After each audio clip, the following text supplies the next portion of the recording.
Metro Labyrinth, Volume 2, Part 1, Chapter 47 to 78 by Sasaki. Last translation by Lazy Translations. Text editing and audiobook by Masquerade. Chapter 47. Abe Shuu's ambition. After walking for more than half a day, I am indeed getting tired both physically and mentally.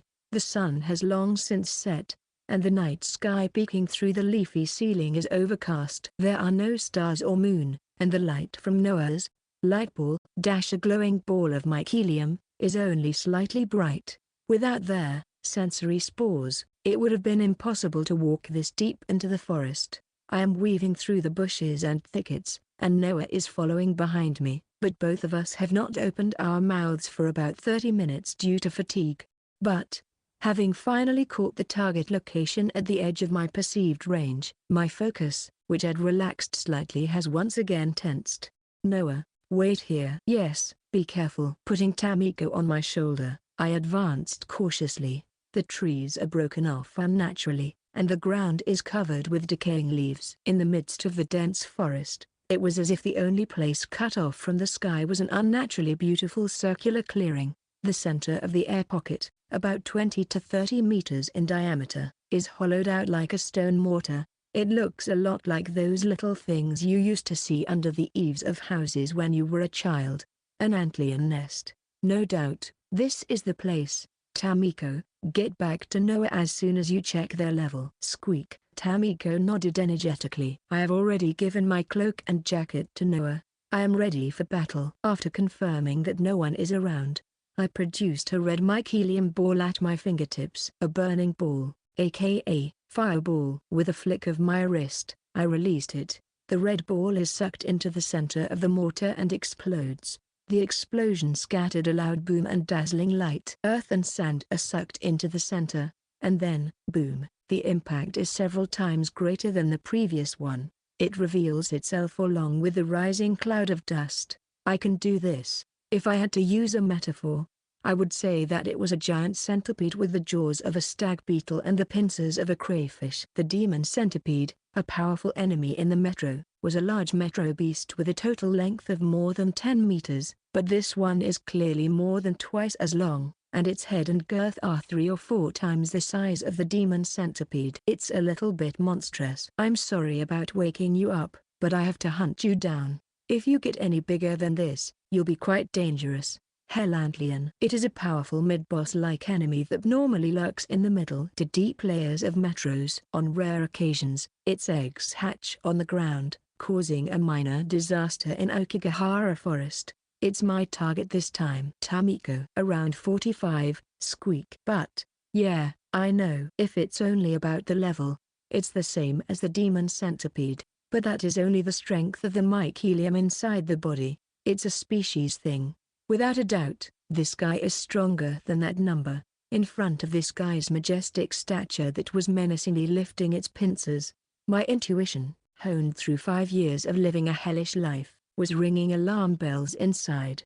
Tamiko, move to Noah. Abe Shuu. Careful, squeak. Seeing Tamiko move away from his shoulder, Shuu produced battle swords in both hands. Jai. An unpleasant roar is emitted from the pair of sharply pointed jaws as if they are pulling metal strings. The pair of swords held in my hands are tinged with a bluish-white light blade.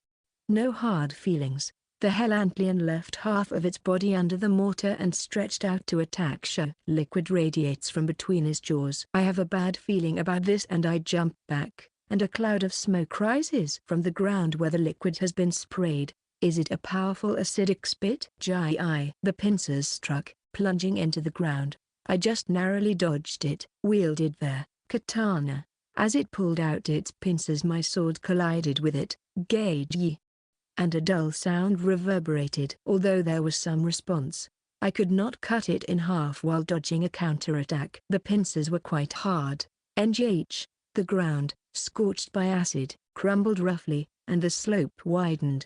The scissors of the follow-up attack extends to the spot where he was caught off balance. I caught it from the front using my katana, and my feet collapsed further and my shoes were buried in the earth and sand.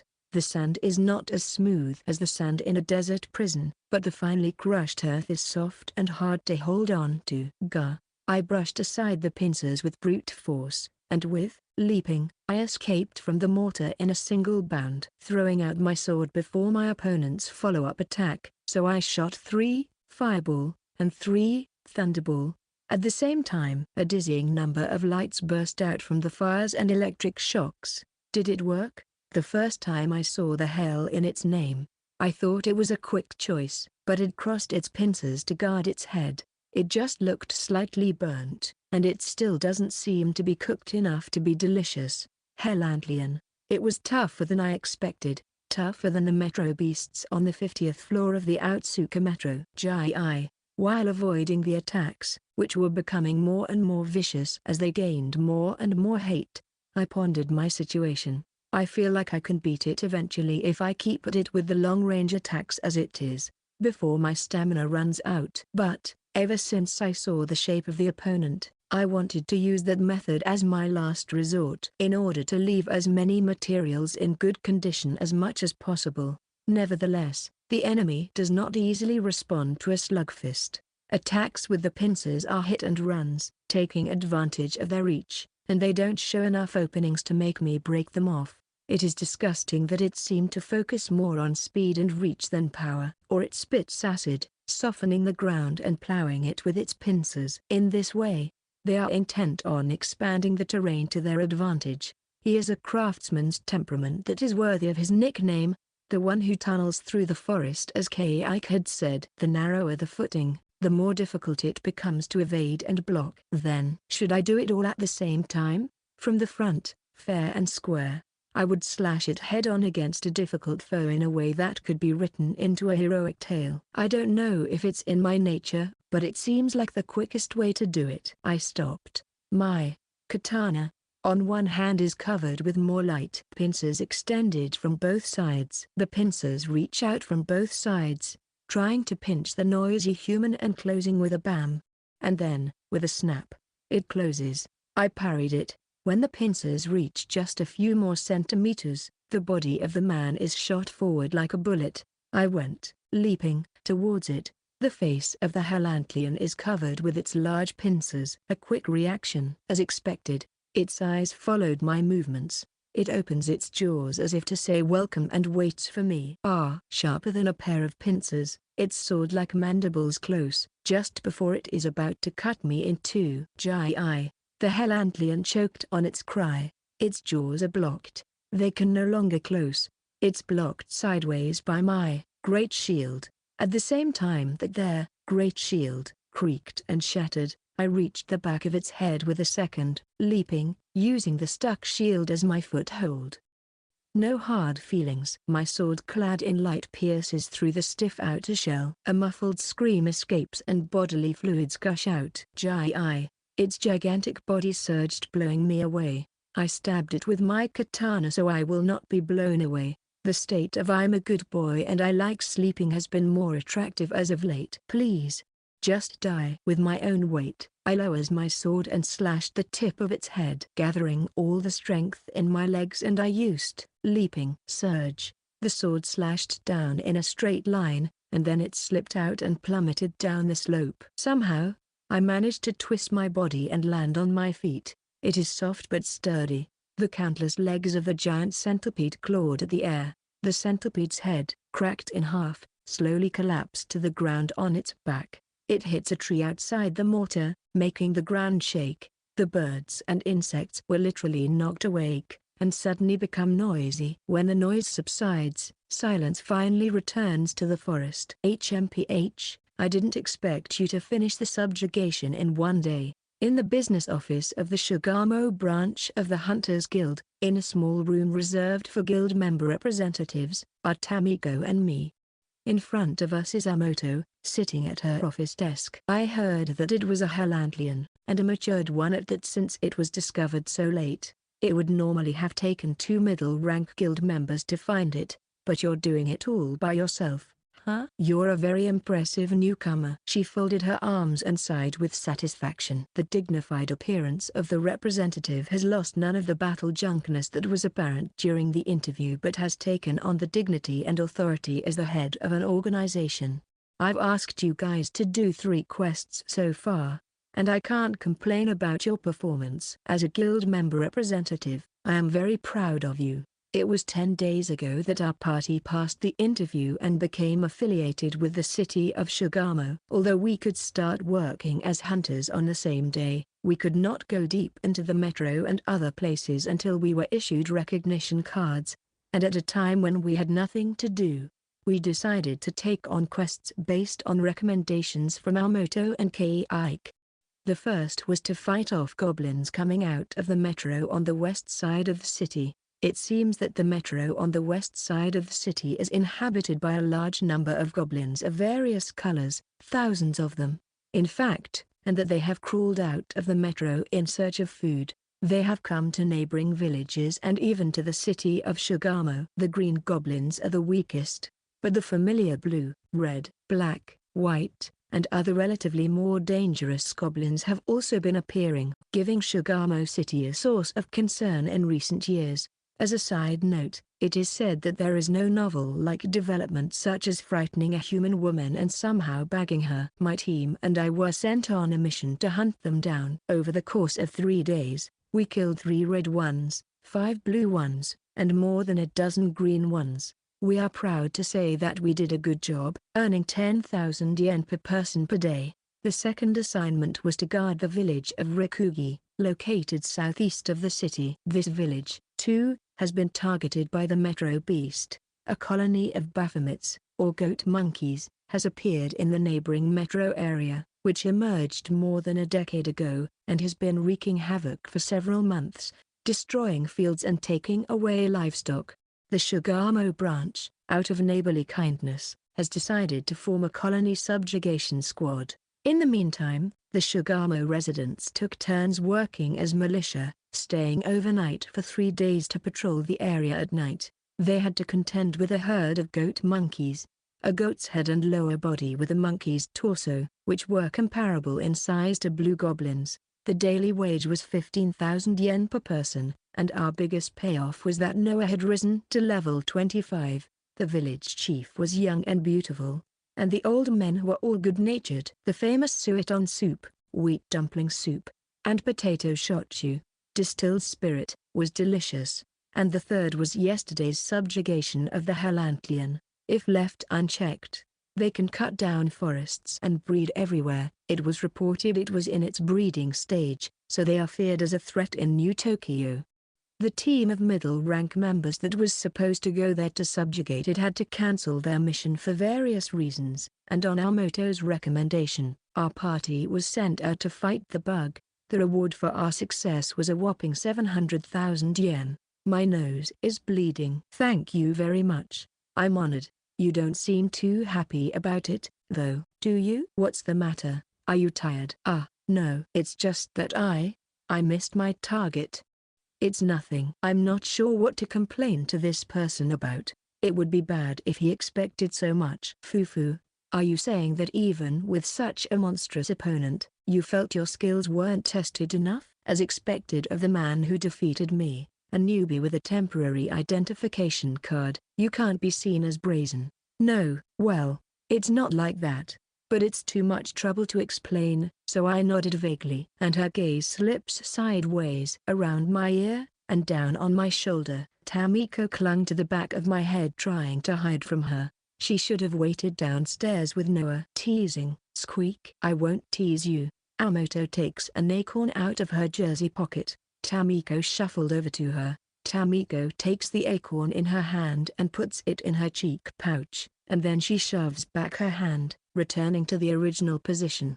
The sound of the acorns being crunched noisily plays near my ear. If that's the case, we can prepare a quest with more metal, if that's your wish. Amoto wipes the blood from her nose as she continues. Until now, we've been making exceptions for you, or rather, we've had you accept quests that don't fit your rank on the recommendation of Ike-san and myself, but it looks like that won't be necessary anymore.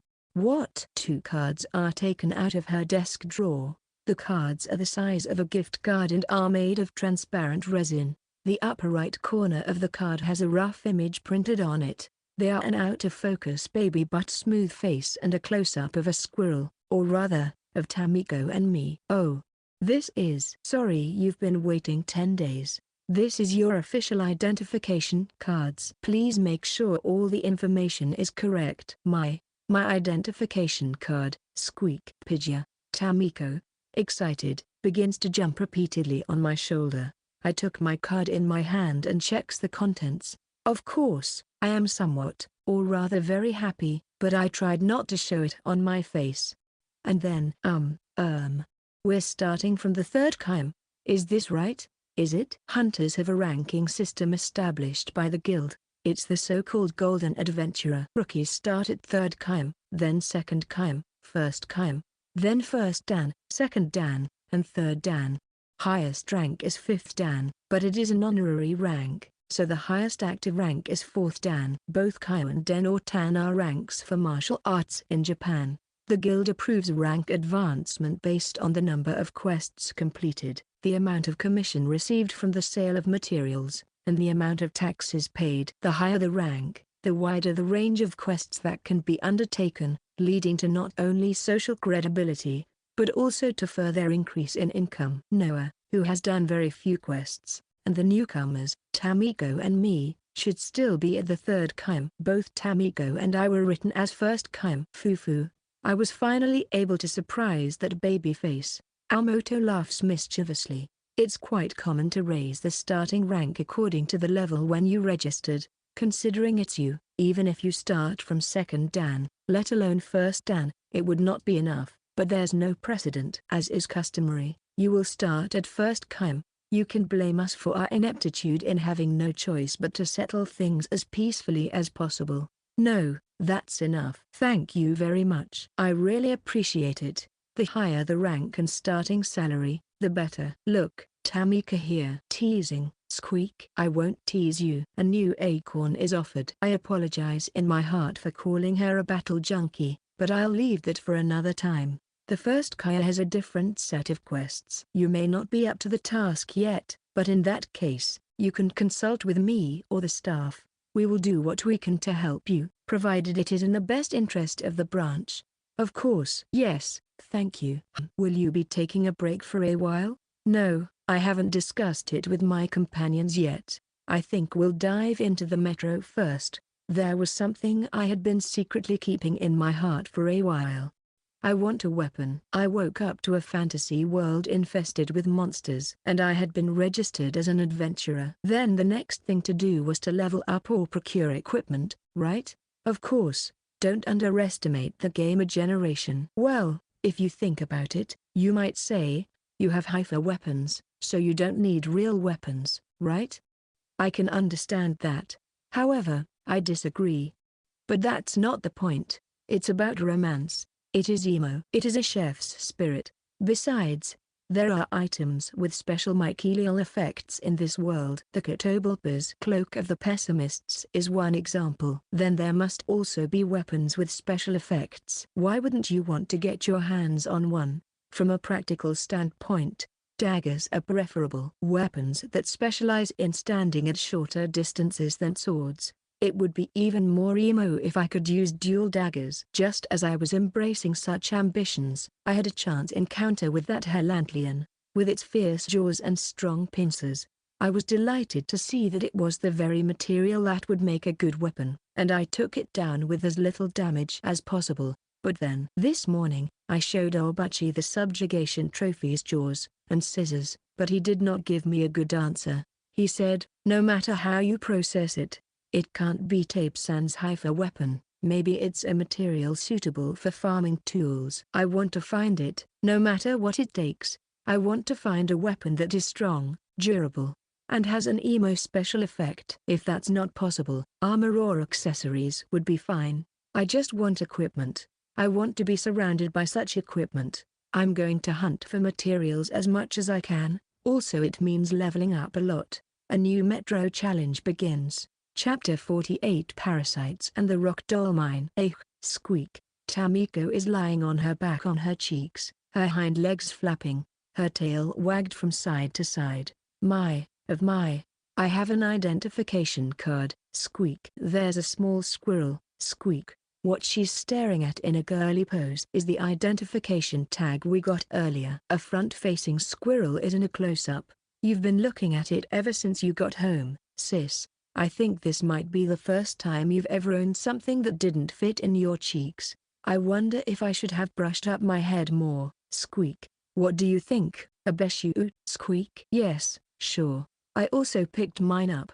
I feel like I've finally been recognized as a resident of this world, and it's not bad. With this, I can freely come and go in and out of most towns, and I can even open a bank account. Rather, I've already created a bank account. I like the one in Shugamo City. That's nice. Noah's identification card, issued by a Kibukuro tribe, does not have a picture of her face on it. If ours is a driver's license, Noah's is a simple insurance card. It seems that this is a cultural and institutional difference. However, it is not free of charge. It cost 10,000 yen to issue the card. The fee will be added to the union dues to be paid next year. Abe Shuu, I have my own identification card. Squeak. I will never lose it. I'm nervous. That night, Uchi and Uchi come to visit bringing wine. The food Noah makes is delicious. She can cook anything.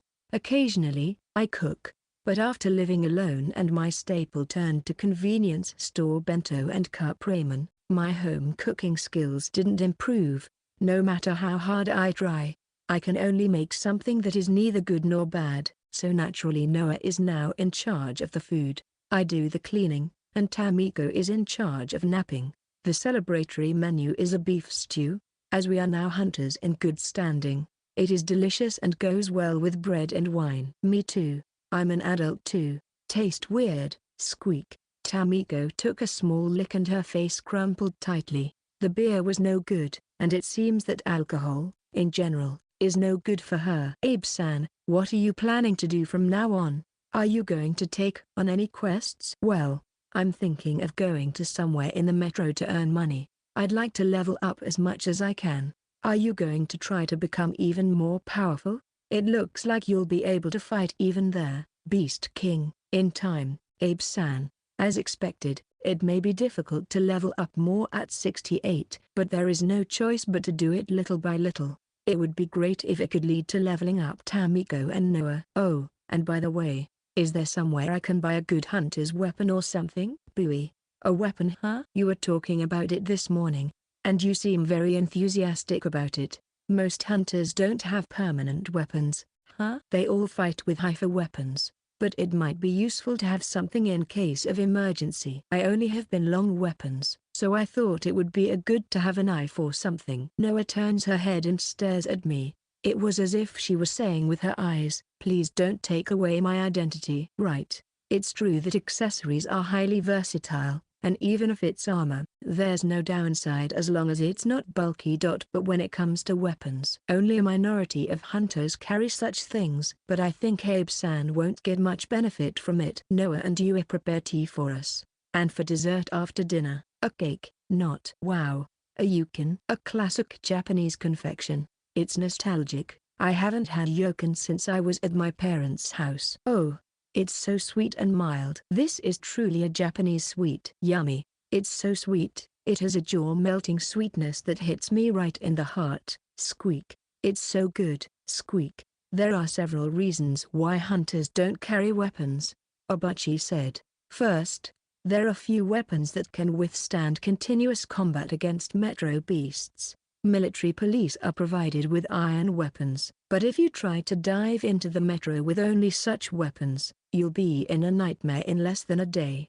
Only in fiction and games can you fight with iron swords and inoki sticks for long periods of time. If you fight against metro beasts over and over again, they will break, chip, and rust. In this textbook definition of a new crazy fantasy world, I never thought I would run into such a good argument after all these years. What is it like in the era in which Shasan lived?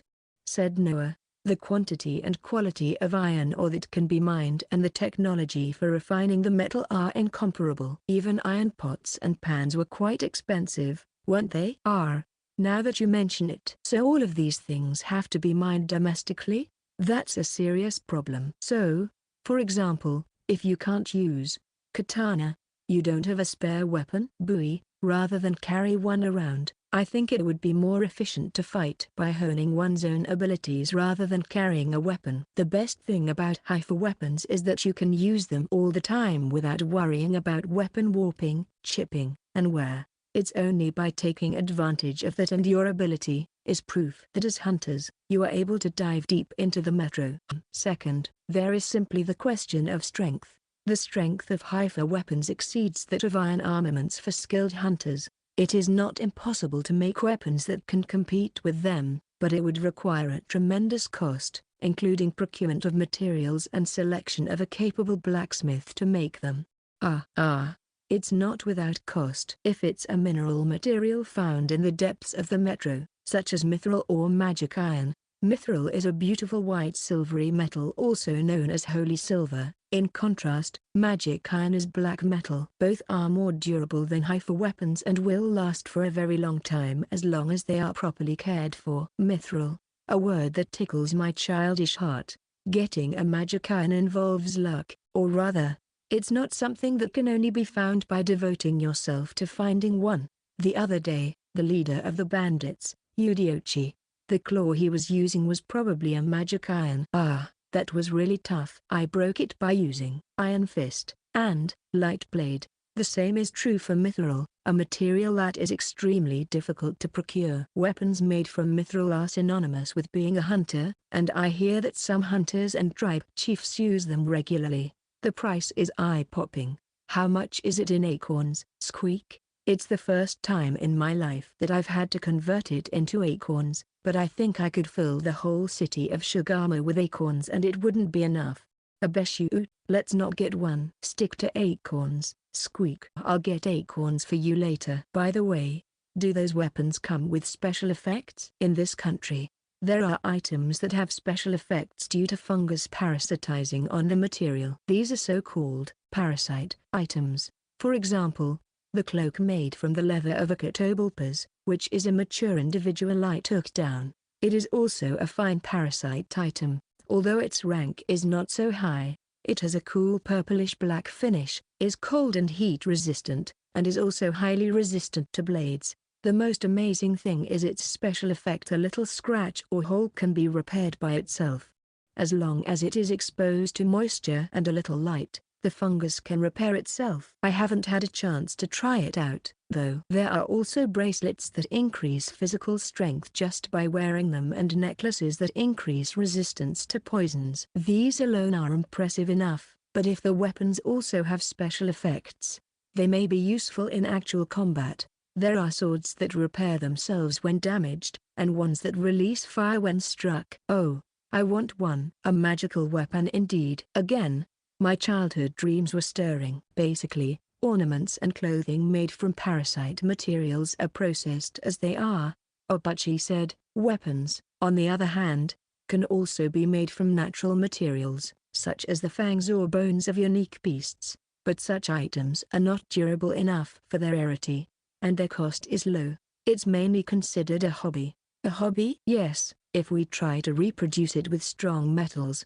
It is an attempt to artificially create a parasite material, so to speak. I see. It is said that there are only 1 or 2 blacksmiths in New Tokyo who can make parasite weapons, and the ones that exist are as rare as Itagurishi. It would be a miracle if you could see one even once. Well, I want to see one too. Going back to the topic, realistically, a weapon that would be practical at Abe-san's level would require mithril-grade materials. If that's the case, I think it would be quicker to steadily hone your skills, or perhaps you could use your friends to cover the strength you need. Well, I guess so. Is that the conclusion after all? I took a deep breath and bring the tea to my lips. I was looking forward to my next adventure, searching for weapons. Even if we can't find parasite weapons, Noah said, there are places where mithril and parasite minerals can be found. Why don't we go there and try to get some money and level up? Oh, that seems like it's going to be fun. Squeak. Ikari-san, is it possible? Yes. Noah raises her index finger up. Uchi Metro, the gillums nest, commonly known as rock doll mine. It is said to be one of the best spots for mining gems and rare minerals in the northern part of New Tokyo. Chapter 49. Traveling on a crocodile bus. The three of us are dressed in matching cloaks. It is late May, and the dark cloak is a bit hot, but they make us look like hunters. Abe Shuu, look at me, squeak. I know I've said it many times, it suits you. So relax. It was Tamiko's first time wearing the outfit. Every time she puts it on, she runs around the room excitedly. By the way, the front closure is buttoned so she can easily put it on and take it off by herself. The shiny buttons are one of her favorite things. Her luggage is all packed and ready to go. Finally, her first adventure as a hunter begins. Our goal is Uchi Metro in the north. It is a nest of gillums. Wow! Finally, a chance to ride the crocodile bus. I had seen it from afar a few times before, but now I finally get to use it as a passenger. One of the public transportation systems in New Tokyo is commonly known as the crocodile bus. The crocodiles are pulling a cart behind them, just like a horse-drawn carriage, but it is quite a spectacle to see two gigantic crocodiles over 10 meters long walking side by side. The crocodiles have been properly tamed since they were young, so they do not attack passers-by. The cart has a roof and windows, and the seats on either side are surprisingly soft. The space available on the cart can accommodate up to 20 people. The ride to Campground City could carry about 10 people, including my party. I was not satisfied with the fact that Tamiko, who was the size of my shoulder, was also charged a solid fee for the ride. So strong, squeak. The wind is rushing towards me, squeak. Tamiko was so excited that she stuck herself out the window. She is enjoying her first crocodile bus ride more than anyone else. Well, if she enjoys it as much as we paid for it, that's all that matters. Hey, have you taken off your cape yet? Hot, squeak. But Noah still has hers, squeak. I thought you would. The ride was not very fast, about the same as walking a horse, but it was comfortable with little swaying. The road is to the east. Outside the city of Shigamo, the road winds its way through peaceful landscapes of spinning watermills and windmills. The weather is beautiful, so the ride is pleasant. You can see them clearly from here. The spores seem to be less scattered today, and the air is clearer, so we can see far and wide. When I first saw the sky tree in the direction of south-southwest, after moving to New Tokyo, I was suitably impressed. But when I noticed it, I first suspected an optical illusion, and even after it was pointed out to me that it was real, I could not get rid of the feeling that it was impossible. It was a mushroom that rose as high as a mountain, a mushroom that was clearly outlined in the blue sky like a spade symbol. Ah, the dragon's mushroom. I see. What is the world's largest animal? The Haysera. If it is limited to the ground, it is the African elephant. If we include the sea, it would be the blue whale. But if you change the question to what is the world's largest living creature, it is neither an elephant nor a whale. The answer is the mushroom. Somewhere in the United States, a type of mushroom called the Armillaria ostoi is said to have spread as a mushroom bed covering 9 square kilometers. The whole thing is said to be a single living organism, but that doesn't seem fair. At any rate, the giant shadow is indeed a mushroom. The 300+ meter long godlike mushroom sits in Yakigaya, right in the middle of Tokyo. Hunters call it the dragon's mushroom den, the labyrinth of fungus, the labyrinth of labyrinths, the nest of beast kings. According to Noah, the interior of the dragon's mushroom den is one vast labyrinth. It is an extremely difficult dungeon infested with some of the most powerful metro beasts in New Tokyo, so much so that the Tokyo Metropolitan Government and the Hunters Guild restrict entry to low-level hunters. And above all, the top of the dungeon is home to one of the 5 most powerful metro beasts in New Tokyo, the Beast King, Dark Purple Dragon, Night Vision Dragon, Yamamoto.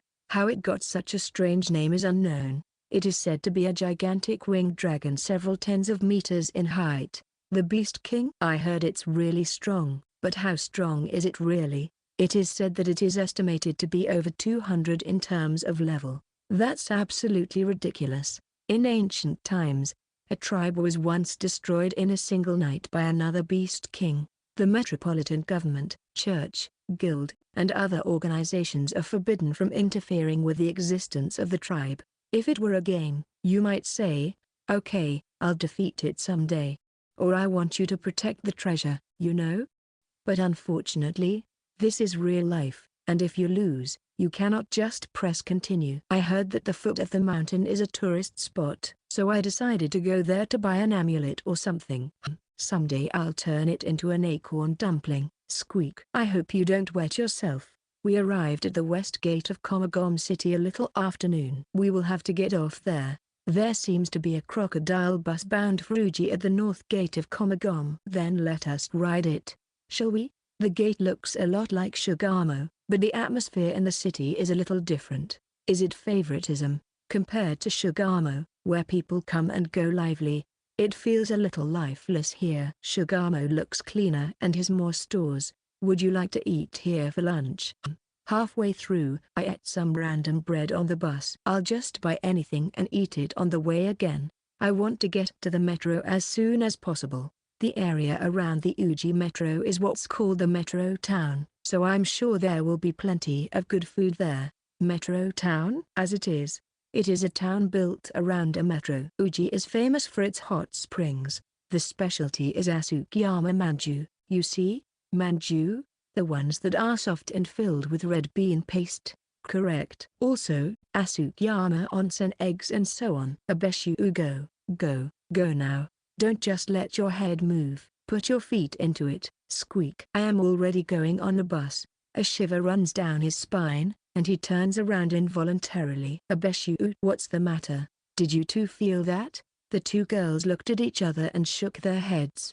I looked around. The traffic in the late afternoon. People who pass by. The hustle, and there was nothing strange about it. I'm sorry, maybe it's just my imagination. I felt a gaze. Something extremely eerie, like something crawling down my spine. We boarded the crocodile bus again from the north gate and headed down the street. As usual, the scene was full of majestic nature that did not feel like Tokyo. I can see the wall from the top of the gentle uphill.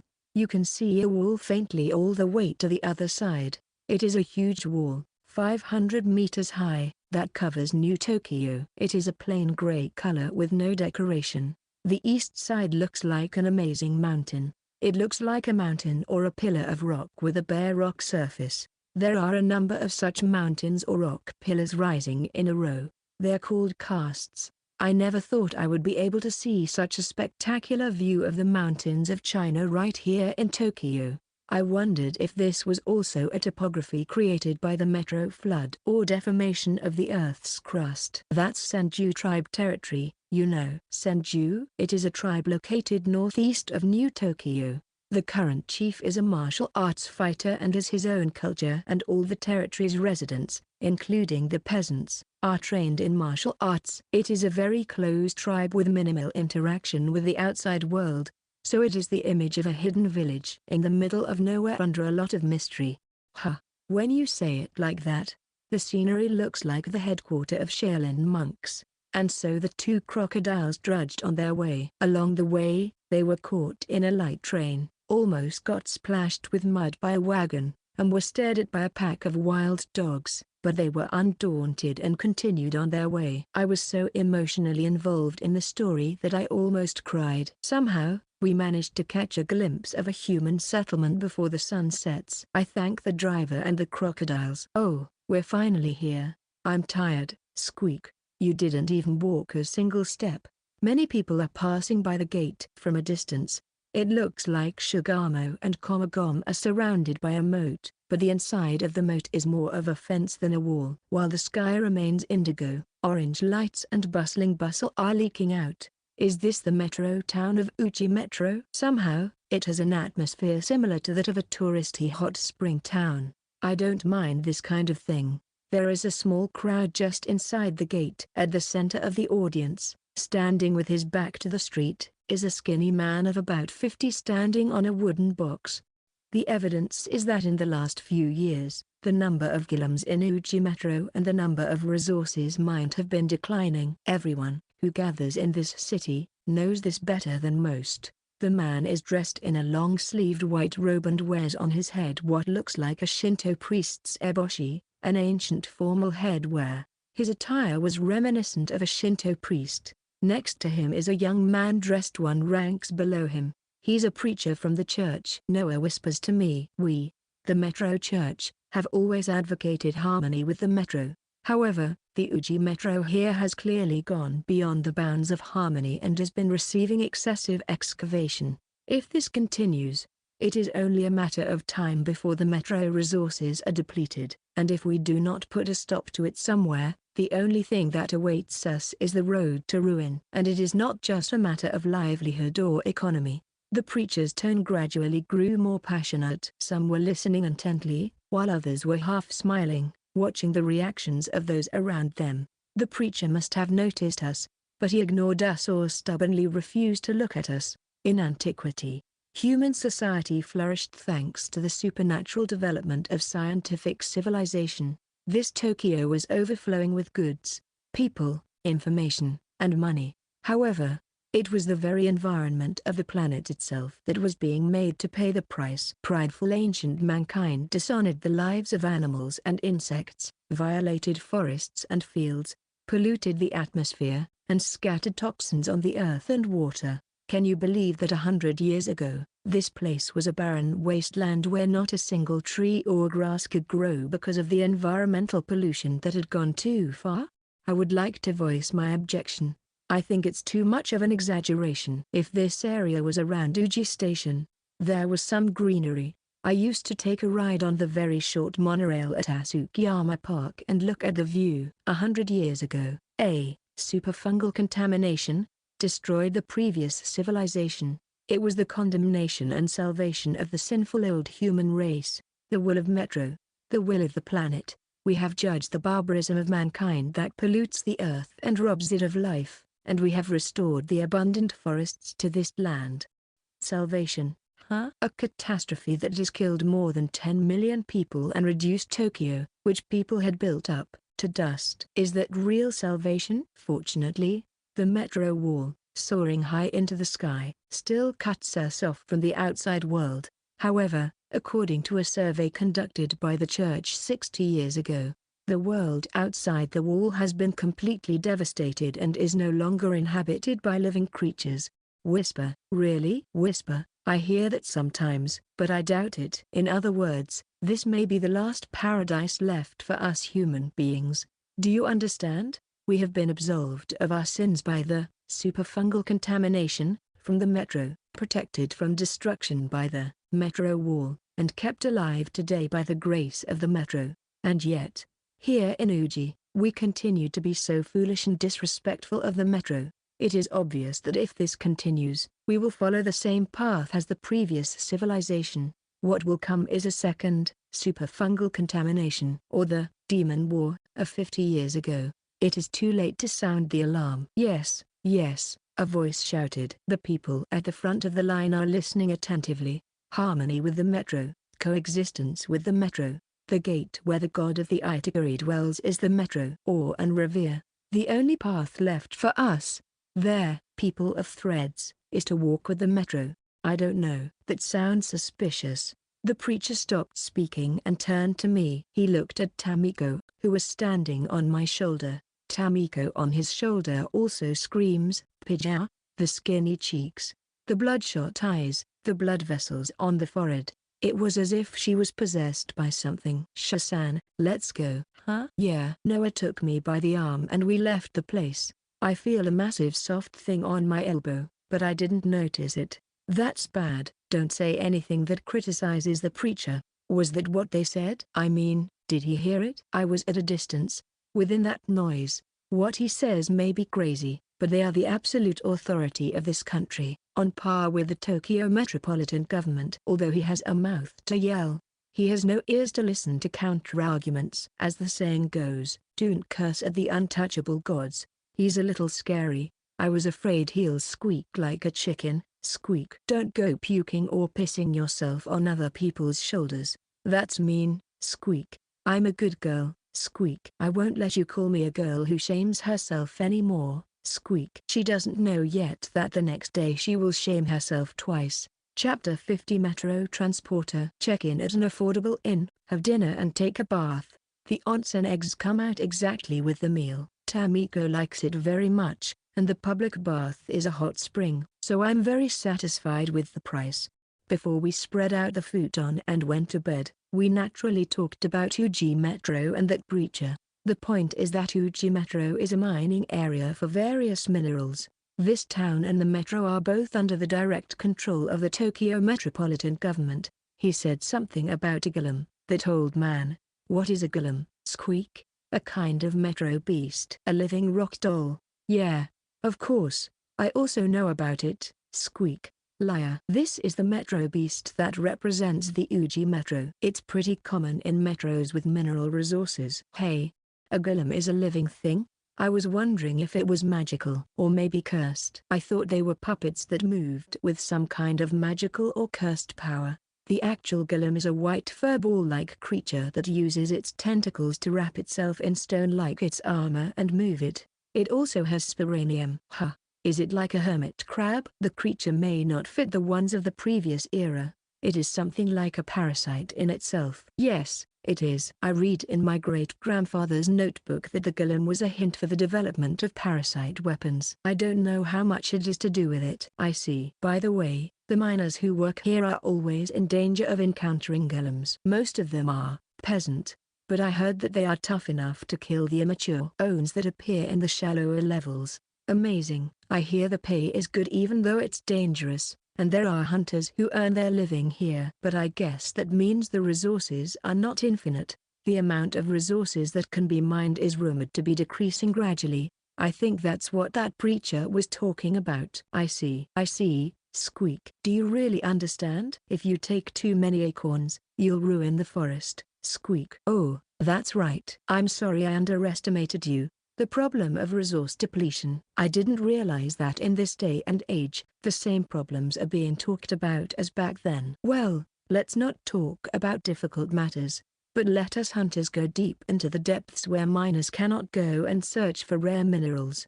If we dig up mithril, we can get rich quick and even make high-class weapons. I like that kind of story. Okay, let's get some rest and get ready for tomorrow. But even after turning off the light, I could not fall asleep. The preacher's words and the way he stared at me were hard to get out of his mind. The previous civilization was purged because of excessive environmental destruction. By the will of the Metro, human society was purged. It was rebuilt into this fungus-infested, prosperous country. If we make the same mistake as the old civilization, the Metro will once again bear its fangs. I don't know. Is that really the case? Did the disaster that destroyed the old civilization come from the arrogance and tyranny of the old humans? Did the metro flood and superfungal contamination come from the will to put a stop to them? As a modern child who has been poisoned by smartphones and the internet, I have to admit that I have a hard time understanding the situation. It sounds like something an old ecologist would say. If I remember correctly, the founder of the Metro Church, they are a Uchi. Just like me, they lived in the same era and old civilization as me. Noah told me about them before. They said that demons and metros appeared to reset the excessive civilization of mankind, and that the founder of the church advocated such a reset. Since then, the revival and development of the scientific civilization has been halted here in New Tokyo. The doctrines that the preacher talk about are a direct reflection of the founder's ideas and principles. I'd like to meet them, even for a while. However, I feel a little, no, very, afraid to meet them. In front of the entrance of Uchi Metro, there are as many people as that of an amusement park. So big, squeak. There is a huge building behind the gate. It is about 5 stories high, but it is also large horizontally. It is bare concrete walls and a large doorway that opens up. The bustle of men and the noisy sound of work coming from the back of the building. It is a large-scale factory or warehouse. It seems that the entrance to the metro is also located here. There are 2 reception areas, one for miners and one for hunters. Lightly dressed men who look like miners are coming and going, but the one for hunters is hardly crowded. Do they charge you to enter? Yes, they do. I think that was part of the town revenue to maintain the area. In front of the gate, there is a small booth that looks like a lottery ticket booth. When I approached the salesman, he presented me with a price plan. A single ticket costs 3,000 yen per person. A 5-trip ticket is 14,000 yen. A 10-trip ticket costs 26,000 yen. There are still more economical annual passes. Since we had almost no plan, we decided to buy a one-time ticket. I am charged for Tamiko's ticket as well. Even though she is a pipsqueak, she is a licensed hunter, so there is nothing I can do about it. The miners have rights and work on the 10th underground floor, so you can't just go down there. The miners will not let you mine. Mining rights, huh? It's a harsh world, isn't it? Is it okay we go lower than them? Of course, the 11th floor is where the hunters work, but the gillum is strong and dangerous, and you'll get hurt if you dive in like it is any other metro. Huh. Especially below the 20th floor, even the most experienced hunters have frequent accidents. You guys look young, so you shouldn't go too deep. How many floors are there? Are there any bosses? Up to the 30th floor. I haven't heard anything about a boss in a long time, because this is a metro with so many people coming and going. Do you want to buy the latest guidebook? It covers all the maps up to the 30th floor. It's a must if you're going to make it here. The guidebook is a notebook-sized book. The first half is a map spread. The price is 10,000 yen per book. It may seem a little expensive, but there is no substitute for shortening the time and safety on the road. Well, you may think I'm skimping on a lot of things, but the fee for using the elevators is included in the price. We're pretty much in need of money, too. What? Squeak. I was about to ask her what she meant when another hunter came in and left the booth. I think they mean the elevator, said Noah. Elevator? There's an elevator in the metro? Yes, that's right, Squeak. You don't know anything about that, you know? Noah opens the map. On the page of the first basement floor, there is a square mark with a cross on it, and the word elevator is written in small letters. There is a large one and a small one attached to it. Amazing. I never thought I would be able to ride an elevator in this day and era. I heard there is one in the Tokyo Metropolitan Government Building. You don't hear much about it in the metro. Really? In a lecture on economic history, I heard that the oldest elevator was built in the era before Christ. It is not surprising that this technology has been revived in this era, but I never imagined that it would be installed in the metro. Abe Shuu. What is an elevator? I knew you didn't know. After a brief explanation, Tamiko replied, I want to ride it. Pidgeot. Tamiko was so excited. I checked the map, and it seemed to go up to the 10th floor. But aren't those part of the 3 major taboos of New Tokyo?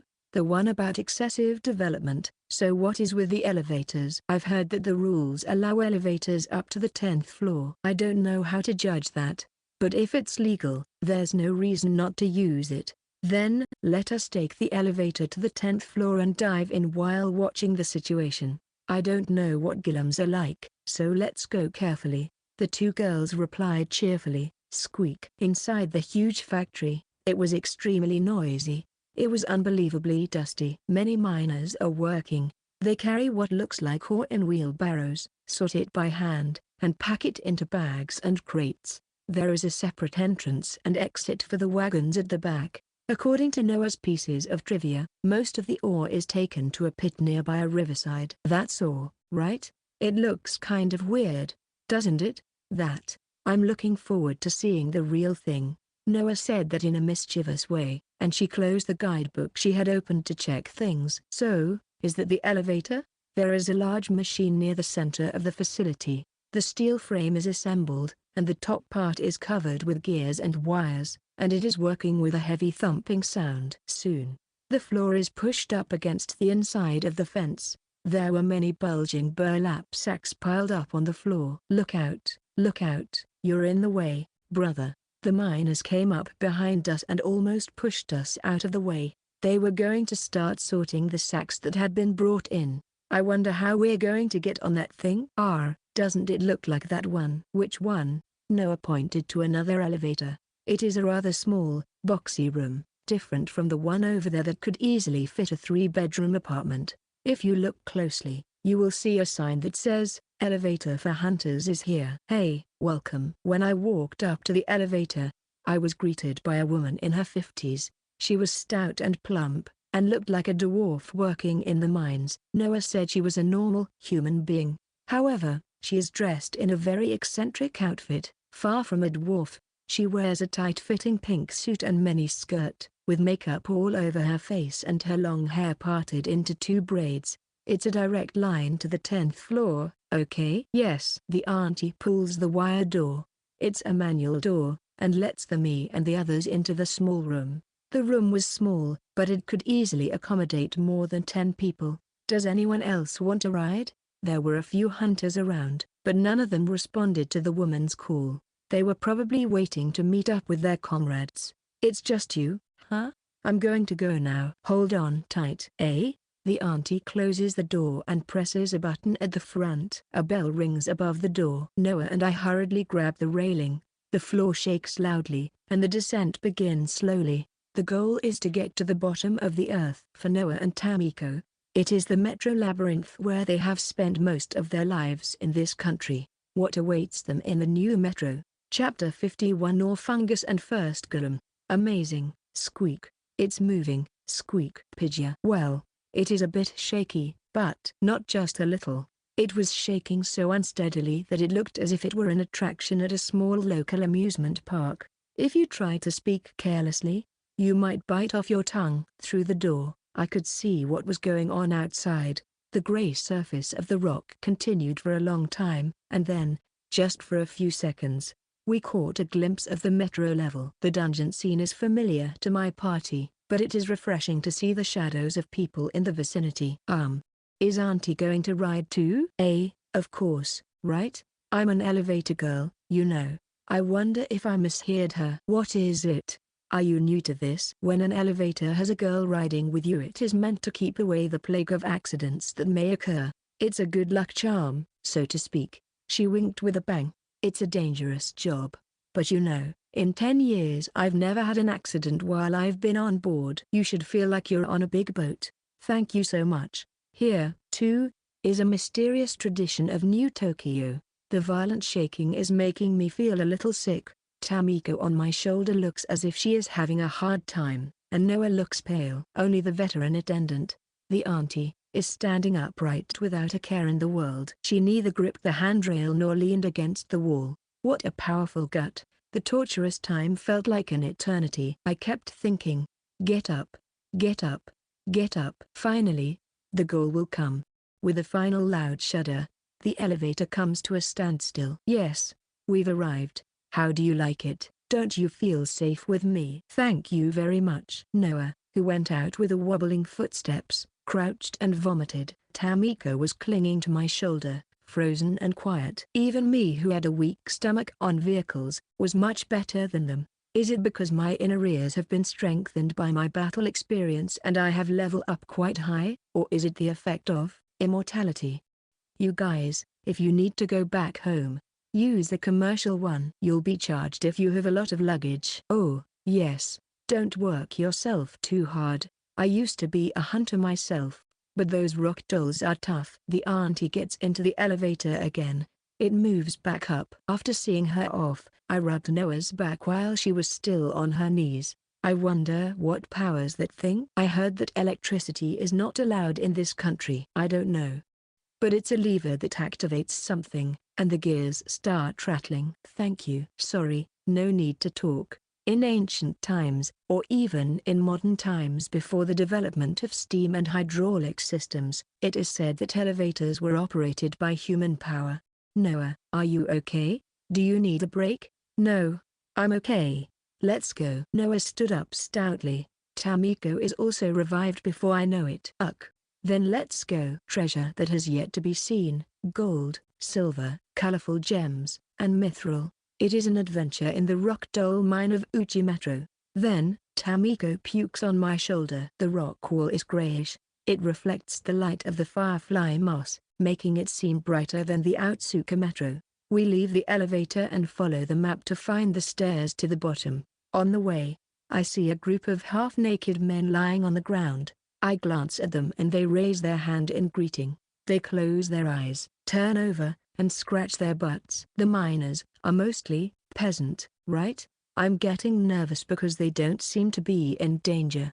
I think there are almost no metro beasts on the 10th floor, except for the occasional gillum. Is that so? The normal metro beasts have been hunted down for so long that only gillums can be found here. They even brought in a civilized device like an elevator and did pretty much whatever they wanted to do. I can understand why the metro-loving church followers are upset. If they were normal, they wouldn't be out there like that because there are no enemies except the gillum. They walk around and search for minerals, and when a gillum comes out, they get together and kill it. That is their job. They are workers, so they must know how to fight and what their weak points are. But they probably have accidents every once in a while. I see. Fighting miners, though they look like pandas in the late afternoon notwithstanding, they are a little bit cool. But that's why. The remaining resources are decreasing, and the church is also angry. If we don't develop further, this town may eventually become unsustainable. It's going to be just another hot spring town. That's one thing. While we are talking like that, we find a staircase. The map is of great benefit to us.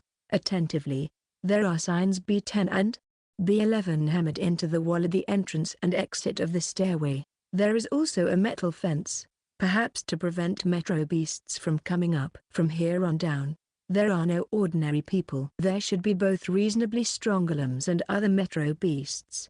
Okay, so this is where we start our work. We have my front teeth, squeak. Reliable. By the way, Tamiko has moved from the puke-covered right shoulder to the left shoulder. There is also a fence at the end of the long flight of stairs. Uchi Metro, 11th basement floor. At a quick glance, it looks almost the same as the 10th floor, but it is quiet. I could hardly hear any sign of life, or even the slightest noise. I don't mind moving forward, but for the time being, I'd like to try hunting gillums. Noah had already given us an outline of what to expect, and the guidebook also included a map with some disturbing strategy information. First time in Uchi Metro, a guide to defeating gillum for anyone. However, I still wanted to try my hand at it once to get a feel for it. I wanted to see how the gillum felt while it was in a shallow level, and before any strong individuals appeared. According to the guidebook, the gillum is a type of tricky metro beast that pops up suddenly. Metro beasts usually reproduce by having males and females take turns like beasts, forming families and colonies that increase and decrease as they win territory or are threatened by foreign enemies.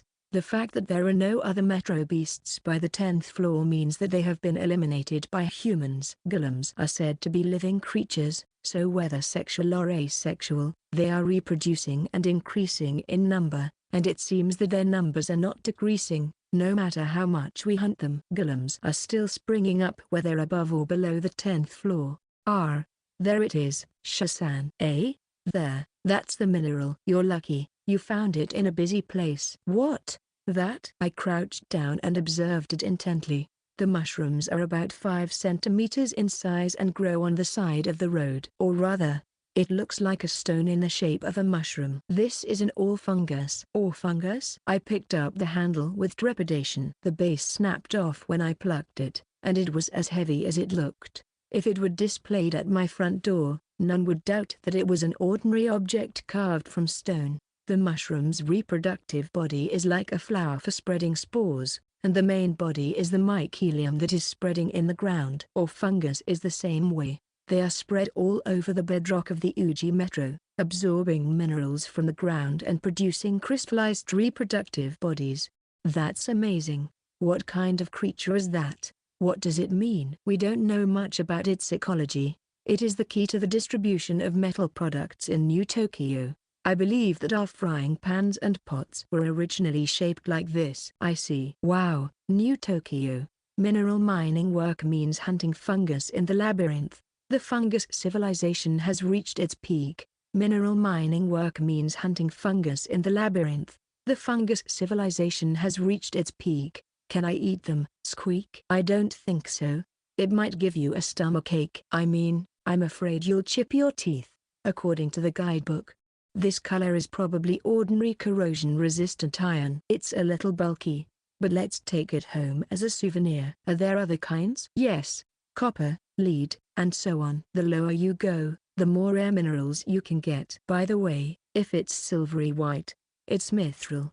Okay. Let's search for rare minerals. After searching the stairs and walking for a while, something unusual occurs within the range of the sensory spores. Abe Shuu, I know. Ahead, about 30 meters ahead, a rock wall. Bam, bam. A heavy sound is heard. The wall is shaking, as if a thin film has been pressed with the palm of one's hand. Soon it takes the form of an arm and crawls out into the passage. Whoa, it's coming out. I'm honestly impressed. A realistic, fantasy feeling.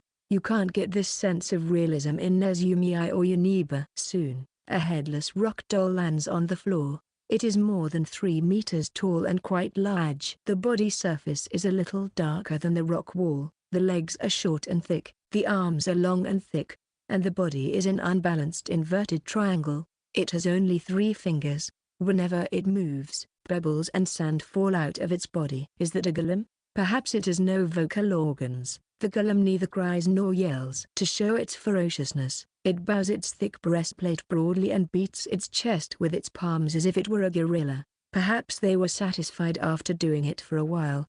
They rushed towards me and my party. Look, there's the golem. Squeak. Hey, calm down. Use risk counter. Squeak. How is it? A pathetic 15. Squeak. Suddenly you're looking down at it. Golems are said to be beasts whose individual levels vary considerably.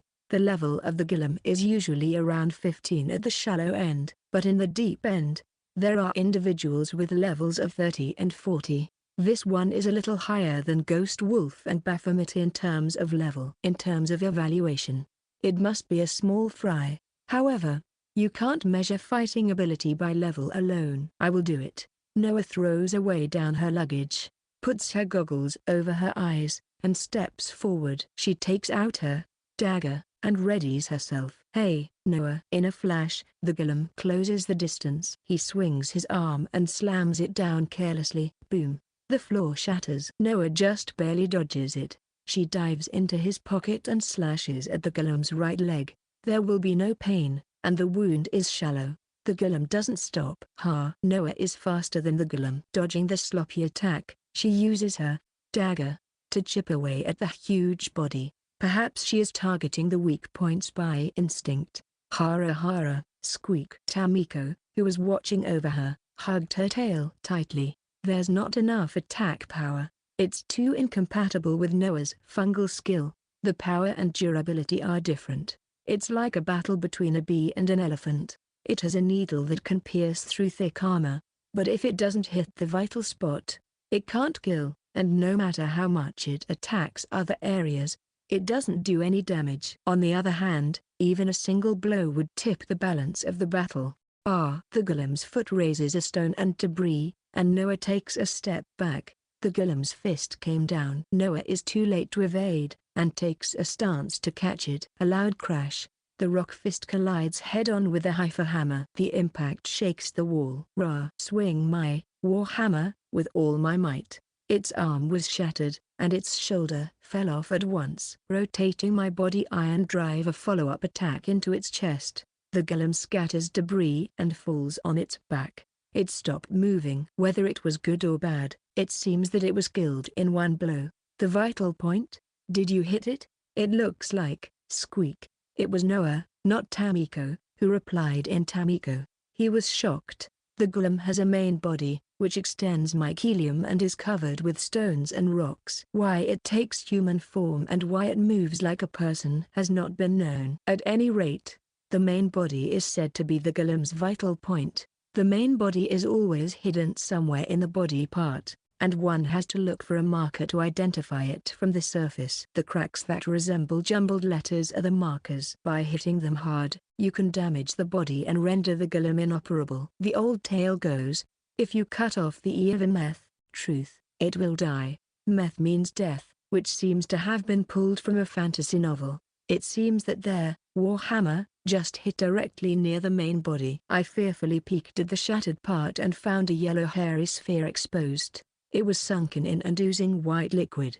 It appears to be dead. Well, that's what you get at level 15. I stopped myself, but it was already too late. Noah is even more depressed. I dig into the golem and pulls out the main body. As I had heard, it was a white hairy sphere about 50 centimeters in diameter. When I cracked open the bottom, I could see the Sporangium. I gouged it out and offers one to Noah. Noah, here is a Sporangium. I'll share one with Tamiko. No, I don't have the right to eat it. Noah and Tamiko look at each other. I thought that with this kind of enemy, I wouldn't have to bother. Shah-san insists. Even so, it was hard to deal with even a low-ranking gillum. Noah-san? Noah-san? Noah crouched and carves letters with her dagger. Even though I've taken the trouble to have you join, in the end, Shah-san will not just let it defeat you and leave you alone. Small fry, squeak. Noah is so very weak, squeak. You don't have to be so self-deprecating. I think weak Noah and Puke Squirrel are similar. Well, they don't look alike. It does not matter. I sat down in front of her and held out the Sporangium once again. If it weren't for Noah, I think Tamiko and I would still be languishing somewhere underground right now. We wouldn't even be hunters. Well, maybe you're not as strong as us, but it's not just about being out in front and being physically strong, right? But I stroke Noah's head. Her hair is curly and soft. It seems to dance between my fingers. Well, let's be clear here. The division of our roles. We've come this far in a haphazard manner. I should have talked about this before the team's first real battle. Noah was dependable for her level, and since she was a senior hunter, I left it up to her to make the decision. We form a circle with Tamiko.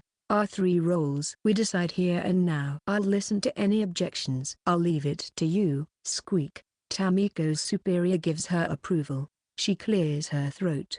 Then, let's start with Tamiko. First of all, Tamiko, you need to search using hearing, and analyze the strength using risk counter, and also scouting with camouflage and avatar. That's what we call a scout. I am a shinobi, squeak. That's right. Maybe a kunoichi? That's right, squeak. From today onwards, my fungal class is kunoichi, squeak. Nin nin. Tamiko puts her fingers together.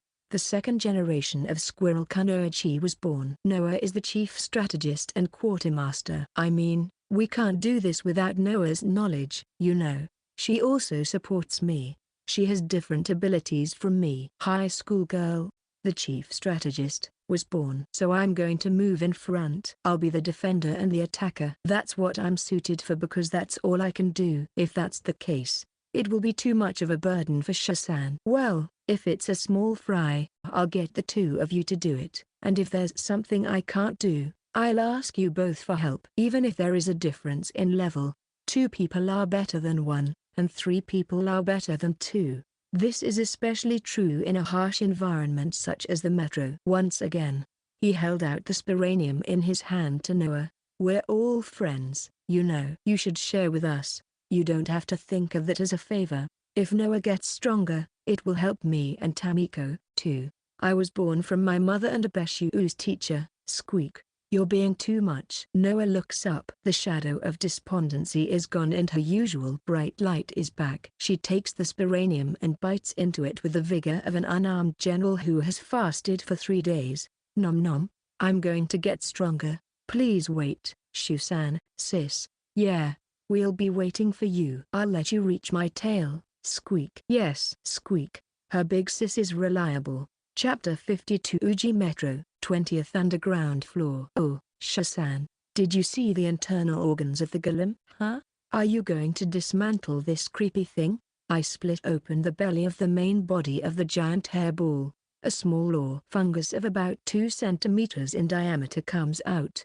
The surface of the fungus is a little bit melted. The golem feeds on the fluids of small creatures and large creatures on the ground, but sometimes it seems to swallow ore fungus, too, and they come out of its stomach. I see. Rare minerals are found in the deeper levels. So, if you defeat the golem there, you may be able to get some rare ore fungus. I guess it's like a golem lottery. We need to go deeper and try to get the rare ones. Golem lottery? Oh, the kind that city kids play with. It's something with dolls in it and stuff. Oh, that culture still remains in this era, huh? I looked at the hole where the golem had just come out. The hole is quite empty because of the large size of the body. If this continues every day, no matter how big the metro is, The walls and floors will be full of holes. According to the guidebook, Uchi seems to change quite frequently. The gillums hole may be blocked, or the debris may be absorbed. Changes in the metro. I heard this phrase from Tamiko a long time ago. Tamiko told me that the hidden room where I was sleeping came to the surface because of such changes. Really, Squeak? That's right. The principle is unknown, as usual. But it seems that Metro has two actions. One is to try to return to its original state and the other is to change into a different form. I think my case is the latter action, and Uchi's case is a place where the former action is likely to occur. To be honest, this doesn't sound very familiar to me, but I guess the point is that the root of the problem is the same as their Metro flood. But, by that logic, wouldn't the holes in the elevators be blocked as well? I think it was written in my great-grandfather's notebook. Sometimes it doesn't happen and things stay that way, like a big scar on the skin that leaves a mark. I see. It is interesting to compare it to a human being or a living creature. The former is a wound-repairing action, while the latter is a mutation. Oh. So it's theoretically possible to have an elevator pass through the deepest levels of the metro. Unless there is warp magic like in video games, the convenience of elevators is immeasurable. I'd love to see them put them through all the major metros. It would take a tremendous amount of time and effort, though. They'd have to eliminate most of the metro beasts before they can do the work safely, and maintenance would be very difficult, and there are regulations in the new Tokyo laws that would take effect. I see. The 3 major taboos, huh? I think it's time to go. I want to get to the 20th floor by the end of the day. I stood up and started walking again. But even so, the question from earlier was still stuck in my head. What exactly is Metro? Compared to Ootsuka, the density of Metro beasts in Uchi is much thinner. It is said that there are Metro beasts other than gillums after the 11th floor, but even without using beast repellent spores, we never encountered any until the 13th floor. There are also few signs of insects, geckos, bats, rats, or other small animals. Occasionally, I see areas of water and mycelial plants, but the grayish rock surface continues endlessly. This metro may have been barren from the start, making it difficult for creatures to live here. As for gillums, we encounter them several times. However, I only checked its floor, and since it was still low, I decided to run away without defeating it. The stray rock dolls wander around for a while in search of food, and then return to the bedrock, leaving their debris bodies behind. In short, they are like ghosts swimming around in the ground. It only needs an armor when it comes out of the shadows. The gillum's food is said to be the living blood of humans and beasts. Tentacles come out from the main body of the gillum, and the gillum sticks its tentacles into the body and sucks blood and sporangium from them. It is truly an evil spirit. What is an evil spirit? Squeak. Let's see. It's something like the soul or life of a living creature. A being in which only the soul or life of creature has emerged from the body. I don't get it, Squeak. When I say it again, I realize it is too abstract to explain. I don't know if New Tokyo has such values or not, but at least it is difficult to explain to Tamiko, who is not familiar with it, in an easy-to-understand way. Well, ordinary living creatures return to the earth after death, right?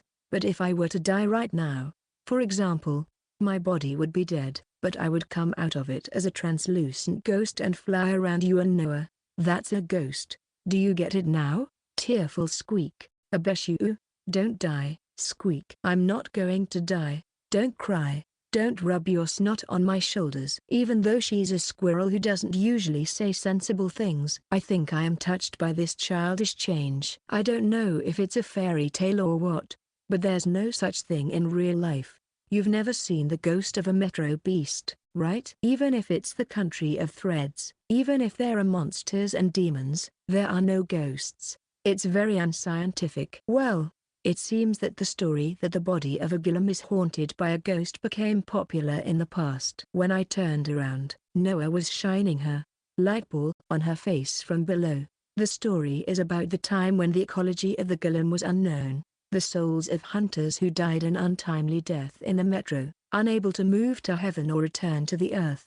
And as they wandered around in the metro, they became trapped in the rocks, suffering from thirst, dragging their heavy bodies around in search of the blood of the living, crying, "I'll make you a rock doll too." Pidgeot, not in my ears, my eardrum. Well, now it's well known that they're full-fledged creatures. It's like the ghost stories that miners use to discipline children who stay up late after work. Tamiko, my shoulders are slightly warm. It wasn't me. Squeak. Then why did you move to Noah? Are you somehow dissatisfied with me, after you puked on my right shoulder and pissed on my left shoulder? Gillum seems to sense its surroundings not by smell or light, but by vibration, including sound. This is why their beast repellent does not work. On the 17th floor, the path is blocked, forcing us to a battle. This time, the level is about 17. So, Noah was once again the solo challenger. Noah was about 8 levels higher than the Gillum, but the Gillum had the advantage in physical strength due to its race. Even so, Noah, with her superior speed, skillfully maneuvered and literally took the fight to the Gillum. She does not aim to stop its movement completely, as she did earlier, but only to impede its movement, using that opportunity to find a vital point. I shattered its knee with a hammer to stop its movement to its right chest. Now, at that moment, Noah makes a desperate move. Noah's dagger, thrust, with all her weight on it, is sucked into the vital spot. Whitish bodily fluids spill from the rocky crevice, and the Gillum collapses. I did it. I did it. You did it. Noah is amazing. Squeak. The two girls are excitedly taking each other's hands. I've always thought that Tamiko spits a lot of poison at Noah, or rather, she's becoming sweet. Maybe it's because she sees herself as an older sister. But it is good that they get along so well. Abe Shuu, we're aiming for the top. Squeak. Hurry up, you're too slow. Squeak. Be nice to me too. There is no or fungus in the body this time. Is it possible to have a dud lottery ticket? Well, we picked up a few ore fungus along the way. I'll save my luck for later. And so we make it to the 20th floor before night falls. We're doing well, thanks to the map. There seems to be a hunter's camp on this floor. It was on the map, a free lodging facility. They say it's an area where gillums don't appear, so we can spend the night safely. It's a mid-level camp, though, so I guess it just has tents and water source nearby. What's the problem? If I can have a barbecue at the camp, I don't need anything else. But I want a hammock or something. From around the 15th floor, metro beasts other than gillums also show up with a reasonable frequency. Green goblins, 8-eyed bats, armiras, horned rabbits, etc. It's not a good opponent level-wise, but they are easy to deal with using beast repellent. Next time you see an armirage, don't chase it away, hunt it. It's for tonight's dinner. Then, I'll take care of it. Squeak. Using sensory spores and Tamiko's hearing, we search for an armirage, and after finding it, I saw that the rabbit is around the size of a big dog. It's kind of cute, including the fact that it's the size of a large dog. While Noah and I watch on anxiously, Tamiko approaches with her camouflage, but she is still noticed. A rabbit, indeed, has a good ear. She turns around and confronts Armirage head-on. A white Tamiko, that is. It is her mycelial doppelganger. In the split second that Armirage is distracted by it, a brown ball of fur attacks it from behind. It screamed out, "Jai!" The larger, white fur ball flails about, then stops moving. On top of it stands a squirrel with a bright red face. Done for. Squeak. Don't say things like that. Don't bite your tongue. The three of us put our hands together and removed the Sporangium. Soon, Noah begins bleeding and dismantling the armirage. What level was this one? About 50. Squeak. Liar. I questioned the vain squirrel, and she said it was around 20 or so. I'm going to try to find some more on the horn. Squeak. It's okay. Squeak. Well, the golem will get stronger and stronger, so we have to be careful too. The color at the firefly moss is changing from white to blue. It will be night soon. We hurry to the campsite. Chapter 52.B1 Summary of the main characters so far. Show Abe. Human, male. Born in January 28 years old, 135 actual age. Appearance a forgettable baby's butt, smooth face, short hair. 175 centimeters, slim, and slightly muscular. Occupation hunter. Affiliated with Shugamo branch. Fungal class Itagurishi, level 68. Fungal skills 17 types, immortality, katana, fireball, round shield, holy healing, warhammer, thunderball, great shield, leaping, sensory spores, detoxification, smoke's ball, beast repellent, white bullet, light blade, ashura, iron fist. Personality, traits moderate, or more specifically, mediocre personality. He is good-natured, has a strong sense of justice, and is rather sociable. He does not like to do anything rough, but he is easily fired up. He is not a genius, but he is a hard worker who makes up for it with his imagination, thoughtfulness, and learning ability. He tends to make a lot of mistakes when he gets fired up and can't see what's going on around him. He calls himself a non-vegan. His favorite food is meat, rice, and beer. Tamiko, Carbuncle, female. Born in March 10 years old. Appearance: she looks like a squirrel, but she has a red jewel on her head. She is about 20 centimeters tall, when her spine is fully extended. Occupation: hunter. Affiliated with Shugamo branch. Fungal class Kunoichi, self-proclaimed.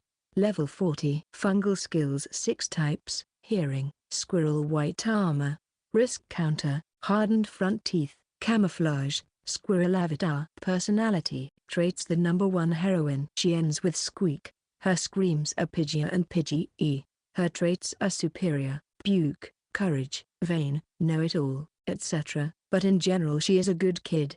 Her weird vocabulary was from her mother. Her risk counter is too convenient. Her favorite foods are sweets. She also likes shows, holy healing, no Ikari. Human, female. Born on April 18 years old. Appearance: boyish beauty. She is about 150 centimeters and has big knockers. Occupation: hunter. Affiliated with the Kibukuro branch. Fungal class craftsman, level 25. Fungal skills 3 types, dagger, white string, light ball. Personality, traits: number 2 heroine. She uses boku, a young boy's eye. She well-learned and a good cook with an old document that is difficult to decipher, her great-grandfather's diary. For better or worse, she is serious. She is kind and devoted to those whom she has come to know, but she is cold-hearted and merciless toward the wicked. In fact, she is as hard-working as Shou and Tamiko. In addition, although she comes from a good family, she has a complex about her own mediocrity. She doesn't mind, or rather likes, strong-smelling things. She also likes to eat smelly food. Router Obuchi. Pidgefolk, orc, male. Born in September, 32 years old. Appearance: pig-faced, large and obese. 180 centimeters. Occupation: hunter. Affiliated with Setagaya branch. Fungal class fighter. Level 40. Fungal skills 5 types, toughness, war claws, great shield, strong heat resistance, enlarged arms. Personality, traits: a pig demi-human, orc. His favorite phrase is buoy. A sincere merchant, a connoisseur, but he tends to move as a man of principle and humanity. He is well known and well liked in all cities. He loves his partner, Yui, very, very much. He is a slave to a cat. His fighting style is surprisingly hardcore. He is also a May and loves pita bread. Yui. Kate Scythe, female. Born on July 16 years old. Appearance: she looks like a Siamese cat. Spotted white with a mushroom-shaped tail. She is the size of a normal adult cat. Occupation: hunter. Affiliated with Setagaya branch. Fungal class, level 37. Fungal skills 5 types, fireball, iron tail, smelling, hypnosis, wind ball. Personality, traits: the ending is Dawana. She is a beautiful cat with a lot of sex appeal for an older woman. She has high pride and does not let men touch her easily. She is hungry for girl talk, but there are no suitable girls around her. Obuchi has been her partner for 10 years. She was fungal skills that are closer to that of a illusionist. She prefers wet to dry. Amoto Rin. Human, female. Born on March 29 years old. Appearance: cool beauty with long black hair. She has a slender figure, with decent knockers, and is 165 centimeters tall. Occupation: hunter.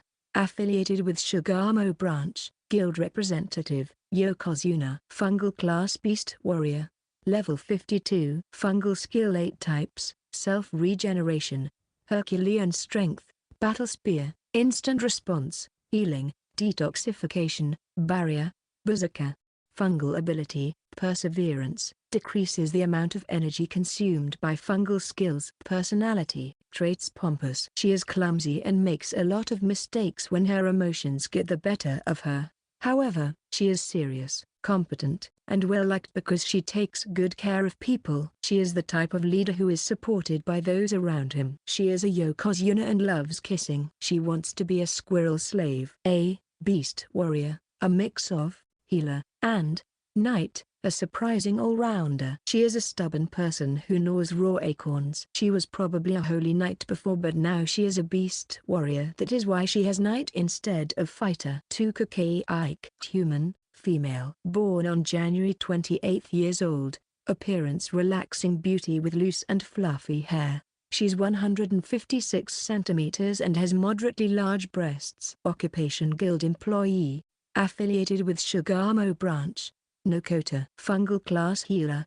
Level 12. Fungal skill 1, healing. Fungal ability.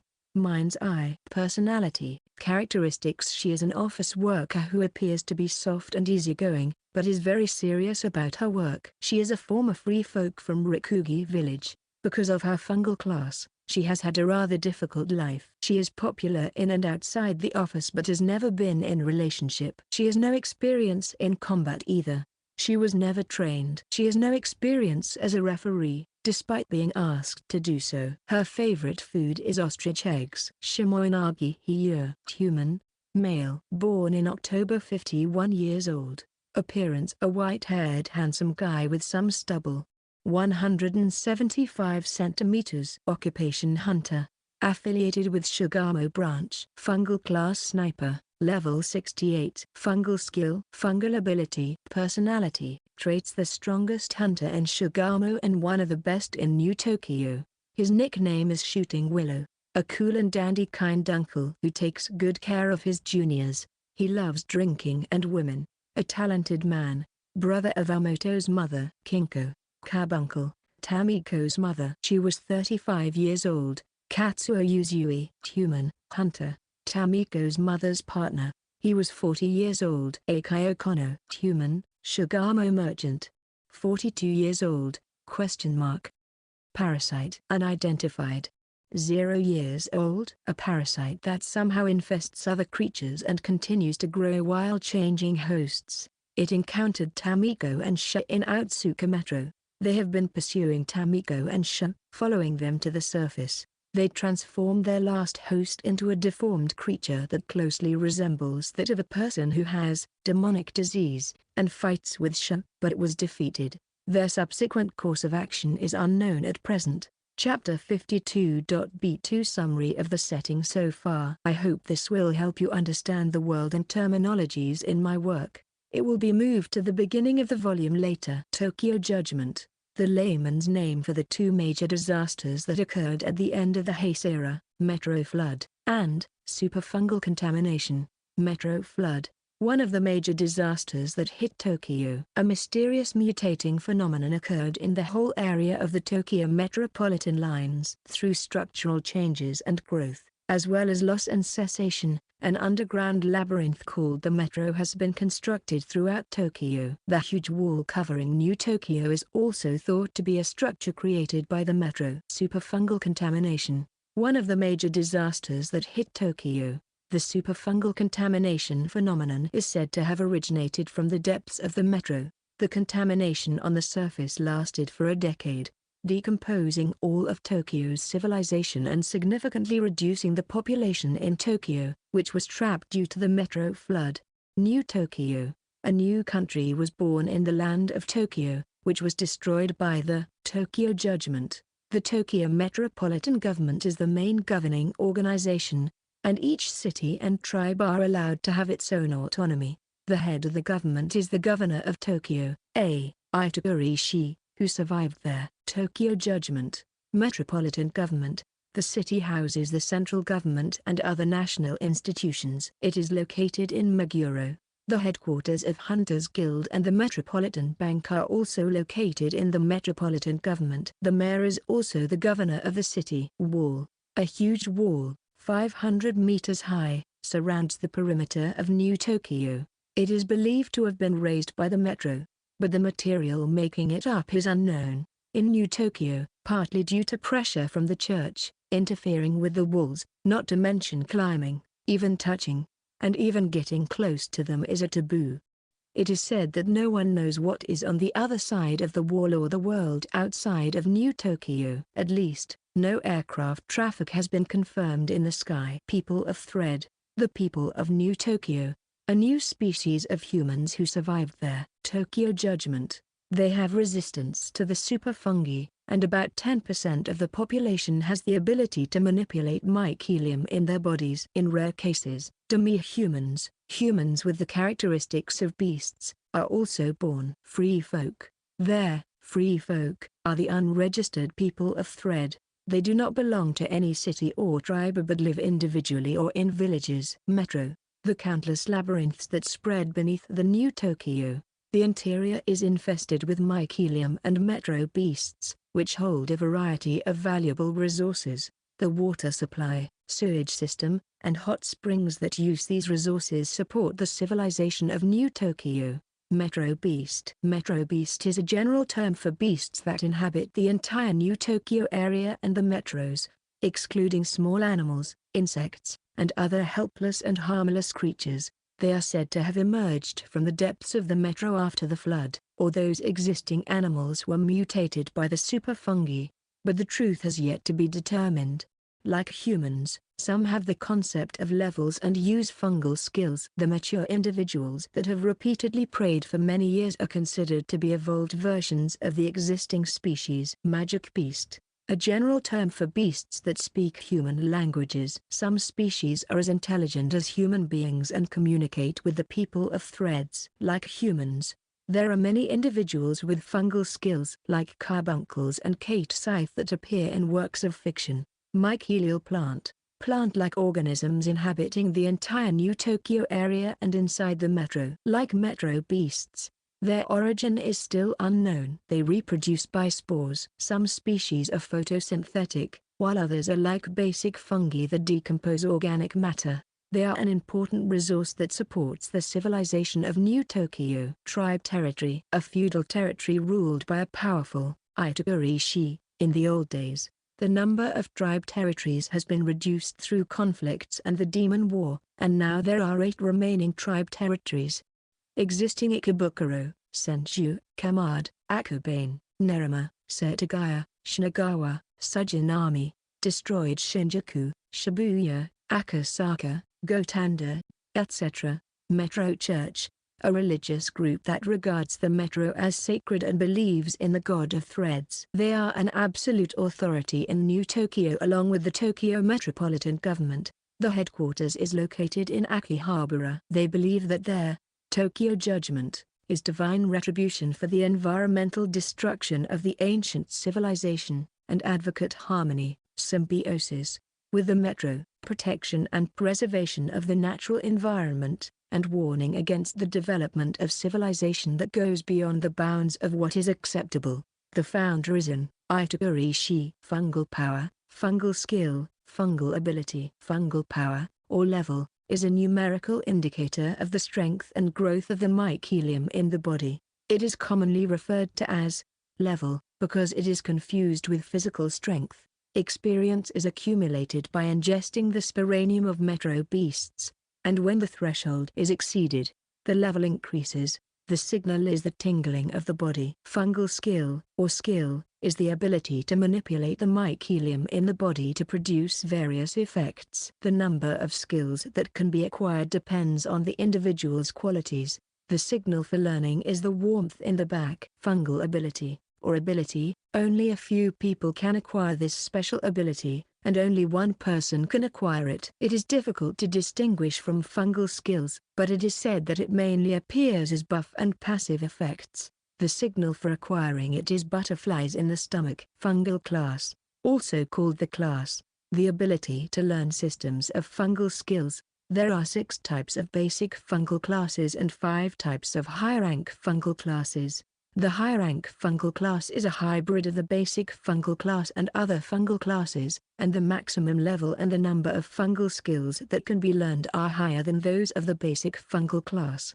Basic class: Knight, Fighter, Craftsman, Illusionist, Healer, Sniper. High rank: Holy Knight, Beast Warrior, Puppeteer, Mage, Sage. It is said that there is no higher rank fungal class of Sniper. The majority of people who do not have a fungal class and therefore cannot learn fungal skills are sometimes called peasant, but this term is now considered a slur among hunters because it is considered discriminatory.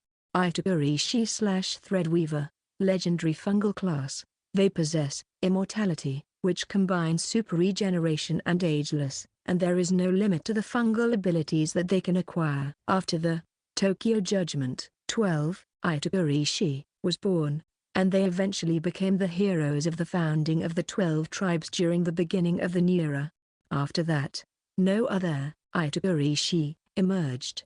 Most of them lost their lives during their Demon War, and there are only 4 Itagurishi in existence: the governor of the Tokyo Metropolitan Government, the founder of the Metro Church, the chief of the Nerima tribe, and Abe.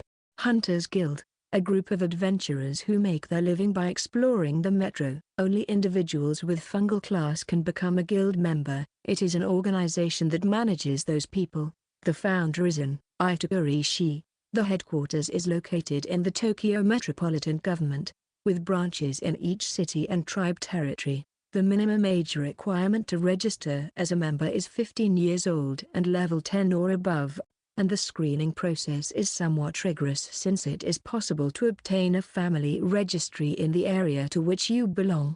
Hunter, a person who belongs to the Hunters Guild and makes a living by exploring the metro and killing metro beasts. Or an individual who engages in the same activities even if not affiliated to the guild. In the guild, a guild member is called a hunter, but usually, only those who have a fungal class can be employed as a hunter. The main sources of income are rewards from quests, commissioned missions, and harvests from explorations. There is a ranking system from 3rd to 5th dan. Also, as a conventional approach, depending on the level, -10 to 30 novice, beginners, etc., especially those under 20 greenhorns, weaklings, etc., -30 to 50 mid-rank, etc., -50 to 60 advanced, veteran, etc., over 60 master, experts, etc., and so on. Sumo, the national sport of New Tokyo, meaning a widely known sport. Players collide with each other's strength one-on-one within a ring,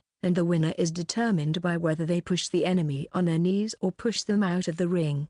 The rules of the ring vary according to local conditions, such as the presence or absence of strikes, kicks, and grappling techniques, and the use or absence of haifu weapons and fungal skills. The Shinto ritual part is lost, and only appears when it is performed by the church. It imitates the old sumo during these times. Demons are intelligent, deformed creatures that resemble humans. They have more intelligence than humans, control more fungal skills than humans, and boast a higher level of intelligence than humans. They are cruel in nature and take pleasure in killing people and bringing chaos to the human world. From the notes of Noah's great-grandfather, they have not been seen since the Demon War 50 years ago. They are a mysterious group, but the Tokyo Metropolitan Government and the Hunters Guild regard them as dangerous, a calamity that will soon come upon the ruined nation. People who suffer from a strange disease called demonic disease sometimes mutate into monstrous figures, but this is only due to the fact that they are strong and terrifying like demons, and there is no known connection to actual demons. 3 major taboos. The 3 major taboos of New Tokyo as determined by the Tokyo Metropolitan Government and the Metro Church in order to prevent the return of the Tokyo Judgment and the arrival of the demons. It is forbidden at both the individual and the city level, and any infringement of this prohibition will result in a crackdown by the Tokyo Metropolitan Government. Interference with the wall, coming in contact with it, going over it, overdevelopment of the metro and excessive waste of resources. The revival of ancient civilization. 5 Great Beast Kings. The 5 most powerful metro beasts in New Tokyo, of which are estimated to be over 200 years old. All of them are intelligent and can speak the human language. Some of them live deep in the metro, while others live on the surface. Some are hostile to humanity, while others have signed a non-aggression pact with humanity. Although they are grouped together as the 5 Great Beast Kings, they are unrelated to each other and rarely interfere with each other. The following names are given by the founder of the Hunters Guild, but some of the Beast Kings themselves do not approve of the names. Dark Purple Dragon Yamamoto. Fresh Blood Weasel Suzuki. Freezing Snake Sate. Heavenly Lion Tanaka. Omnipotent Elephant Watanabe. Subject to additional information and revision from the author, the style is to keep the world building somewhat open. Chapter 53 Barbecue in the Underground Labyrinth. Carrying a lump of healthy pink rabbit meat, we head for the campsite, relying on the map. The ceiling narrows down like Gulliver Tunnel, a gadget from Doraemon, and at the end of the ceiling is a door with an iron fence. It was high enough for an adult to enter with a bent back. The door is not locked, but it cannot be opened unless the knob is turned properly. Whoa! Squeak. It's quite spacious inside. The ceiling is wide, and firefly moss completely shifted into its night glow, pouring down bluish light. The ground is soft grass, and there are about 10 cloth tents set up in the open space. In the back is an underground lake, the shores of which are covered in shimmering sand. It looked like a resort. It feels like an oasis in the Ootsuka Metro. Squeak. It does? Maybe, because it's by the water. Oh, is this your first time here? Come here. The 3 of us are startled by the call. There is a woman sitting in front of the tent, using a stump as a chair. She is a tall, fabulous woman in her mid-30s with curly hair. Her magnificent Mount Fuji's are showing. Staring at her is inevitable. Thank you. Ha. Why are you holding back? We're not the manager of this place or anything. We're just guests just like you. Oh, is someone here, sis? The group was startled. The woman who came out of the tent had the exact same face and the same magnificent Mount Fuji's as the first woman. A doppelganger? Ahaha, you guys are giving quite the good reaction. This is why we can't stop. They are twins. Their favorite game is this one calls out to the other to come in, and the other comes out later. It's a little frustrating that I've become the target for them. I'm a little embarrassed. We are Akabane Tribe's Shishikaba sisters. I am Midori Shishikaba. I'm Aoi Shishikaba. Nice to meet you, newcomer. The sister who first approached me was wearing a green jersey, and the sister who came out of the tent was wearing a blue jersey. They are distinguishable by their outfits' colors, just as their names suggest. Is there a manager here? No, there's no one like that. Some kind soul set up this place, and since then, anyone can use it freely. Trouble is still an everyday occurrence, though. Keep your valuables safe. You can count on us if you need anything. It's almost like you're living here all year round. We're old-timers. Like Snufkin. Is Moomin still being passed down in this era? Anyway, the 2 doppelgangers talks of meddlesome questions. It's the perfect use of their twin power. At any rate, they don't seem to be bad people, so we casually introduce ourselves. I'm Abe Shuu from Shugamo. I'm Ikari Noah and I'm Tamiko. Squeak. The place is half empty, so use it as you see fit. We see many visitors these days. We're going to have a barbecue in a little while. If you don't mind, please join us. We've got plenty of booze, so we'll be serving it up tonight. They are not just not bad people, they are goddesses, or the real Griangura sent to this world. Griangura are children's book characters that originated from Japan. I want to eat pancakes. The tent on the far right of the entrance is empty. Inside, there is only a thin sheet on the ground and an empty lamp hanging from it. Even with space for luggage, there was enough room for about 4 people to sleep in the tent. Hey Noah, Goo, the twins said they were going to have a barbecue. Is it okay if we join? For Tamiko and me, this is the first time, besides Noah, that we have had the opportunity to interact with other hunters in the metro. We had passed each other several times on the way here but had only greeted each other with a hi in the way mountain climbers do. This is a free camping space in the middle of a semi-lawless metro area, free from management. I wondered if there was really no problem in terms of risk mitigation. I think you need to be at least cautious. but I think is fine. The metro is under the direct control of the Tokyo Metropolitan Government, and there are many people coming and going. I don't think there are any hunters who would openly try to do something bad. They seem to be of high levels. They're both about 40, squeak. I see. The more you go up the levels and ranks, the less likely you are to find small-time crooks who will do evil. They can earn money without relying on such acts, and they have accumulated achievements and status. There are a few examples like that bandit chief, so it's not an absolute rule.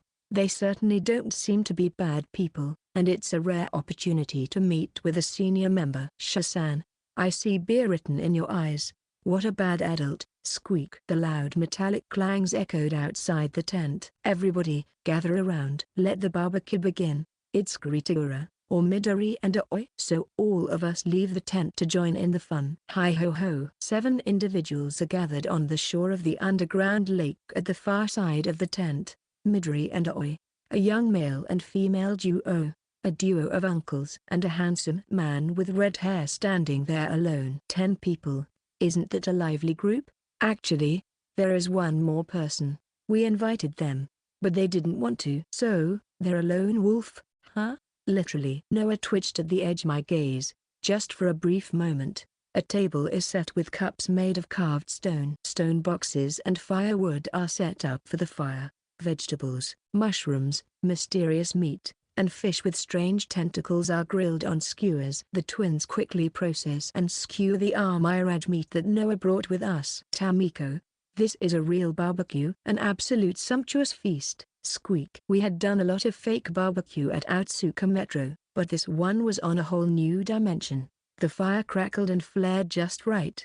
The skewers, which had been properly sprinkled with salt and pepper, or doused with a soy sauce-like sauce, were slowly grilled. A bottle of whiskey-like liquor is on standby. The Kellogg's combo would have been screaming, "I can't take it anymore." Combo is a Japanese Kellogg's mascot, a blue gorilla, by the way. While the 2 starving beasts stare at the food with deadly intensity, Midori and Aoi take a moment to introduce themselves. The male-female duo is from Komagom City. The uncle duo is from Nerima tribe. The hot young master is from Sanju tribe. In general, many of them are from the northern and eastern parts of New Tokyo. After my group and everyone was done greeting each other, and Tamiko's I'm 10, squeak, we toasted with glasses in our hands.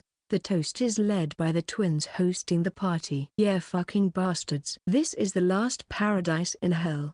Tomorrow we'll be going to the grave or nursery. It doesn't matter, we'll put our regrets behind us today. Even though we hang on each other's sleeves, to a long and prosperous relationship for some reason or another, we're just a bunch of fools. Cheers to Uchi Metro and our adventures. Yay! I took a mouthful of the amber-colored liquid. It hits my tongue, burns my throat, and then exits my nose. Oh, that's the spot. Ah, Abe Shuu is broken again, squeak. We have to stay strong. By the way, Tamiko and Noah drank non-alcoholic grape juice. The children are not ready for adult beverages. Meat and vegetables are good. The rabbit meat was juicier and more tender than expected. The spices used in this dish doubled our appetite. The drinks go down smooth. I have long since forgotten that I had been warned by Noah to not drink a lot because we have a big day tomorrow. I have 2 more drinks. I can almost see stars. What a nice feeling. The story bounces around the twins and the uncle duo. Even me, who was accustomed to social gatherings with my peers due to the nature of my job as a salesman, since I was a newcomer, I remember being stopped by my senior saying things like, "We won't let you go home until you get a lot of business cards." Savoring the delicious skewers and enjoying the heat of the amber liquid in my stomach. Drunk in exchange with people I had never met before. 2 gorgeous, tipsy beauties. It's fun. Just plain fun. Eventually, the topic of conversation turns to, "What are you doing here in the metro?" "I am here for the emeralds." "Amethyst. We're after gemstones," Midori and Aoi said proudly. The color of the gemstones are the same color as their name. It looks like this, but we're jewelers, you see. Actually, we also have a third sister, a year younger than us. She didn't have the talent of a hunter, but she's a lot better than us because we're not as smart as she is. She's a real genius, and leaving the store to her is perfect. If you're ever in Akabane, come to Shishikawa Jewelry Store. It is said that the male-female duo is aiming for the money too. From Tamiko's point of view, they are a little over level 30, so they might also be grinding.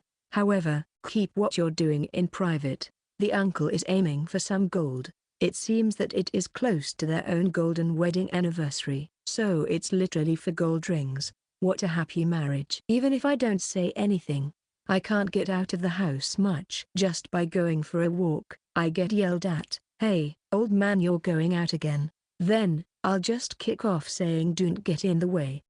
A gillum is much prettier than them. What a terrifying and veteran hunter duo, estimated level 45. I'm scared getting married. And as for the handsome young master, he scratched his cheek and tilted his head. I'm just here to test my skills. I wonder if he's as old as me. His red hair is smooth looking as it flutters in the wind. He's elegant looking and perfect to be an idol. There's always has a smile on his face. He doesn't look bad. But when our eyes meet, I felt a chill on the back of my neck. Whisper, Tamiko. What's with that guy? Whisper, 50 or so. Squeak. If it's just the level, I am better. Individual strength cannot be measured by level alone. It is the same for metro beasts and humans. If level were the only measure of strength, we would not have won against the Satan slime, and it would have been impossible for us to survive in the Ootsuka Metro in the first place. I feel something more than level in that man. Something that neither the twins nor the old man could find. Something that lurked beneath his thin skin. Abe-kun, tell us about yourself. From what I've seen, you're young, but you look pretty skilled somehow. A baby's but smooth face that seems to be harmless to humans and beasts. This evaluation remains relatively the same in New Tokyo, and it is rare for ordinary people to be wary of me. People often even say, you don't look like a hunter. However, it seems that those who understand me do. Like the ace of Shugamo, Shimoinagi, the old man and his wife have accumulated a lot of experience in the field. I'm hoping to get some mithril or something. The faces of all the members of the group stiffened. The male and female duo laughed bitterly and said, that's absurd. Abe-kun, that's unreasonable. Mithril is just a dream. It seems it was hunted down a few decades ago. Nowadays it only appears in the deepest lair, and they are rarely seen in the first place, and the deepest levels have recently been the home to a boss-class gillum. It's hard for us to get our hands on it. The information given by the man at the reception desk seemed to be out of date. Apparently, there is a boss on the 30th floor. Even the experienced uncles thought it was a reckless challenge. It seems that it is not a simple matter. When I glanced at Tamiko and Noah, they were kind of prim and quiet. Asha-san is as good a hunter as any of you here. Shugamo's strongest. Squeak. Tamiko, pipe down. The senior members of the group tease me about my virginity. I simply deny them. Proof. I'll give you the proof. Still. By any chance, Sha-san? Well, I still respect you. A finishing move. Well, I'm also. I was revived. I'm a girl too. Squeak. Sure, sure. Chapter 54. The Kingslayer Silver Wolf.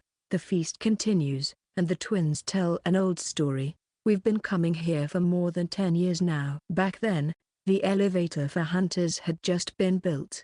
We had a lot of trouble with the miners and the church. If you don't support them, you'll be called a human trash. According to the twins, the installation of elevators in the metro was accompanied by strong opposition from the church. They consider the excessive alteration of the sacred metro by human hands to be a blasphemous desecration, and there is the fear divine retribution. The law that elevators be installed only on the 10th basement floor was also the result of pressure from the church. Well, they can't build an elevator on the 20th floor, can they? The miners will die like ants. The twins also feel that the quantity and quality of the mined goods here are declining.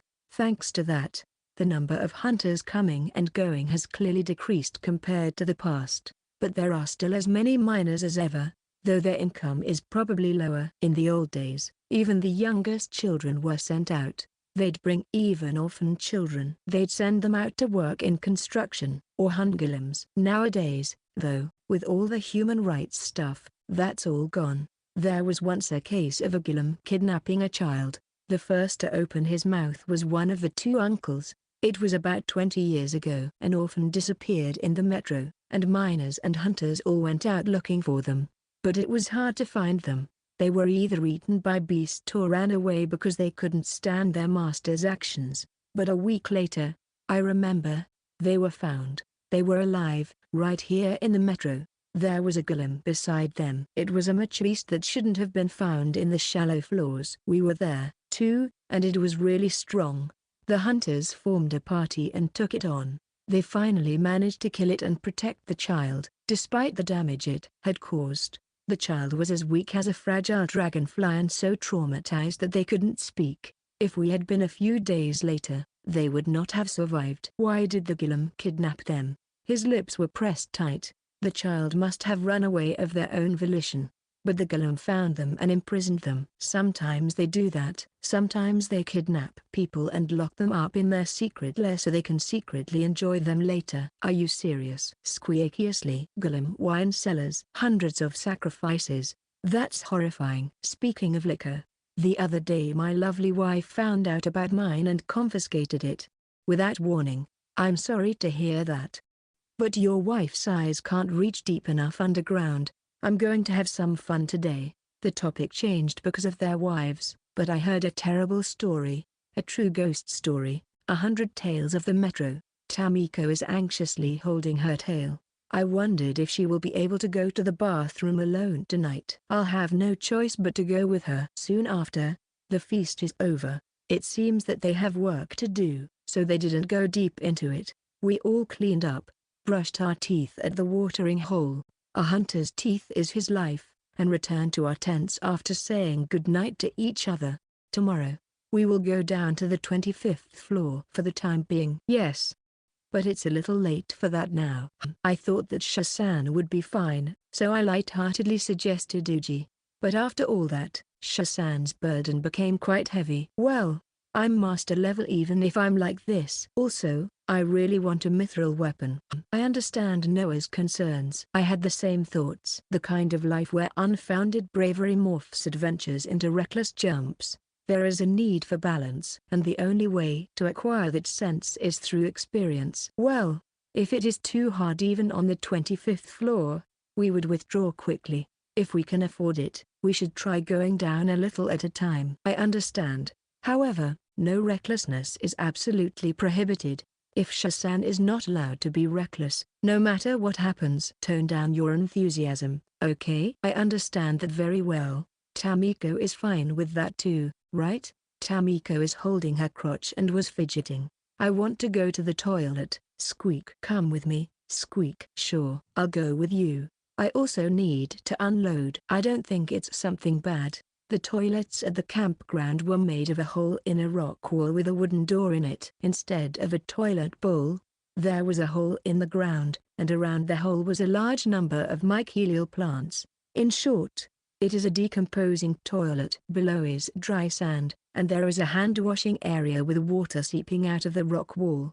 Metro's mycelial plants are so strong at decomposing that even a fresh corpse is reduced to bones and dust within a few days. They can decompose and absorb excrement in a matter of days. Oh, didn't Noah mention that the dirty water from Shugamo is discharged into the metro? I wonder if it's also being used underground by mycelial plants or something. Or maybe it's absorbed by the metro itself. I should stop scaring myself. Noah joins me and Tamiko before going to bed. The three of us do our business together. The bathrooms are shared by both men and women. But what should the men do in such a situation? I think I read on the internet that many women say I don't like to go in after men. But I guess they also don't like to be followed after by a man. Where is the right answer? What is the path that will make everyone happy? Shasan, please go ahead. Oh yeah?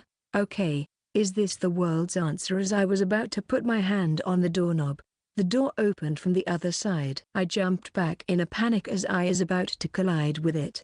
Excuse me. A stranger's face appeared. Or rather, something not human. Silver hair that covers their face. Protruding nose. Sharp, blue eyes. Triangular pointy ears. A wolf walking on two legs and wears a hunter's jersey. A demi-human, and a wolf.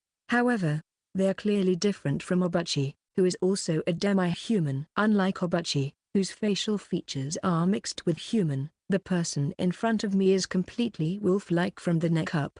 The lone wolf the twins were talking about is probably this guy. I can't believe that they are literally what they said. I'm sorry, are you okay? The werewolf's voice is cool and pleasant to the ear. The voice and the body shape of the man make it clear that he is a male. Yes. I'm okay. Good. Excuse me. He bowed lightly and tried to leave between my dumbfounded party and me. Gee, Noah was about to say something, but then stops herself. The werewolf's ears twitch. He stops and turns around. Miss, did you try to call my name just now? Have I met you somewhere? Noah, who had been frozen, pauses for a moment and then shakes her head. Well, I'm from Ikebukuro too. I couldn't see her face, but her voice felt harsher than usual. That's right.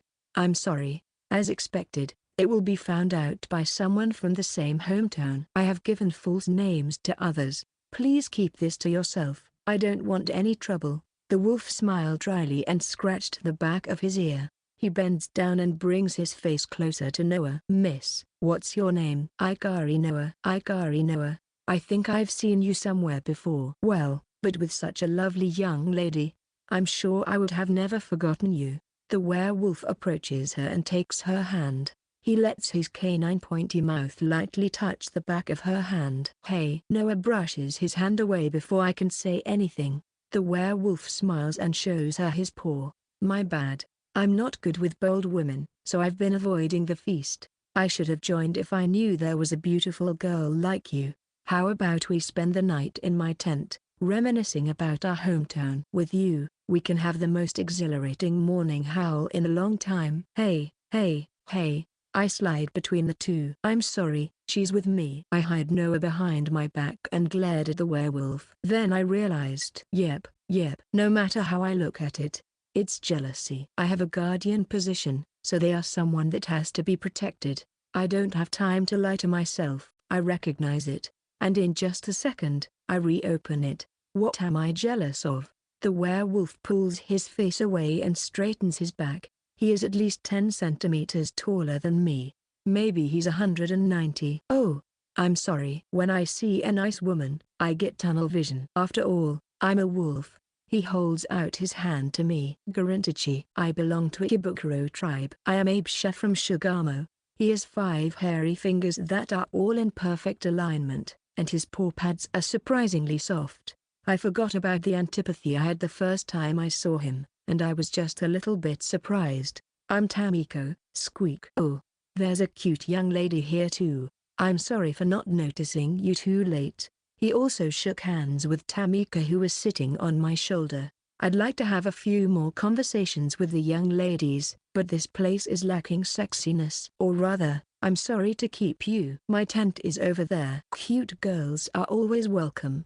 After everyone's gone to sleep. I'm going then. Ha. The werewolf Gurren leaves while his fluffy tail wags behind. What is with that guy? I had imagined him to be a solitary person or a difficult individual, since he refuses to go to barbecue and stays alone. I'm not sure what I was expecting. I'm a little annoyed, but he was handsome, a total hottie. Squeak. Oh, even from Tamiko's point of view, it's the same.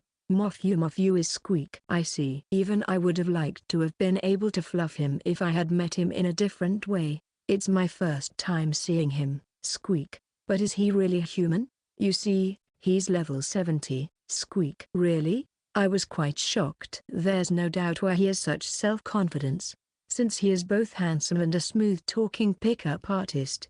Moreover, has a higher level than me. Well, it doesn't matter. I have a cheat fungal class.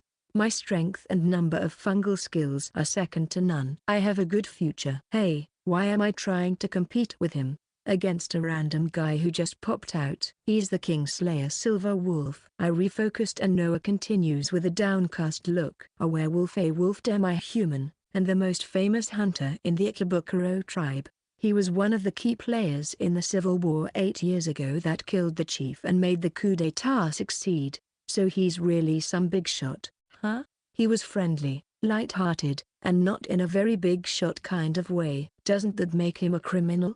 The even is a bit complicated, but the metropolitan government has accepted the new system. The former chief was, you know, a tyrant, and their new chief is quite welcomed by the people of the territory, a real revolutionary, Che Guevara. It's before we were competing with each other. It would have taken 100 times more courage to challenge him if I had known in advance.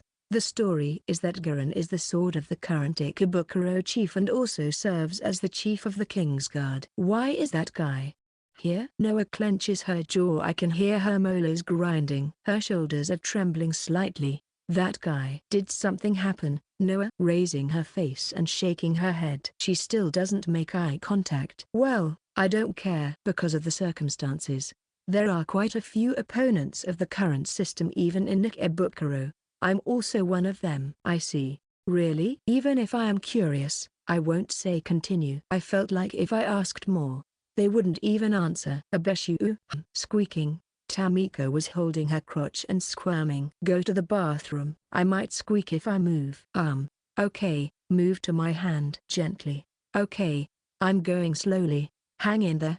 We're almost to the bathroom. Wait, don't relax. Don't wag your tail. Stop. Chapter 55 Uchi Metro, 25th Underground Floor. Next morning, I wake up to the howling of wolves, or rather, as I declared, a woo. You wolf bastard. Shut your trap. Some of us are still sleeping. The twins began yelling. Their screams are just as loud as that howl. I'm sorry, but I'm just an instinctual thing for the pathetic demi-human member of the canine family. And I hope you'll tolerate me. So I'm sorry, just a little more. A woo. Shut up. I don't want this to be my start of the day today. In other words, I force myself to sleep again. That damn wolf, squeak. It's war, squeak. Tamiko jumped out of bed, but I told her, it's okay, you can still sleep, and patted her on the stomach. Sigh. Noah, can I sleep some more? Noah is about to sit up. She chuckles and wraps herself in a cloak. Yes. Good night, Shasan. Looking at her face with her eyes closed next to me, something wells up in my chest. My whole body becomes hot. At the same time, crap. I thought of that damn werewolf. I'll never let you see Noah, Tamiko, any of these girls' smiling or sleeping faces. After waking up from a happy nap, I finished preparing everything and left the camp. The twins are preparing breakfast in front of the tent near the entrance. The others seem to be up already.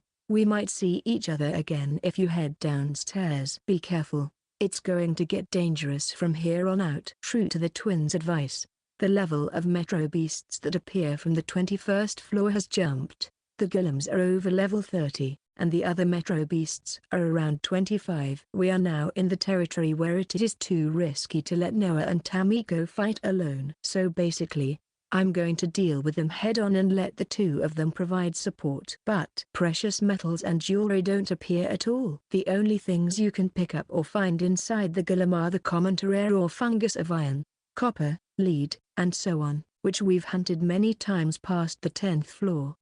I guess that's why they are worth that much money. Well, of course, let's go a little further down as planned. Hopefully we'll find a good hiding place. I found one, squeak, nin. The Kunoichi squirrel is quite reliable. The map becomes less and less accurate as we move deeper and deeper. Perhaps the shifting of the metro is a factor. Maybe it is simply because the further you go, the fewer people reach it and the higher the risk of sending in personnel who can survey the area. Still, there is no error in the main passages between the stairs, so it is not particularly troubling. According to Noah's pocket watch, we departed at 9:00 a.m. After a quick lunch break, we reached the 25th floor at 3:00 p.m. Squeak. Yeah, I level up. As soon as we arrived, we had a brawl with a group of Landsaugen, human-sized bipedal paloopa. After narrowly beating them off, Tamiko reaches level 41. Another step up to the heights of being a squirrel. Noah, at this pace, would soon be up another level.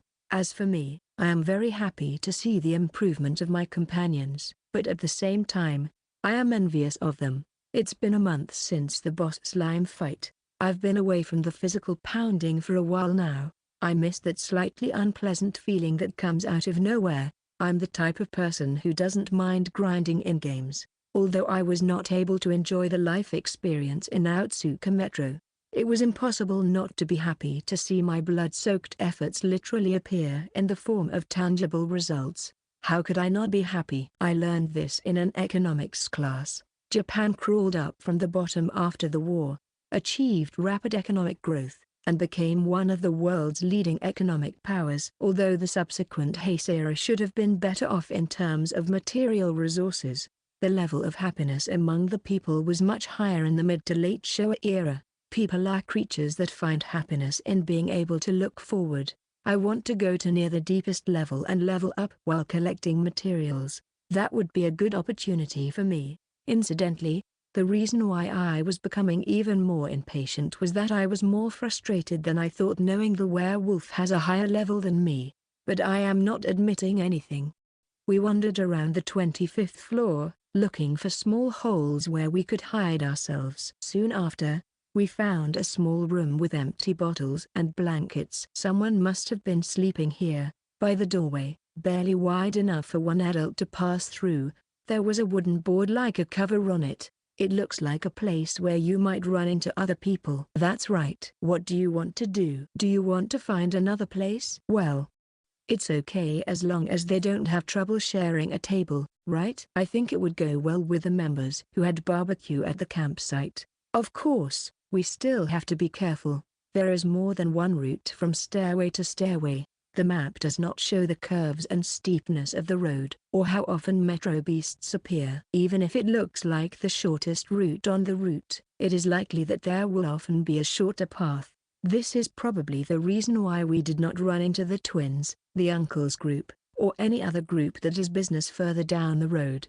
After some random hunting, it was nighttime and we eventually returned to our first candidate. There were no prior customers, so we unloaded our bags and put a lid on the doorway. Noah sets up a clapper there. If anything comes in from the outside, it will make noise to let us know. Oh, are both of you tired? Not really. Not squeaky. Checking out our loot so far. Armorad horns, hermit crab shell fragments, horns and outer horns of a demon beetle, the skin of a strong green goblin that seems to be a mature individual, etc. After that, there are a few souvenirs from the mushroom lottery, estimated at just over 100,000 yen. The numbers alone don't seem so bad, but compared to the risk level, it's not that good. Looking at it this way, unless we find rare or fungus, Uchi may not be a very good hunting ground. Well, if it were that lucrative, there would be a lot more people here. Life is never easy. There's me that makes life skeeksy. Yes, we do. Tamiko moved up one level to 41, while Noah and I remain the same at 25 and 68. If possible, I'd like to raise my level by one level too. I understand well why there are so many hunters in pairs. It's because metro beasts have two sporana, right? Well, I think that's the most common reason. The Sporangium is a massive experience, so to speak. Eating two sporana is a shorter way to improve than eating one. In that sense, a species like Tamiko, which has a low stomach tolerance, is at a disadvantage. Well, I can't complain about the interspecies gap because it exists in any living creature, but there are many places where we usually work with 3 or 4 people. If you train solo, you may be able to rise quickly, but if you have an accident, that's the end of it. If there are more than 3 people, it becomes difficult to distribute the Sporangium, but the more people you have, the more beasts you can hunt, and you can have a margin of safety. The point is that it depends on the way you think and the composition of the members. As I said yesterday, at this point in time, I'm going to do my best, and I'm going to beat the beasts around there. Both me and Sis are bad against gillums, and if we go further, there will be a lot of stronger metro beasts. When it comes to combat, we're completely dependent on Shasan. Yes, that's why I want to remind you.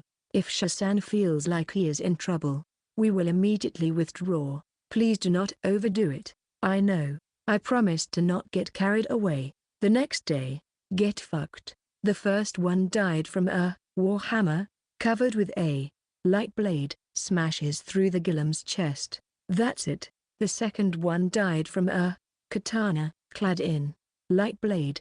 It passed through the gillum's shoulder to its waist. Come on. The third one, using iron fist, clad in light blade. I struck the gillum over and over. It's here. Isn't this gold? Even if it isn't, it still looks like gold. Pidgey. Still, my condolences, antique doll. Squeak. I feel like I'm getting burned out. I carved the abdomen and found a shiny or fungus the size of an Tamiko mushroom. The color is definitely golden. The gillum lottery. At the third one today, we finally got a hit. It certainly looks like gold. But it's so tiny, it doesn't matter how small it is. The important thing is that we hit the jackpot. I dug up the real thing. It was proven that the lottery was not a scam. All we have to do now is to get more of them. By the way, there is a mineral called pyrite. It's called fool's gold, another metal that looks a lot like gold. Stop it. Don't say nasty things. Well, we'll get it appraised when we return to the surface. But according to Sis, the gillum here is around 35, isn't it? It seems that the physical correction is about +10. I'm not sure if it's too late for that, but I'm impressed with Shasan's skill. My Pugawan. Squeak. You mean Padawan? For now, even a gillum on the 25th floor won't be a problem. Their power alone is hard to underestimate, but overall it still falls short of ogres and authresses. Their movements are slow and their intelligence is just as low. As long as you find the vital spot, it can be killed with a single blow. Although humanoid, they sometimes ignore the concept of joints. But once you get used to it, it's not a big deal.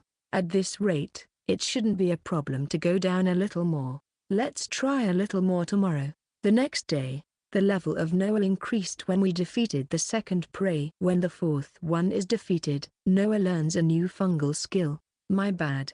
Noah, who is embarrassed, still looks quite happy. Now, level 26, and her fungal skills became 4. I'm in my 3rd year as a hunter, but since I met you two, I felt as if I had never gone like this before. Abe Shuu's leftovers are dangerous. It's a forbidden taste.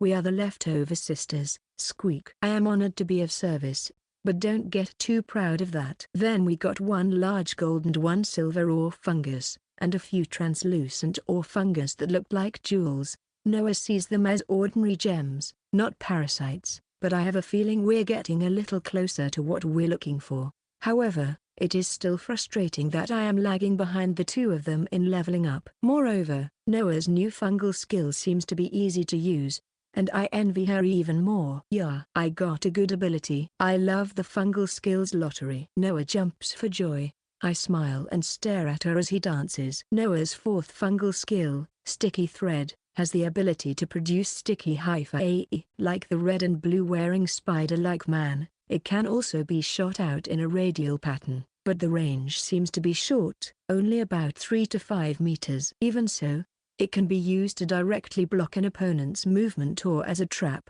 and is considered to be a very useful fungal skill. It seems to be one of the best among their craftsman skills. We tried Sticky Thread on the Metro beasts on this floor. Unfortunately, the gillum ripped it off in less than 5 seconds. There may be a level difference factor, but it turned out to be quite effective against other small and medium-sized beasts.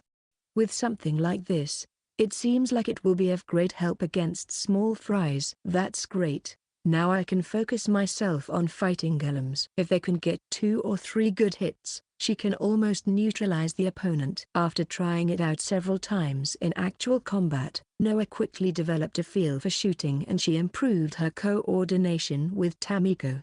However, Noah does not seem to have the stamina to use her own fungal skill, and her movements slow down noticeably when she fires a series of shots. This is the only thing to watch out for. I think we should call it for today. We decided to call it a day and get ourselves ready for the next day. Finally, it was time to go to the deepest level. Though raiders came that night. Chapter 56 Red Raider, Midnight. I woke up. My bladder is tight and full, even though I have not been drinking. I put the clappers down and quietly go outside. I did my business in a bush a short distance away from the small room, and as I was about to return, I stopped. Slippery, as if it had crawled out from the floor. A shadow attacks me from behind without a sound, but I can see it. I turned round and slammed a roundhouse kick into the enemy who is pouncing on me. The opponent is crouching as they were blown away. but they avoid falling by digging the soles of their shoes. They coughed, clutching their stomach as if the kick had some effect on them. Do you need something? I have a pretty good idea who it is by the outline. He straightens his back and looks up. He has a cool, idol-like face, with slicked back red hair. He is that handsome guy who was at the camp. He belongs to Senju tribe, if I am not mistaken. His name was Kurizuho-san. I'm honored that you remembered me. You have quite the great kick, Abe Shuu-san. Kyo smiles at me. His refreshing smile is looking quite creepy at this moment. What are you trying to do? That move was not just some joke, right? I thought I was completely hidden behind you. Yet you intercepted my attack accurately without even looking at me. I was a little surprised, but that's your strength, isn't it? That's not an answer. Kyo stops and throws his luggage onto the grass. He takes off his cloak and even his jersey jacket. Abe-san, I would like to get to know you better. Yesterday. Ever since I first saw you, I couldn't resist it. Huh? The young man looked straight at me and continued. The first time I saw you, you were stronger than anyone else who was there. The twins and the old men were very skilled, but you had something special that they didn't have, that no other hunter I've ever met had. I could tell. I honestly don't remember the taste of the meat or the wine. Everything about me was intrigued by you. I thought it was that, but was relieved to find it was not. The phrasing is still suspicious, though. He seemed to have figured out that I was the highest level in that group. And he also has an inkling of my secret cheat. It might have been different if the werewolf had been there. Kyo removes even his undershirt with a smooth motion. The upper half of his body is exposed. Whoa. There is a plump chest there. However, an event such as a woman, her height is almost the same as that of me at 175. However, his bare body is filled with a mountain range of muscles. His pectoral muscles are so thick that they bulge out of his chest. His abdominal muscles are so ripped that he looks like a Power Ranger, and his deltoids and biceps are so thick. There is a macho body that is clearly disproportionate to his androgynous features. He has tattoos on both shoulders. The right side looks like a hunter's insignia, and the left side is probably the insignia of the Senju tribe. Hey, you're putting your hands together. That's exactly what it means. A match. In other words, let us use our everything and fight each other. No, I know what you mean, but I am reminded of the sumo match with Amoto, but it seems to be different from that. I don't really want an exchange of lives. Abe-san can fight with killing intent. As far as I am concerned, I win if you can't move. No, that's why I'm doing it. Q makes a wry smile and scratches his head. I know. From your point of view, there may be no point in fighting me, but this is the Metro, and at any given moment, a battle is waiting to be fought. It's the same with humans. I don't know what you're talking about. It reminds me of Noah's story. I remember Noah telling me that the Senju tribe is a tribe with its own culture, and that all of its members practice martial arts. He is a seeker type, or a I'm going to meet someone stronger than me type of person who doesn't care about the people around him. Just like that secretary. Well, then, I'll give you a reason to fight. If you win, I'll give you everything I have. My luggage, my savings, the pornographic books hidden in the ceiling of my parents' house. Everything I can have at my disposal, including my own life. I see. The words pornographic books rather than luggage or savings appeared in my mind. In exchange, if I win, I want you to go out with me. It takes a while for the new words to soak into my brain. What? I want you to go out with me. As my boyfriend, huh? The handsome man keeps a straight face, but his cheeks are slightly tinted. To put it bluntly, it's love at first sight. I took a deep breath and screamed out with all my pent-up emotions. You made me think it's that, then make me think it's not that, and then, in the end, it's actually that. And now I know I don't need that erotic book. I'm a little confused, so I'll try to summarize the situation. To put it simply, I'm challenged to fight by a prince character in a Shuu manga, saying if I win, go out with me. Only an Uchi. It's outrageous. The opponent is Kurizuho. He is estimated to be at level 50. He is a hunter of the Senju tribe, a group of martial artists, and his stocky physique suggests that he is trained in some kind of martial art. If I win, I will receive everything he has, including his possessions and himself. I will also receive a somewhat special pornographic book. If Kyo wins, I, myself will become his. I'm sorry, I don't want the money or the erotic books, so I don't want to play. A natural reply. No, I don't want that. I want to be with you, and if I win, I want to go out with you and let's poke each other. It is a poke from behind, right? The cover of the hideout is removed, and Noah and Tamiko appear out of it. Shasan, Abe Shuu, I seem to have woken them up. Or rather, there's no guarantee that this commotion won't stop metro beasts from approaching. Rather, I would like to do that now, so I won't have to use beast repellent. What's going on? At this time of night, two men. There's a squeaky smell between you two. No, that's how sharp, Tamiko. There is no excuse for this, but it is by no means my fault. My hatred for Kyo grew stronger and stronger. I woke you up, my lovely friend, but you're not my type, I'm sure. He ruffled his red bangs and laughed mischievously. Are you going to run away from a match while in front of two girls? No, no, I will not be provoked by your words.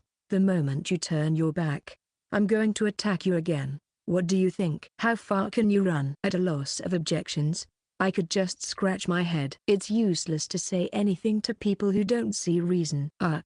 I'm starting to feel like I can take it as long as we don't have that relationship. Frankly speaking, I hate it. There's nothing for me to gain. I don't have high hopes for this guy's personal assets, and I don't need some special pornographic books. Still, calamity sometimes comes without regard to convenience. All I can do then is to resist to the utmost of my ability. I'll make you regret it so much that you'll never think of getting involved with me again. If anything happens, it will be an unfortunate accident, and my conscience will not be hurt. Really? After that, we can take our time getting to know each other thoroughly and just the tip is fine. You're just aiming to poke me. After all, there is nothing wrong with sexual love, no matter what the object of desire.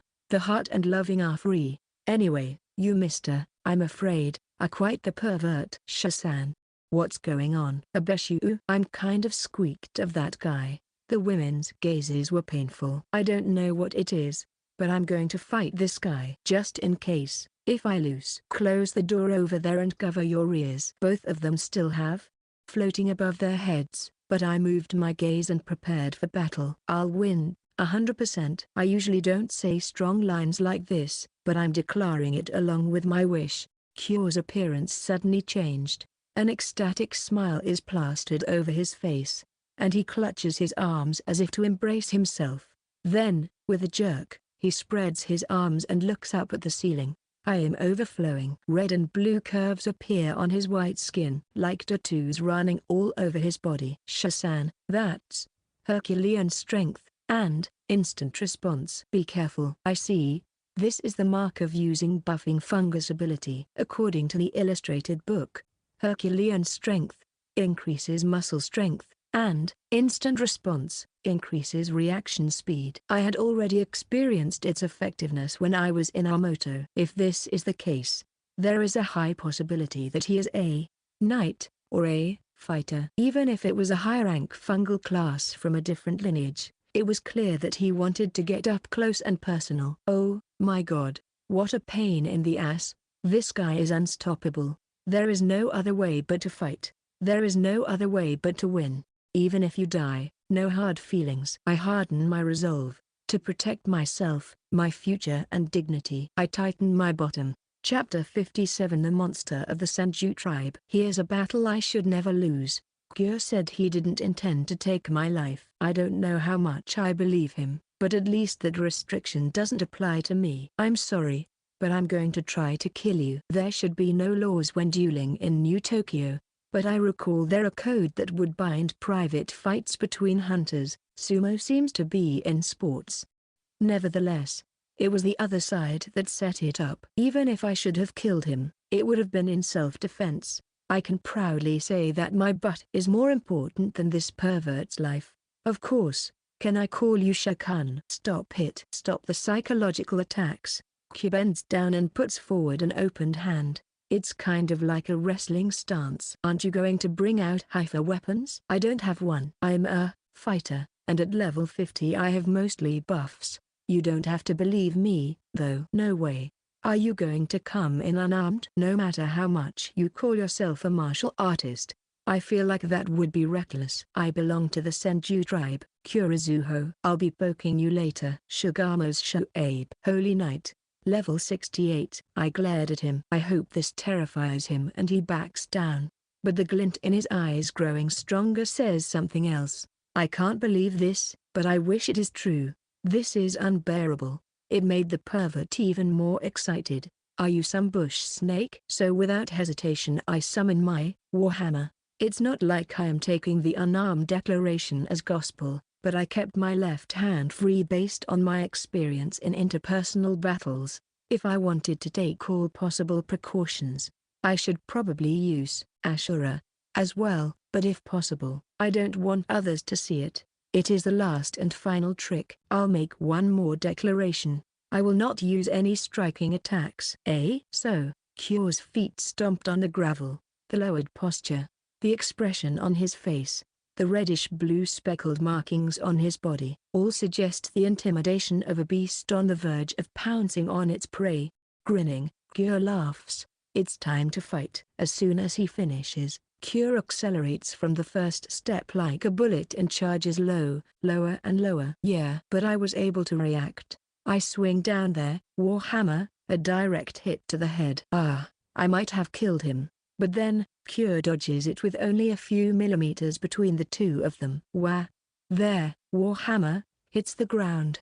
At the same time, Kyo places his left hand on the back of my right hand, gripping the weapon. Place his right hand under me and twist his body. I can describe it as a moment of realization. In that instant, without any sense of discomfort, my body flips to the side. I am dropped with my back to the ground. That's Katigashi, an Aikido technique. Dodging my counterattack using a lower kick, Kyo grabbed my right arm, pinning my shoulders between his legs and pulling my elbows. An Ashihishigai, a judo technique. Haha, I got you.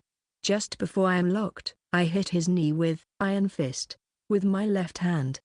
Kyo's face contorted in pain, and the force on my arm relaxed. So I forcefully pulled it out. The fist that I swung down shatters the ground. Kyo, who dodged by rolling backwards, keeps his distance. I thought I had completely got you. The fact that you counterattacked before I could even get you is a trick you can't pull off unless you're anticipating the move. Kotigashi, huh? An Ashihishigai, the technique in which he twisted my right hand first and throwing me. I had experienced it several times. It's the Kotigashi of Aikido. One of my friend in college belonged to an Aikido circle. He was a weakling who was only interested in video games and anime, or rather, he was a guy like that who had gained some halfway decent strength, and whenever he got drunk, he would come close to me wanting to try some techniques on me. Thanks to this, I had already experienced some of his techniques, though they were on a different level of sharpness than those of my friend. My body jumped up on its own before I could even feel the pain, or else my wrist would have been destroyed. Oh, you know me well. It's a little surprising. As he spoke, Kyo bent his wrists and stretched his elbows, stretching his joints. An ancient killing technique, Jujutsu, which traps the opponent like a tentacle and bends them to the extreme. Aikido, a traditional self-defense technique that uses the mysterious power of Aiki, the technique for breaking down and controlling the opponent, is derived from this technique. Wrestling is a martial art of heroes that charms you using their well-trained bodies. I use their Kyo-style life or death technique, which is a fusion of these three martial arts. Ujitsu, Aikido, wrestling?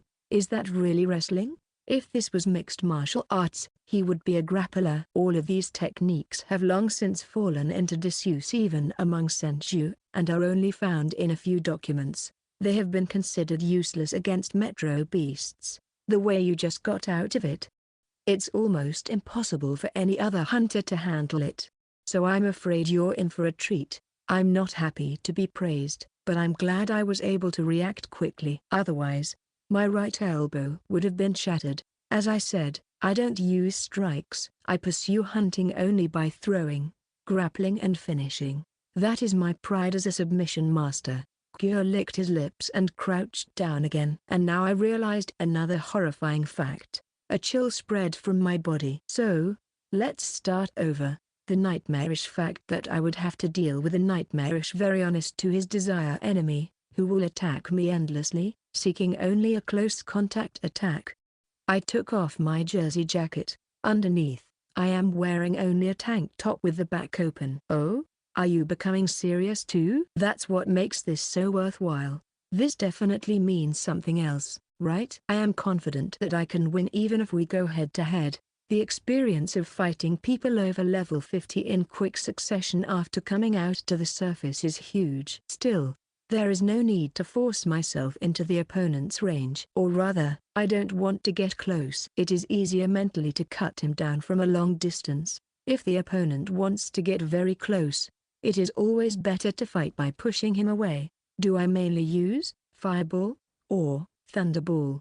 No, considering the opponent's agility, it would be difficult to hit him.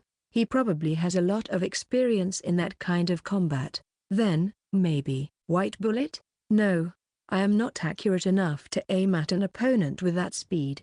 I'm still in training. No then, it's fine with the idea of hitting with a few shots, right? I've decided. This looks interesting, so let's go with this. Oh? What? The smile disappears from the face of Kyo, who is pleased with himself. Seeing hypha growing from Shu's back forming a pair of hypha arms. Ha, Ashura, weren't you a holy knight? It was a natural question, but I didn't give him an answer.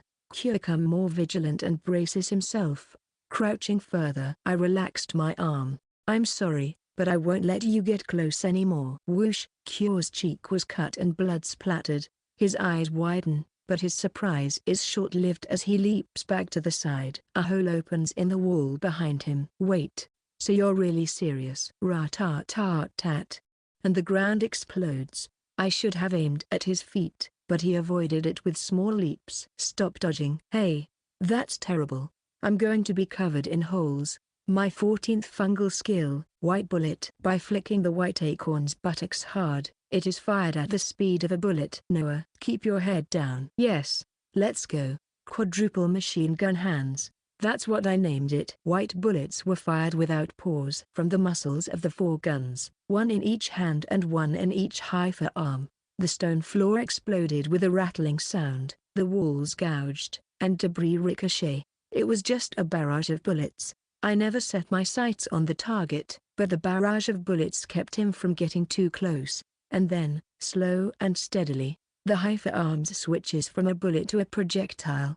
The mycelial balls released from the fingertip raises pillars of fire and scatters electricity. It is wicked. It's one-sided genocide. Hi-ark. These are bullets, right? Just like a disaster. Violence unfolds in the distance. With a firm determination to never let that pervert get close to me again, I unleash all the long-range attacks I have at my disposal. Q may be good at avoiding. However, his skin is torn and his flesh is gouged out. Even when he tries to close the distance, he is unable to catch me. A mobile turret with even greater mobility. Eventually, a shot hits him in the shoulder, and what splatters is not blood, but shards of mycelium. White armor. This is the first time I've seen one in the flesh. The body surface is covered with a thin film of mycelium, a defensive type of fungal skill, like the Tamiko's hypha shell. I notice that his upper body is covered with a faint white hypha, instead of red and blue patches. 3 bullets hit Kyo's arm, which is protecting his head. Blood sprays from his arm, mixed with bits of mycelium, and the guard's posture wavers. Their white armor is thin, and its sturdiness does not seem to be as strong as my shield's. The bullet that I fired was straight into his unguarded chest. Just before that, Kyo smacked the bullet, snapping from the side, like swatting a fly. The bullet that strays wildly lands behind him and falling to the ground. I'm sorry. If I listen to it, I am able to see it coming. The next time he saw bullets, it was fired from both sides at the same time at the same direction. Kyo's hands swooped. The bullets landed behind him. The action of flicking your thumb seems small, But it's big. The tendons in your wrist, the muscles in your forearm. As long as I can figure out the trigger that activates the attack, there's no way you can pull off a trick like this. No, no, no, no. This is not some samurai show. Licking the blood dripping from his palm, Q bent down. I'm curious about your fungal class, but I can wait until after the match. We'll save it for pillow talk. It is the posture of a suicide attack, as if a wounded beast had prepared itself for a desperate fight, or like a pervert about to unleash his full libido on his target. Now, this time it's my turn. A moment of silence. The two sweaty men's breathing becomes deeper in the tense atmosphere, starts to overlap. Q kicks the ground, straight towards me. Bullets are fired from all my forearms. Q's body moved, the bullets only lightly scraping the white armor, and he passed through. Got you. A super fast tackle. But I predicted it. A counter knee kick moves into Q's nose, or rather, just barely passes through. No. Q's lips curved into a grin, entwining me in a way that locked my legs. A katigashi. He tensed and snapped, locking. Just before that, a katana grew from my hand and stretched to Q's face. Q leans back, and while he dodges the tip of the sword, I pull my legs out. Can you handle this too? While Q was on his knees, I swung my katana down at Q's shoulder. I thought he took it, but Q's knee moved and he stepped halfway. His left wrist and my sword overlap, and there, katana is knocked away. A suwarawaza.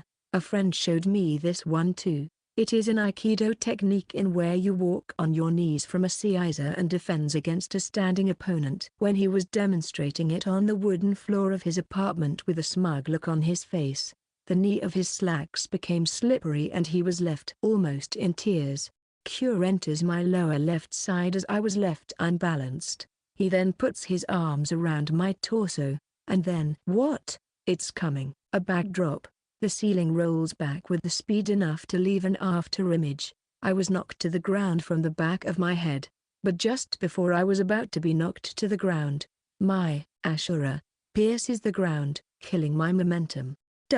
Undoing the arm that grabbed my waist, I landed on the ground with a backflip. Shit. Q tried to grab my waist. I brushed it off and threw my fist. Q evades it and tries to catch it. Attacks and defense that doesn't even catch the eye, switching between at a dizzying pace. My speed and power are superior to his. However, even with the two buffs, there is a gap that cannot be completely filled. Even so, Q's skill and judgment have more than compensate for this. If I had been wearing long sleeves, I might have been taken.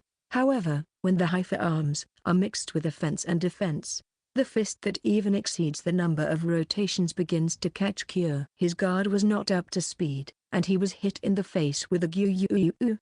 His face instantly swells up and fresh blood sprays out. SHH. With a hook that should have decided the match, Q slips past it and tackles my waist. Just before I was about to be locked in a grapple, I grabs my opponent's arms with both hands and pushed him back, burning the soles of my shoes, completely killing the momentum of the tackle. We both stop moving. Phew, phew, ha, ha. Two rough breaths overlap, creating a brief stalemate.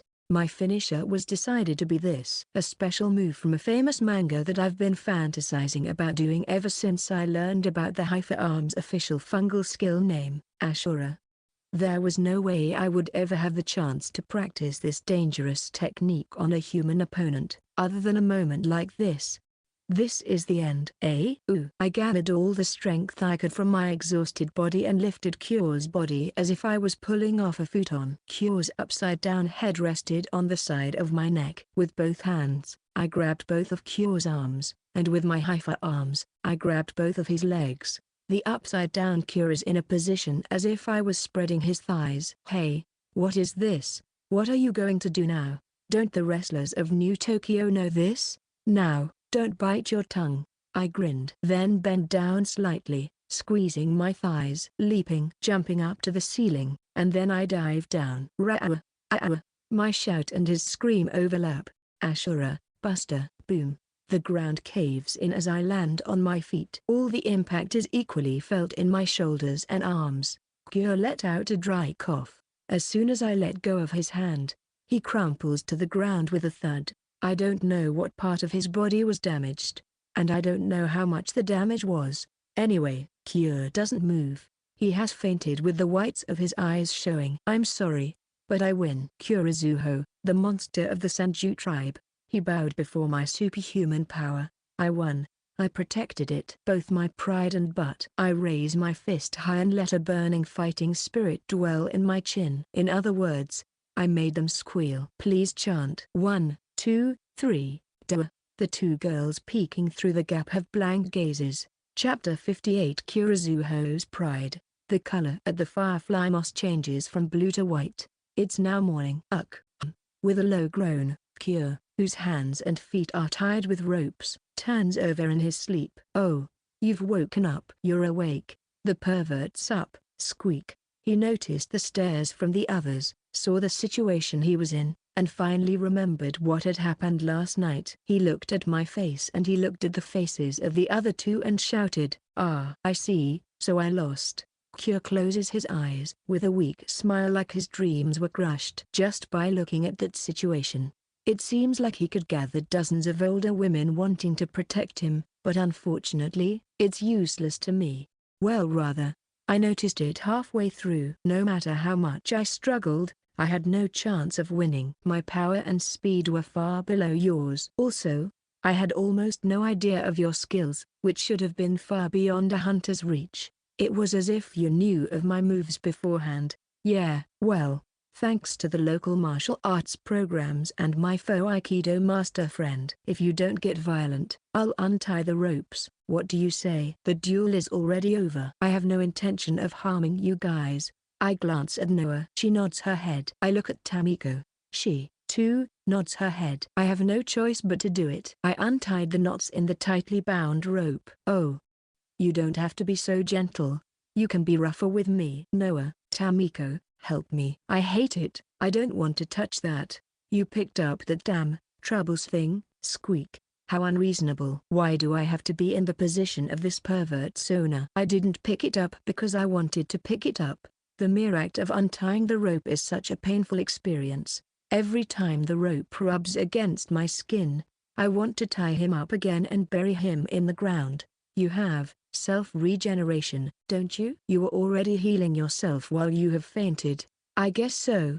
It's not that unusual for a fighter. Released from restraint, Q moves his fingers, arms, and legs while sitting. White armor, self-regeneration, Herculean strength, instant response. It is a skill composition that is perfect for melee combat and is suitable for the idea of a fighter. I wonder if the style is too biased toward arm throws. More than that, I would like to ask you, was this your class? Please forgive the foolishness of a loser like me asking the winner a question. I sighed inwardly. I knew it would happen. Ashura is a very rare skill that is only available to beast warriors, and I have not been able to learn it. In addition, you used not only White Bullet, which only snipers are supposed to be able to learn, but also a wide range of other skills. Such a skill composition is not possible even for a high-rank fungal class. As far as I know, there is no possible way of achieving it. I could only scratch my head. When I glanced at her, Noah's face had as expected written on it. On Tamiko's face, it says, "Is the food ready?" Squeak. Both are correct. That's right. I'm Itakurishi. Kyo's eyes widen. No way. He mutters in a quiet voice. I'm a holy knight to the Shugamo branch. I don't even tell them about some of the fungal skills I used on you. I can't believe it just like that. But I can't think of any other possibility. Leaning against the rock wall, Kyo laughs with self-mockery and shakes his head. I am no match for the power of the founding heroes. It doesn't seem like what I've seen is everything you have. With the current me, there's no chance of winning even if I try 100 times. Just like a small fry. I didn't want people to know. So, I have to keep you quiet. Kyo nods emphatically and closes his eyes. He slowly spreads his hands. Okay, if it's for you, Shakan, you have that right. You could have done it while I was sleeping. I shook my head. That's the way it is, so shut up. Don't tell anyone. forever. So, if you promise me, this is the end of it, huh? That's it? So, if I win, I can do whatever I want with you, right? So, I'll take away your right to say anything about us. That's it. No, no. There's no guarantee that I'll protect that promise, right? If you kill me, you'll be sure. That's right. But, one person supported it and was reluctant to give it up. Our safety and future are at stake, but Shasan is too naive. If Shasan won't do it, It's hard to wake up from slitting the neck of a guy who fainted after a match. And I can't kill him after all. We didn't intend to kill each other, right? Gyo laughed and shook his head. I'm the one who set you up for an unreasonable fight. But you forgive just like that? No, I have no intention of forgiving you. I don't want to have anything to do with you again. I don't even want to see your face. Q makes a face like he's dying. But people like you are the type of people who tie themselves down with promises, oaths, and formalities, aren't you? If you lose in the fight and break your promise, you'll commit seppuku, won't you? Q blushes, twists, and squirms. I'm happy you understand me so deeply. Just by a single moment of skinship. This guy's worse than a demon centipede, squeak. Shasan, let's kill him. The two girls were scathing in their evaluations. I am very much in agreement with them. The last thing I want to ask you is why you don't use blows. Even if you are a grappler, you don't have to keep playing as a grappler, do you? It's as if we were playing rock paper scissors and he only used rock for the rest of his life. If he had allowed himself to mix in regular blows, I would have had a much harder time. Because that's my way of life. Gyo sits cross-legged. There are few hunters who go out from the Senju tribe. Most of the people, both with and without fungal skills, choose to hone their skills and master their own paths. It is a very inward-looking process that can be done without ever leaving the territory. Like other tribes, we have multiple metros in the territory. In the 50 years since the Demon War, the closed environment of Senju has nurtured real masters, like jewels buried deep in the earth. He dropped his eyes to his hands and squeezed them tightly. I have the same roots, the path of Gyo-style life or death technique, in which one pursues only the three techniques of throwing, grappling, and finishing. I will complete this path, this technique, and the philosophy that my late father advocated, within my generation. That is my dream.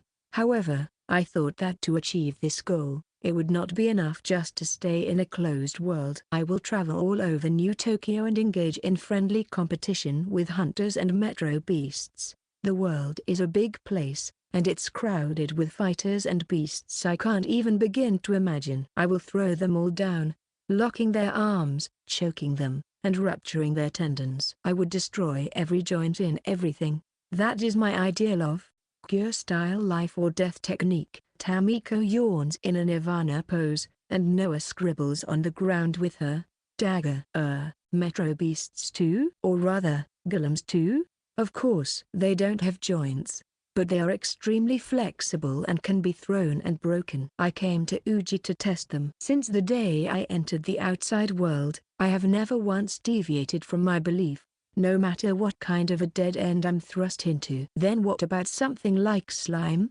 You can never defeat it like that, can you? Well, you just have to throw it and hit it again and again. Are you serious? How irrational. Otherwise, I will die. Life is worthless to me if I can't live up to my beliefs. If it is my destiny to return to the earth at the end of this road, then so be it. I see. Is there even such a person like him? In the severe world of hunters, these values may be nonsense. For the girls, it may be an incomprehensible philosophy. Even so, I can't help but have some respect for the enthusiasm and conviction of a man who is determined to follow through with his way of life. Human beings are so amazing. I can't help but think that the world has already been destroyed, but they tenaciously still keep being reborn. And now there are those who choose to go live rather than just survive. Thread is a connection. The thread is fate. The world has been through decay and the thread is still being spun. The world is a big place. And there is still no end to humanity. The world is truly wide, after all.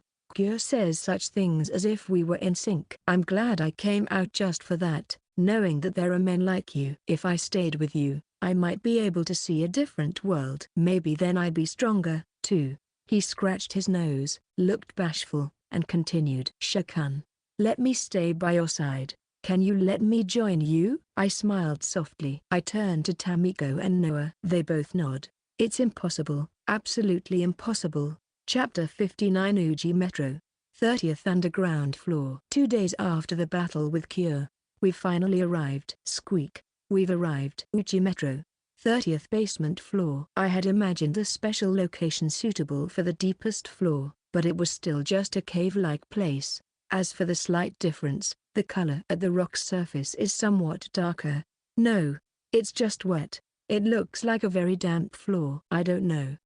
It's amazing how we got here this fast. Noah has a look of half disbelief on her face.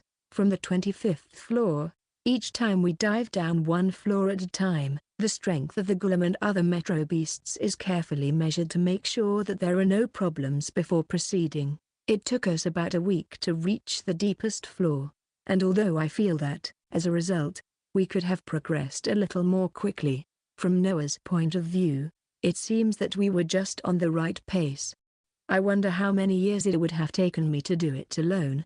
I wonder if I could even get here, but I had been able to come this far without any problems. I feel like I am losing my mind. The hardest part for me was that pervert. The monster is looking at us as if he wants to be our friend. Do you want him to be your companion? No. The pervert left looking depressed. He said, I'll come back later to give you my savings and pornographic books, but I don't think I want to see him again, so I just left that alone. He seems indifferent to politics and worldly affairs, so I don't think he would go so far as to break his promise and tell my secret along with his love for me. I don't know where he is now, but I hope he is doing well in another world. Anyway, the golem up to this point was about level 40 at most, and the other metro beasts were about 30 at most. They didn't pose much of a threat to my current abilities. It is fortunate or unfortunate that we didn't encounter any mature gillums. I had accumulated some loot, but I knew I had to fight a mature individual in order to roll the premium gacha. This is the deepest lair. If we can't meet here, where can we meet? I feel even tenser. This is the most difficult part of the Uchi Metro. This is the last hurdle. We are aiming for mithril, and the top priority will be a parasite item. Yes, Abe Shuu. I need to pee. Squeak. That's our top priority. According to the guide map, the 30th floor is almost circular. The stairs leading to the 29th floor are located near the southern perimeter. The first thing to do is to aim for the center of the map. On the way, Tamiko's ears twitched on Noah's head. She is working on her nin and kunoichi senses. What is it? Tamiko jumps down and runs away. The two of us rush after her. But Tamiko enters an oasis where mycelial plants are growing densely. Acorns, squeak. Squeak. Yeah. According to my knowledge, acorns are nuts, but in this fungal world, they are flowering plants that bear fruit similar to acorns. One such flower is the acorn dandelion, which can often be seen on the ground. The flowers are lush and colorful, and the fruits grow in a variety of colors. In the center of it all, a furball shakes in joy. She plucks one close to her paw and gazes enchanted at it. This is her mithril? How cheap. Tamiko collects the fruits and stuffs them into her cheek pouches and bag. The greedy squirrel searches the area with a hunter's gaze, trying to complete all the varieties. The small animals that made this area their home are watching us from afar, wondering what's going on. I'm sorry for disturbing you. I've never seen so many acorns. Squeak. This looks so good. Squeak. The acorns that Tamiko was pleased with were like sunflower seeds that grew on a flower similar to Cluster amaryllis. It is white with red lines. That. Noah put her hand on her chin and looked thoughtful. It looks similar to the one I saw in an illustrated book a while back. It doesn't seem to be poisonous, but we probably shouldn't eat it when in the metro area. Is it okay if I eat it? Squeak. I'm sure we can find a good book on it. You might want to check the library in Shigamo. The other ones might be poisonous, too, so if you haven't seen them before, let's take them home first. Squeak. Yes. Souvenir. Squeak. We'll have an acorn party when we get back. Tamiko is very happy with her large stock of souvenirs. Isn't it better to eat regular ground food than acorns? That's that, and this is this. Squeak. That was a stupid question. After regaining our composure, we resumed our search. Noah, with a map in her hand, led the way through the maze of tunnels. There's something in the middle of the path. Gillum? Hunter? Probably just an ordinary animal. Squeak. That's convenient. All right, let's continue as before. First, we check out the metro beasts. If there is no problem, we will go on a gillum hunt. According to the guidebook, most of the metro beasts that appear on the 30th floor are similar to the 25th floor. The guidebook also gives a rough assessment of the danger level, about 5 levels more, but of course, it is not as accurate as Tamiko's risk counter. This is something that can only be determined by a hand-to-hand encounter. I tiptoed up to the corner and took a quick peek. In the square where a small spring flows out of a rock, a group of giant landswigen, or giant paloopas, hangs out. There are 5 in all. The level of the 5 landswigens is about 35 for the one at the far end and about 30 for the others. Squeak. It's almost as expected. Noah, can you handle one? I think I can. Tamiko, support Noah. I'll handle the rest. The ground shook with a boom. The 3 of us braced ourselves. The landswigens and the others were saying, "Gi, Gi," their backs to each other, slamming their legs with a thump. The feet of the 5 have their backs wide open, and 3 hands rise up like pillars. 3 escape through the gap before it closed in, but 2 of them don't make it and are grabbed in the palm of giant hands. As their companions look up in dismay, muffled scream echoes through the air. The squeezed landswigens stretches out their skinny paws, but they quickly dry up and run out of strength.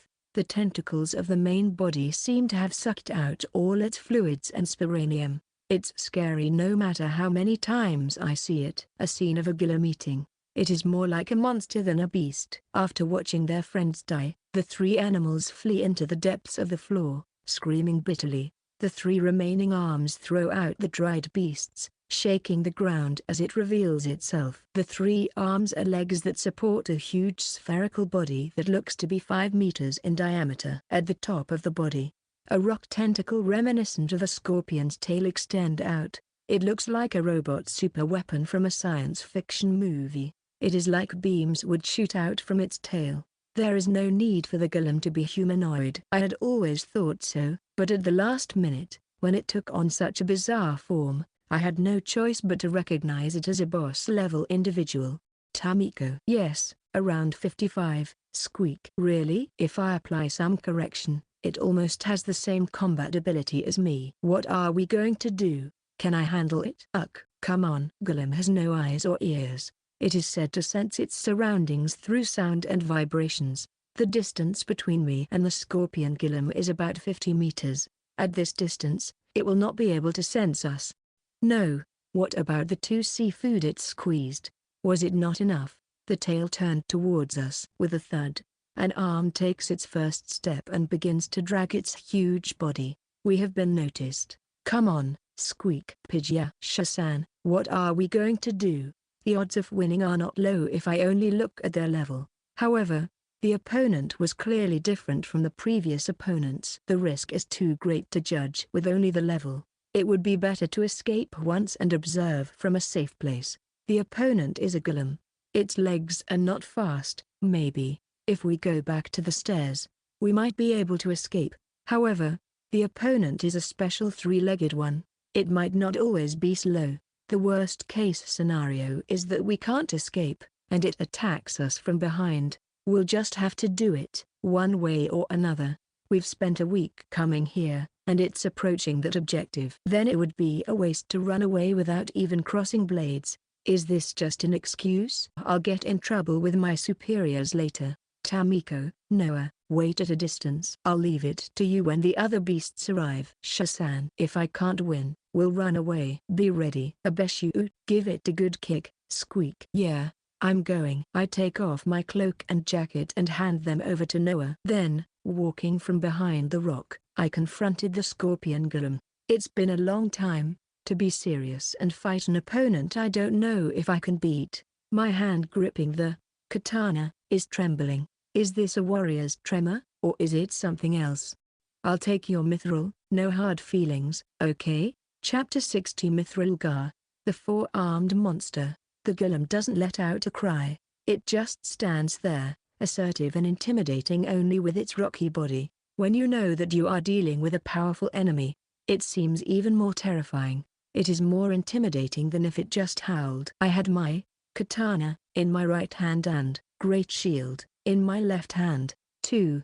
Katana on both haifa arms, all shining with light blade. It was my ideal skill combo. The scorpion golem was slowly approaching. Slowly and cautiously, I advanced my steps. The distance between them closes, and they stop. The pause between us is only a second, but it feels like minutes. The tip of the scorpion's tail crumbles, and a white tip peeks out from its end. The next moment, it extends straight to my chest. It was as fast as a laser arc. There is no way around it. There is no other way but to catch it. There, great shield, is knocked out of my hand. My body is thrown back. As I was knocked out of my position, my eyes catch a glimpse of a red ball ejected from the spherical body. A chill runs down his spine. I used, leaping, with one shaky foot and slide on the ground to get away. In the nick of time, it explodes into a pillar of fire. It was fireball. Before I have time to bring out my great shield,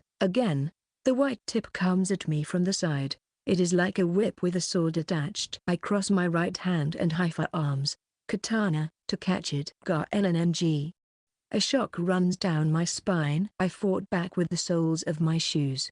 This time, I attack. I use, leaping, to close the gap and slashed at one of the legs. I cut it from both sides with my mycelial arm. But, no way. The leg is much tougher than I thought. I can't cut even a third through it. The leg stomps on the ground in an attempt to crush me. Unable to block it, I moved away once more. Damn it. This is the toughest thing I've ever seen. By the time we get here, the golems are getting stronger and tougher as we go deeper and deeper, and as we go down the floors we fought in. According to the guidebook, this is because the deeper underground you go, the more the composition of the rocks itself changes, but that does not explain it. The Shishikaba sisters speculated that the golem's tentacles, which parasitize and manipulate the rocks, may also be responsible for the increase in its sturdiness. In other words, the main body of the golem might be making the rocks harder. I have no idea how it works, and I am not sure. When I get close, the golem can stomp or kick me away with its legs. At mid-range, its sword whip can be wielded at a speed unexpected for a golem. The trajectory of the attacks is limitless. Even with my light blade equipped, it's really not safe to strike. I mean, if I move away I will be hit by its sword whip. When I move further away, a fireball is released from the body. Even if the aim is not accurate, the area of effect is wide, and it can fire in rapid succession. Pillars of fire rises one after another, and hot air scorches my skin. I confirmed. I have no doubt. Such a wide variety of attack methods and the intelligence to make full use of them. It is different from the golems we have seen so far. It can only be considered as a mature individual. It has both experience points and rare fungal skills. That means I can count on it happening. In the whirlpool of destruction violently scattering the silent golems, I continued to move my gaze restlessly on it as I fled with my feet. There must be a weak point somewhere, the point closest to the main body. I am looking for it and observing the spherical body, but I just can't find it. Am I overlooking it? Or is the mark itself intentionally hidden? If so, it's not fair. It is difficult to cut off the legs. My long-range attacks are ineffective, and it is doubtful whether I will have enough strength to cut them off. Then, there seems to be only one thing I can do. My fireball intercepts the incoming fireball, and a violent explosion echoed.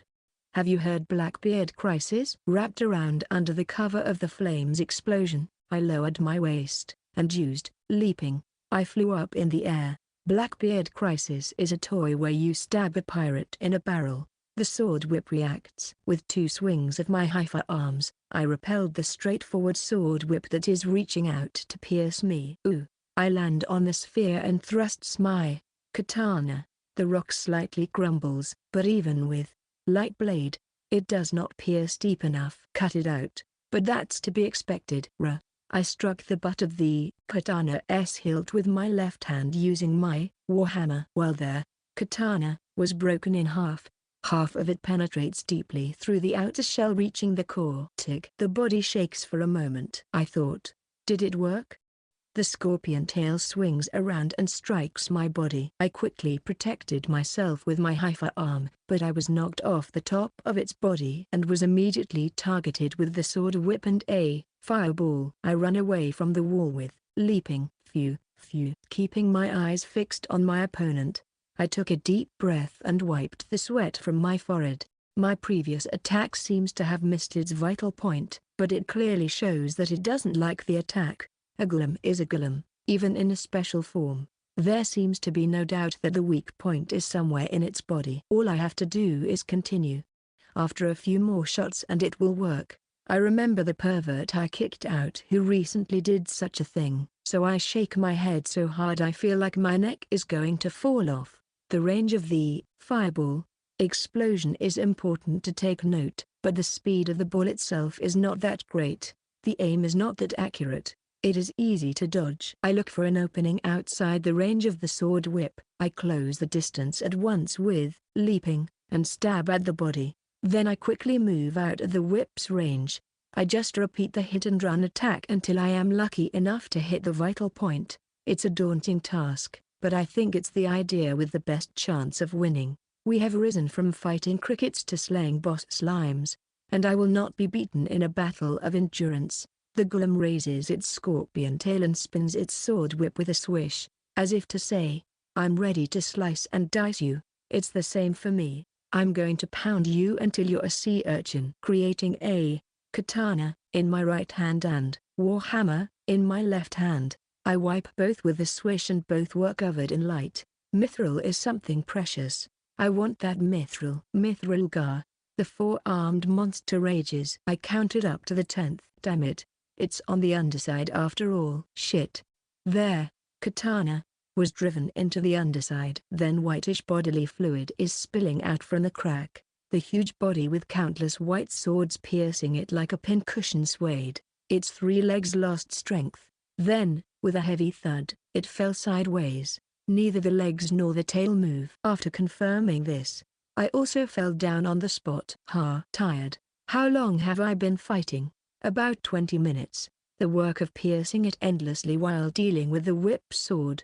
It was a series of thoughts that left my nerves frayed, but somehow I was able to defeat it while maintaining a high level of alertness. Shasan. Abe Shuu. The sound of footsteps rushing toward me grew louder. It was Noah with Tamiko on her head. Noah's shoulders are too narrow, so Tamiko is on her head. Are you two all right? Oh my. Fighting like that was bad for the heart. Yes, squeak. I feel like I'm going to get pee myself, squeak. My cheeks were pulled. Pat and squish. Well, you see, I was going to run away if it looked like there was no chance of me winning. It's undeniable that I was in the reckless mode. Luckily, I was able to finish the fight. But it's finally here. The fight was over. The prey we were looking for was also there. The result of the hard work of the past week and the fierce battle just a few minutes ago. My exhausted and battered body is longing for the results. I've used up a little too much fungal skills and I'm starving. So I'll have the Sporangium right away, and also, the treasure we've been waiting for. The gillum was lying on its side, and the stones around the area where the white bodily fluid was spilling out were carefully cracked and removed. Soon, countless yellowish filaments appear. The main body of the gillum seemed to be as large as its huge body. Noah and I work together to pull out the main body. Tamiko is standing with her ears perked up to warn us of our surroundings. After about 5 minutes of work, it finally came out, and it was about the size of a balance ball. It is heavy enough that Noah staggers when she holds it by herself. It might be storing a lot of ore fungus. Come on. It's finally time to check. Dazzling white silver. A trait unique to mithril, according to the guidebook. I imagine it packed inside this thing. It makes my nose bleed. Okay, I'll open it. Stare. Squeak. The moment is approaching when the adventures of the past week will come to fruition. With their heated gazes on me, I slide my sword into the main body. The spoils of the scorpion gillum. First of all, me. Thanks to the whole giant Sporangium, I finally leveled up. 68?69. And the stomach. It was indeed chock full of treasures. Large ore fungus of gold, silver, and gemstones, with high clarity, and other ore fungus. And furthermore, gem fungus with neuron-like mycelium rooted in the transparent interior. Pink and light blue, they are the parasite items. When processed into ornaments, produces a special effect on the wearer. But, even if when I turn it again and again inside out, I'm happy to level up, but I'm really happy but, as I jiggle the gemstones in my hand, my brows meet. This one also doesn't have a mithril. Ugh, I scream at the monster mithril gar. Chapter 61 Tracking with sensory spores. As originally planned, or rather, we proceeded toward the center of the floor. Damn it, I muttered while kicking the pebbles at my feet. As we were walking, a golem stronger than that scorpion, come out. Even if I want to cry out, I still have enough brains to keep it to myself. I'd be scared to death if one actually came out. Shasan, you should be happier. It's 2 parasite gems, you know? That's a great harvest, you know? How many acorns is it? Squeak. An acorn calculation. How clever. I knock out the metro beasts that are approaching us with beast repellent, and through blasting them with bullets. Take this, take that. That guy's probably the boss of this floor, right? Probably a mature or mutant individual. If it was packed with so many valuables, it might be the former. That's right. If that's the case, if that guy doesn't have mithril, I'm starting to suspect that we won't be able to have a chance with the Gaka anymore. Whereas the Consumer Affairs Agency of the Metro Labyrinth, squeak. Pidgeot, please calm yourself. Abe Shuu has lost it, squeak. I cry in outrage at the unreasonableness of the random numbers of the mithril gar, while beside me Noah and Tamiko flinch. Shishikoba-san said that mithril was mined quite a bit. If the guy from earlier lived on this floor for a long time, that doesn't mean it has mithril either. No, Pidgeot, I screamed until my ears pop. The most dreaded development, the thought that they had run out of mithril. My head hanging down in shock, I draw X's and O's on the ground with my katana, covered with a light blade. The O's wins. Sigh. This my first adventure after becoming a hunter. I'm not being naive. I just thought I was pretty good at drawing or something. Cheer up. Look, I have dried meat. Nom, nom. Here, an acorn. Squeak. Crunch. So bitter. I have to spit out the shell. I've got the other thing I wanted. The parasite item. Your level has also increased. Well, it's true. But you know, I had heard that it was equivalent to 55, so I didn't have high expectations. But maybe the things that accumulated to this point have finally come to fruition, or maybe it's because of the high quality of the Uchi Metro beast. Now I was at level 69, near level 70. I was honestly happy. At that moment, I forgot myself and was overjoyed. I was so happy that I forgot about myself for that moment and screamed, Pidgeot, Pidgeot. Now all the party members got to a higher level. It was well worth the trip.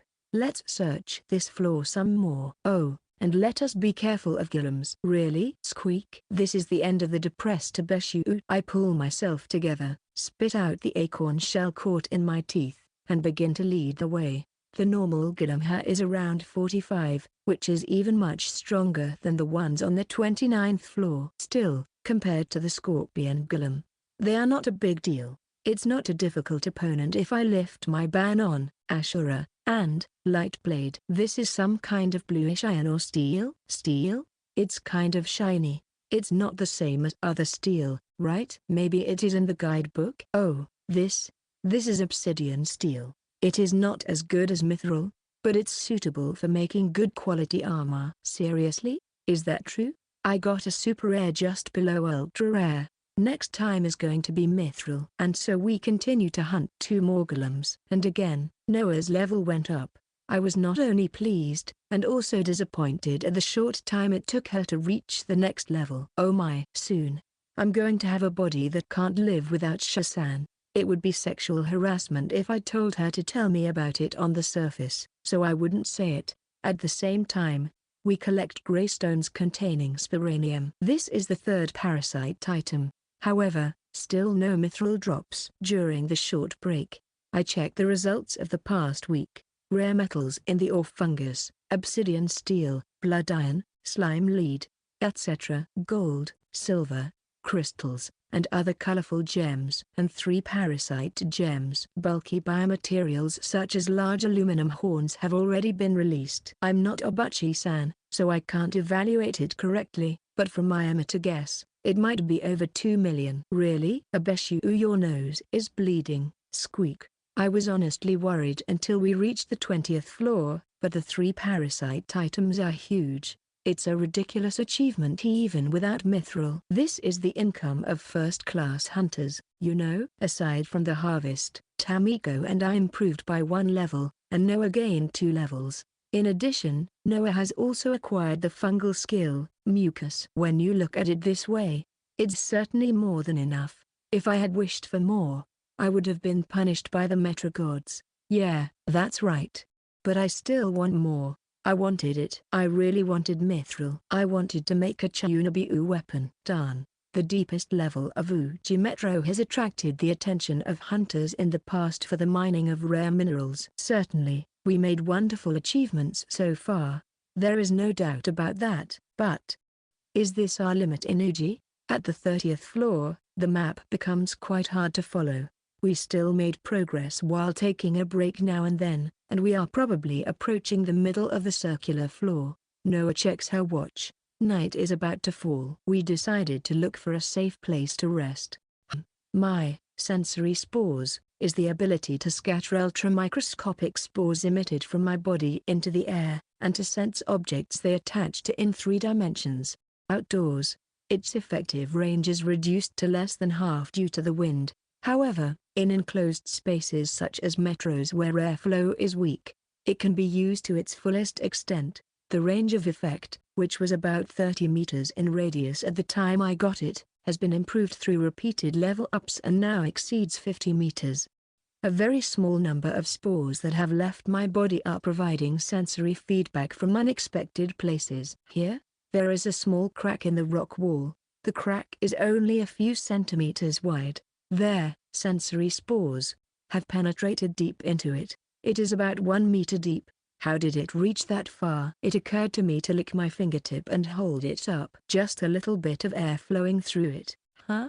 I put my finger close to the crack and I could finally feel it. If I were told it was just my imagination, I'd be convinced. Shasan, what's the matter? Well, I was just wondering if there was something behind this. Noah holds up her light sphere, but I can't see beyond because the crack curved inside. Muji, it's impossible. Squeak. Impenetrable. Squeak. The Kunoichi squirrel puts her nose into the hole, and she can't pull it out and makes a squeaking fuss. The map shows that there is nothing at this end. I thought it was just a series of rock formations leading to a passageway on the other side. Is there some kind of hidden treasure, or a hidden room? The possibility is not zero. The 3 of us look at each other. The division of roles is completed by eye contact alone. The first thing to do is to be aware of our surroundings. Tamiko is in charge of that. And then, I took off my cloak and jacket and went into serious mode. Noah supports the 2 of us. While protecting myself with my great shield, I start digging with my arms while my hypha arms have warhammers, clad in light blade. Crushed rocks scatter, and the sound of explosions is scattered about in the tunnel. Naturally, it attracts metro beasts. Those that can be affected by the beast repellent makes a U-turn and run away, but those that can't will have to be dealt with. It's not a bad idea, because the Sporangium will replenish my strength, although it will cost us extra time. Damn, it's super hard. The rock wall is tough, maybe tougher than a gillum. The walls here are clearly different from the others. As expected, my hands are chafed, but thanks to immortality, they heal after a short pause. Then I resume our work. Shasan, would you like to switch? No, I'm fine. Abe Shuu, do your best. Squeak. Tamiko herself is doing a fine job, but her attitude of lying down and scratching her buttocks is inexcusable. So I took a break. No more work. Squeak. I dug about a meter deeper and sent sensory spores, directly into the crack at the back of it. And then, I knew it. There was truly a cavity on the other side. It is not clear what it is like inside, but it seems certain that there is a space of a reasonable size. I was no longer worried that it would be a waste of time, but curious about what was out there, and afraid of what awaited us. With all these mixed up in his mind, I continued to swing my warhammer. Eventually, there, warhammer, pierced through the rock. A hole opened, the surrounding area is scraped away, and the hole widens to a size where a single person can pass through. While desperately calming my racing heart, I quietly peeked deep into the hole. It was almost completely dark due to the lack of firefly moss. Noah, light ball, please. I take the glowing mycelium ball from her and shine it inside. Haha, this can't be real. I suspect a mistake on the part of the management. Far from seeing mithril, I feel like I've found something outrageous. I can't help but laugh. The first thing I did was go back, beckoning Noah and Tamiko to come in. It is a small, cozy room. It is dusty, musty, and dark, and then, it goes deeper, or, to be more precise, even deeper. This wasn't the deepest floor. Beyond that is a staircase leading down. Chapter 62. The name is Goblin Mask. Pick up a pebble and threw it. A crisp, dry sound echoes as it rolls away. For the moment, the possibility of a fake or a mirage disappears. It is unmistakably a staircase. An undiscovered staircase that is not even listed in the official Uchi Metro guidebook. A staircase. A hidden staircase. Squeak. Pidgeot. Tamiko excitedly begins to do hop back and forth. I understand what is on your mind. Even I also want to shuffle sideways with excitement and confusion. Wait a minute. Noah takes out some light ball and sets them up in the small room. A space of about 6 tatami mats is finally filled with brightness. The darkness that continues downstairs becomes even more apparent. Tamiko peeked into the room and shivered. There is no mention of it in the guidebook or in my grandfather's notebook. As I told you before, we've arrived at the 30th floor, the final floor. We obtained gold nuggets and diamonds from the gillums. Shall we make it into the ring and pay a tribute to Akemi-chan? What shall she do for me in return? That's it. That damn fucking old man. I wonder what she did for him. He didn't write it down. When Shishikuba-san and the others talked about mithril, they also said, the deepest 30 floors. That means it's most likely an unexplored area. Wow. Seriously. Once again, my back tingled. No one can find it unless they are Shasan, who has the ability to perceive such things. I don't know how it used to be, but there's only a small crack like that to serve as a clue. No, no, no. I shook my head. I then take a deep breath to calm myself. I'm sure the stairs are real, but whether or not there really is a 31st floor is another matter. It could be that the staircase is real, but it doesn't mean that the 31st floor is really there. Or maybe someone already found it, but buried it and hid it. And I don't know why. You're very skeptical. Because, you know, I don't expect something like this to happen to me. You know, something unprecedented. It's like winning 100 million yen on the last ticket in a lottery. You know, I've never won anything like that in my life, and even the bingo at the company's year-end party was just a cherry to end the year-end gifts. I'm starting to think that there must be some kind of trap when people become happy. It's so expensive, so unbelievably expensive.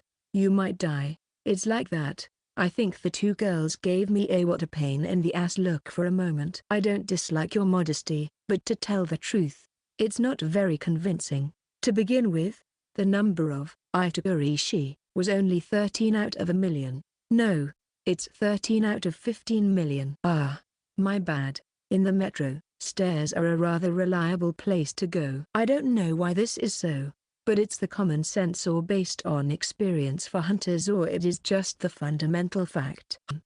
But it's just empirical data used in the common sense of hunters. Well, at least it is a good basis for it. The range that can be searched by sensory spores can be used to perceive the series of stairs. It's a straight descending staircase with no turns or landings. After giving a signal to me and Tamiko with her eyes, Noah threw one. Light ball towards the back. Puff. A dazzling flash of light, then a brief moment as it fades into the reverberation, and we catch a glimpse of what lies ahead as the darkness clears.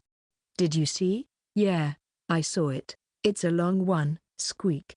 It goes on forever, squeak. Tamiko was right.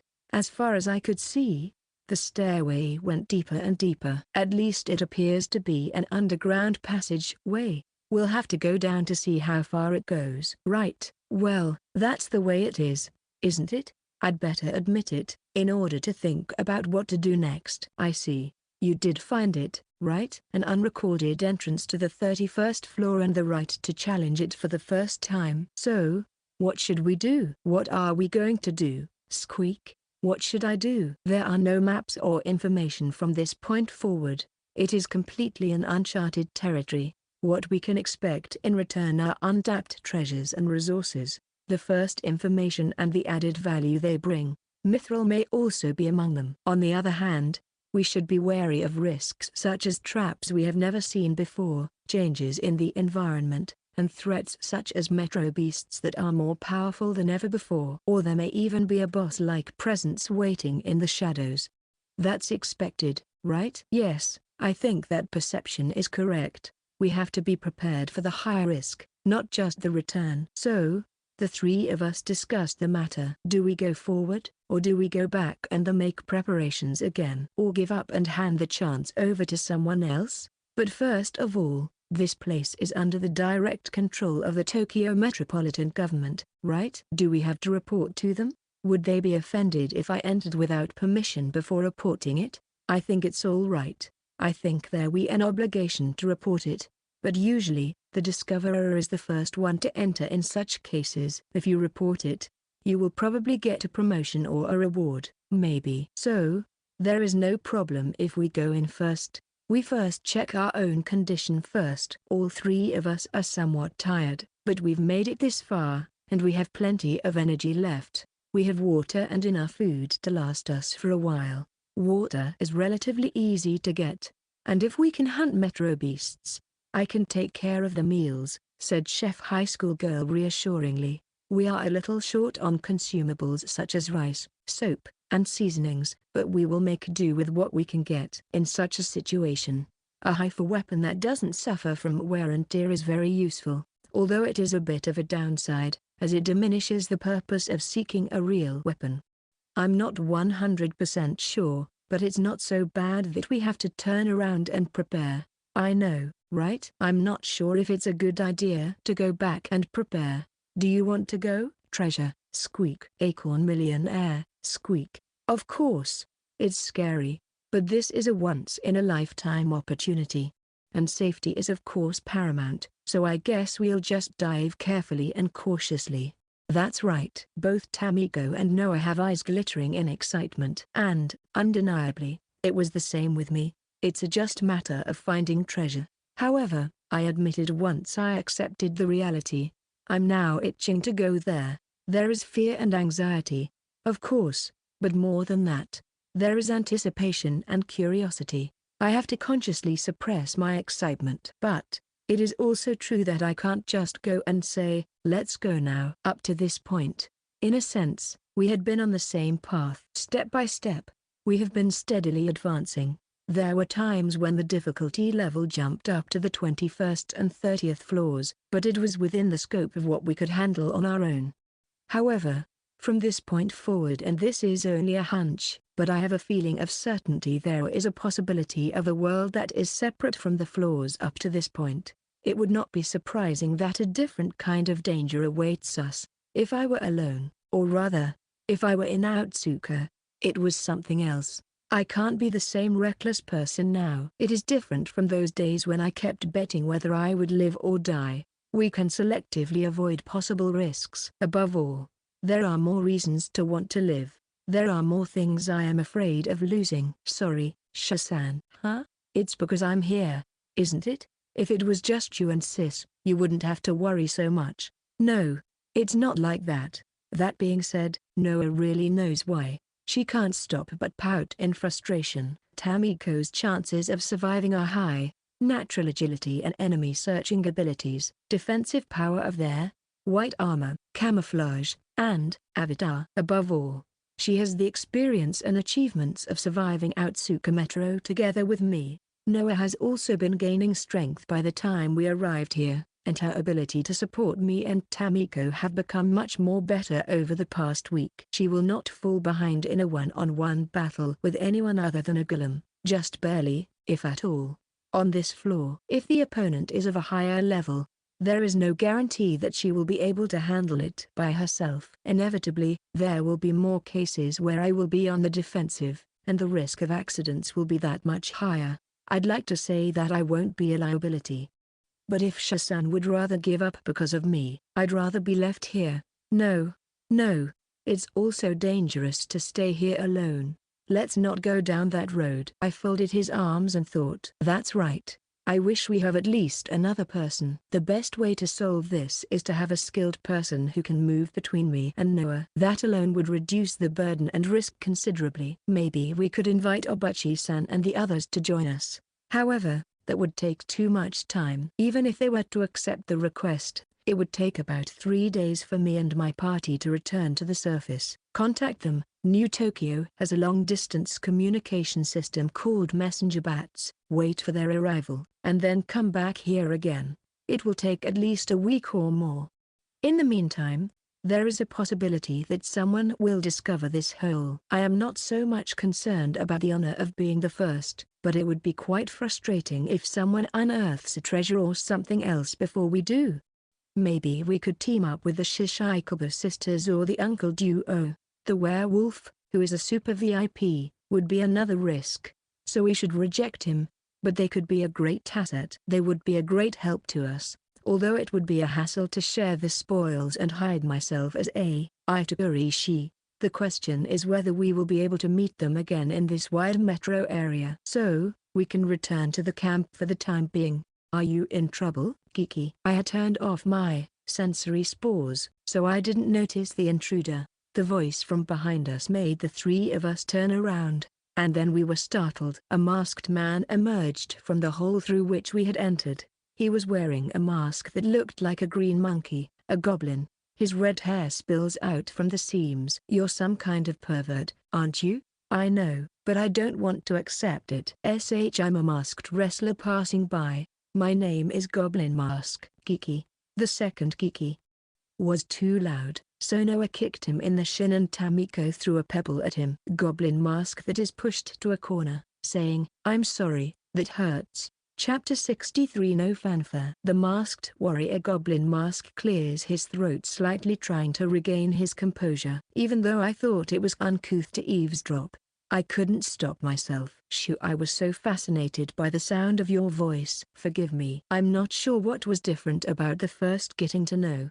I just happened to see you guys on this floor. I was secretly following you, watching for any danger you might be in. It's Goblin Mask's role to protect the peace of the innocent baby face. Goblin Mask. Their true identity is obvious, but they seem to have followed us from outside the range of my sensory spores. I'm afraid that in addition to being a pervert, he also seems to have the qualities of a stalker.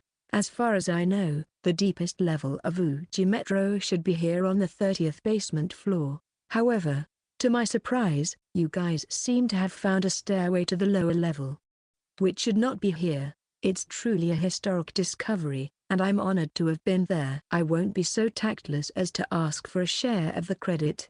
But I've heard in the grapevine that you and your colleagues are feeling lost. The road ahead may be more dangerous than ever before. You don't think it's a good idea to continue on. You want to go, but you can't go. So Noah's eyes show disgust, and Tamiko's ears are flat, as if to say, I'm so sorry, but you're in charge, the pervert. I don't mean to ridicule you for being cautious. It is natural for a wise man to hesitate when faced with a new path. The unknown is both a joy and a terror, and to step into it without hesitation would be reckless arrogance. Yes, protein. WTH? What do you mean by protein that you have to write it in katakana? I don't get it. I'd say the young lady there is in her mid-20s in level. It would certainly be a burden on Shalida Kunt to take her from here on out, and there's also the possibility of an accident if to occur with the level of risks. Noah leans forward, but just bites her lips. She can't argue, because it's the truth. However, there is someone here who can cover that. Yes, it is I, Goblin Mask. Even if I'm told by a master, I can guard the young girl and the little one, and also protect the leaders behind. I'm not very good at fighting with more than one, but I'm a wrestler, and my specialty is to take a lot of hits. I'm the best choice to be the defensive wall for your party. Well, if you want to move forward, why don't you hire me? Hire you? That's enough of this. Kurizuho-san. Noah interrupts with a frigid tone. What's with the Goblin Mask? You're so obvious. Shasam told you that he doesn't want to see you again. You're asking us to trust someone who would even approach us under pretenses, hiding his true nature. Noah, who didn't even hesitate to break the rule of revealing the masked wrestler's true identity, made both Kira and the man he had been daring to go out with flinch. I don't know if you're after Shasan or the treasure, but do you think I would entrust my back to someone who would suddenly attack us from behind? You set us up for a duel and now you want to be friends? Our business is none of your business. Noah's sharp-tongued lashing took everyone's breath away. Only an ear-splitting silence remained. Goblin Mask rips off his green mask. His red hair dances around, revealing an annoyingly handsome face. No one is surprised, as it is all too obvious it is Kurizuho. You're right. It's not what a martial artist should have done, trying to get in by disguising his appearance with trickery. He falls to his knees, then he bows his head. I wonder why this tradition remains in the Senju tribe, the Dojeza. This is what I should have done first. Shakun, Ikari-san, Tamiko-chan. Give me a chance. Please, a chance? Unfortunately, your impression of me is terrible. That's true, isn't it? I forced you into a semi-intimidating duel, and I know I deserved it. I realize that. Yes. I immediately nodded my head. Gyo looked hurt upon seeing that. I want to be friends with you guys. I want to get to know you, not only Shakun but also Ikari-san and Tamiko-chan. So, let's start again with a contractual relationship between professionals. I will surely do a good job, and I will regain your trust. It is a strange thing to say to regain something that was never there, but I don't need to mention it. Are you saying you'll go down there with us and protect Noah and Tamiko? If that's what you want, I'll do it. I'll protect your behind as well. In the name of Gyo-style life of death technique. The two girls' eyes rolled back. But it's not a bad idea. It's a proposal not worth considering if I am taking emotions into account. But if I look at him as a simple fighting force and workforce, he's perfect. There's an unknown number of metro beasts that we might deal with, but with his level of strength, it is possible for him to become a wall defending Noah and Tamiko. And as a matter of fact, there is no need to hide my fungal skills. If something were to happen, I would be able to do my best to deal with it without fear of repercussions. And surely, if we bind him in the form of a contract, he will not break it. He would not harm us, nor would he abandon the job in the middle of it. What is your price? That's right. How about 10% of the loot, then? 10%? Really? I don't know the market well, but 10% seems modest indeed. I'm not interested in gold or other precious metals from the beginning. I promised Shakun that I would give him what little I had, so as long as I can earn enough money for the time being, that's all that matters. Then, I will pay you 10% of the loot from the 31st floor and beyond, or the equivalent in cash. In addition, I will return the property you are going to give me. I don't need it. Huh. Is that okay? As long as I can help you, I don't mind. Tamiko, Noah, are you okay with this? They looked at each other, both of them with delicate expressions on their faces. Are you sure you want to do this? A tiger at the front, a wolf in the butt. How clever. Abe Shuu will take care of it. Squeak. You don't need to feed them. Squeak. Let's put him on duty. Let's all take care of things. Gyo stood up and faced Tamiko and Noah. I will definitely help you. I will protect your backs. I promise. The two women received a straight stare and didn't push back any further. Well, the rest is up to me. If I can hold the reins of this guy, he can be a great asset. I don't like it. I really don't want to hold anything on this guy, whatever they are. We'll just have to trust the contract between professional hunters here. If anything should happen, I'll take care of it. It's because I don't have enough strength. That's why I ended up giving Shasan trouble. I'll feed you properly. You're going to start from the bottom. Squeak. You'll do exactly what I squeak. Hey, newcomer, go and flatter your superiors. Here's an acorn I picked up along the way as a token of our friendship. You know what I'm squeaking about. I'll take it as a token of our friendship. Squeak. Yes, boss, you're too easy. I closed my eyes for about a second and sighed. He's unbelievably prepared. Then the contract is set. You'll be our friend for this one time. You'll have to follow our instructions. Thank you. I won't let you down. He held out his hand. When I looked at Tamiko and Noah, they both nod in agreement. Tamiko and Noah looked at me and both of them nod their heads lightly, urging me to take hold of his hands. I then kick him in the shin to get him to let go. Nice to meet you, Shakan. Ikari-san, Tamiko-san. No fanfare at all. I don't accept that he's officially a member of our group. But, at any rate, I'm not going to let that stop me. With the addition of a pervert with plenty of ability as a cannon fodder, we were ready to go this time. Okay, let's go. Squeak. Yes. Oh, let's go together. The four of us step into the pitch-black staircase that spreads out before them. Our real adventure finally begins. To challenge the unknown, to the phantom 31st floor of Uchi Metro. Chapter 63.1. An Apprentice Miner's Perspective. The work was hard and scary. Of course it was. I had to stand directly in front of a rock doll many times my size. Hey, it's almost here. Get ready. Rock doll mine, Uchi Metro.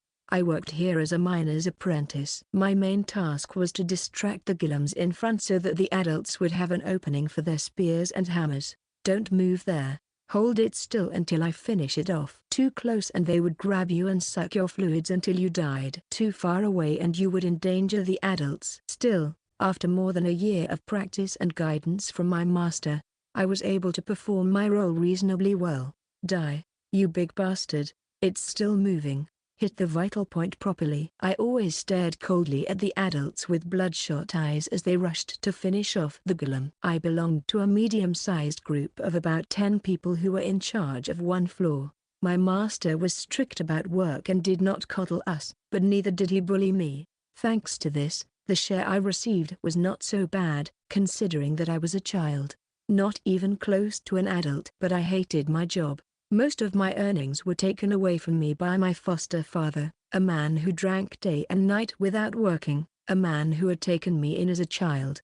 And yet, if I didn't make enough money, I would get beat up because the older workers would make me go out with them to relieve stress outside the watchful eye of my master, because they are tough and scary. In addition to these reasons, there were other reasons. Also, because I felt sorry for the gillum. They are indeed terrifying. They come out of nowhere and slurp up the living blood and sporanium of any living creature. They are as ferocious and voracious as they appear. There is nothing cute about them as the blessing of the metro. But, the individuals of the floor in which us miners operate are young, stupid, dull and weak. Of course, to an ordinary person without a fungal class, they must be monsters, but only at a level that can be overturned with numbers, weapons, and experience.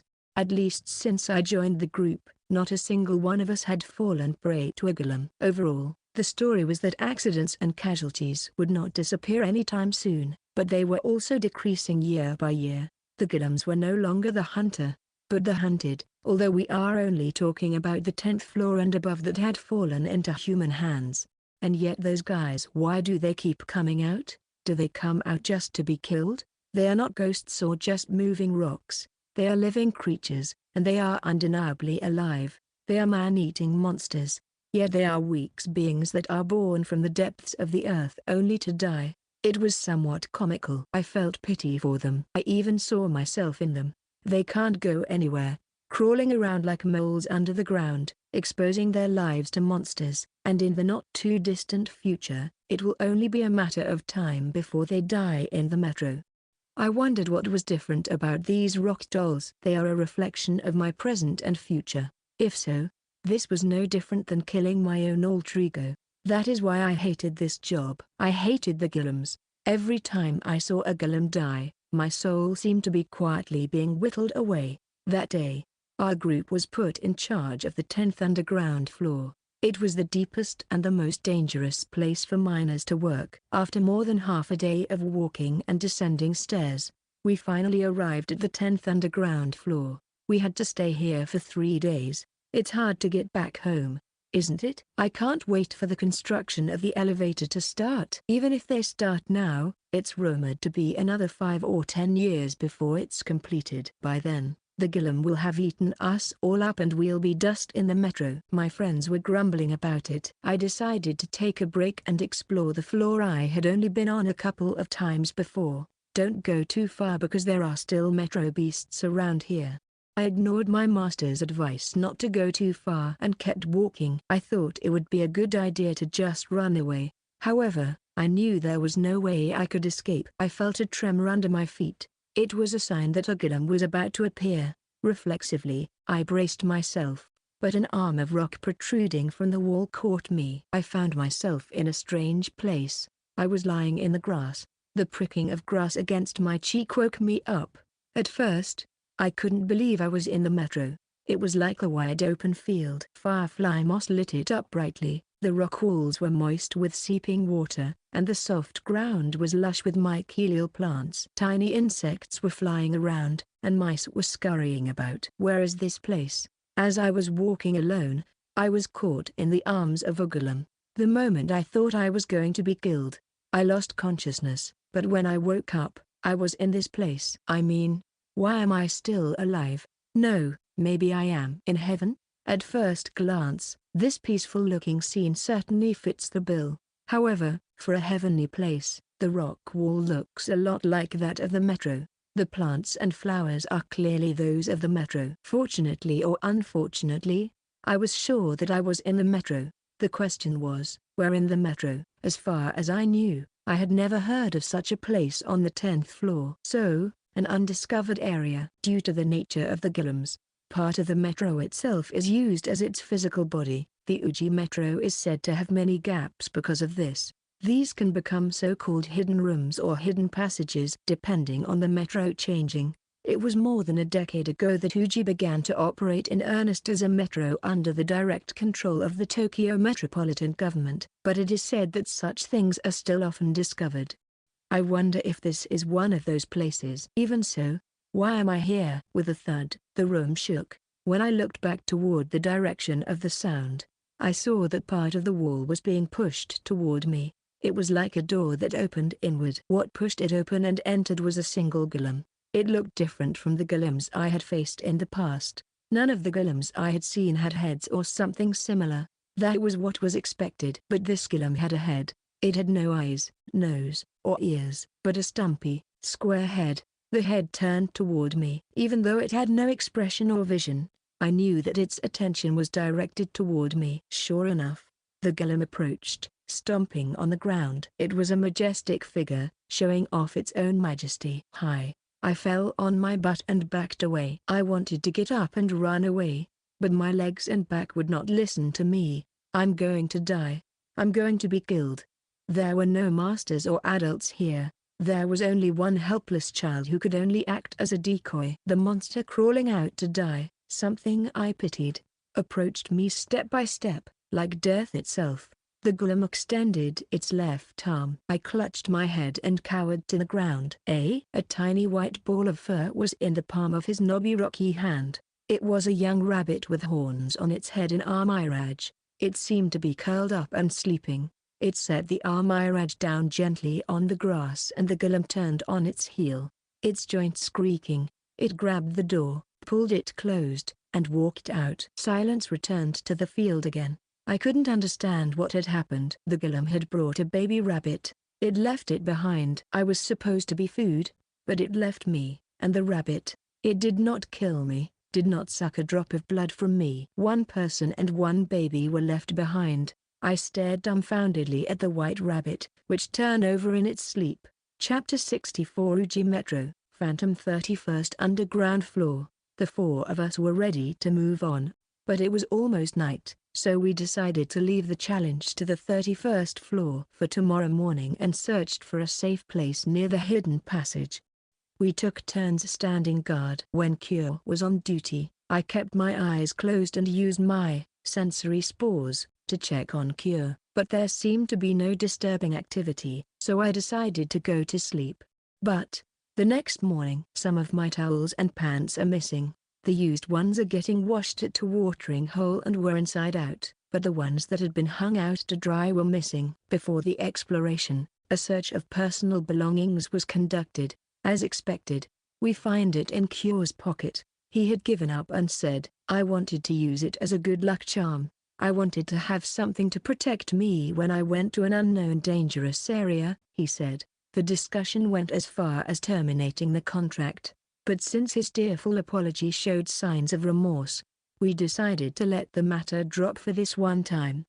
I'm starting to feel like an idiot. As reparation, he should give up his pants. Squeak. It's okay. Pants give you dignity. We didn't bother to block the hole. Since it seemed that no other hunters had come to this area last night, the four of us stood in front of the stairs, once again feeling the excitement and nervousness of being the first to arrive. Since the staircase is completely unlit, Noah hands a light ball to Cure and me. I have my sensory spores, so even in the dark it is not too inconvenient for me, but I have not told Cure about it, so he takes it as well.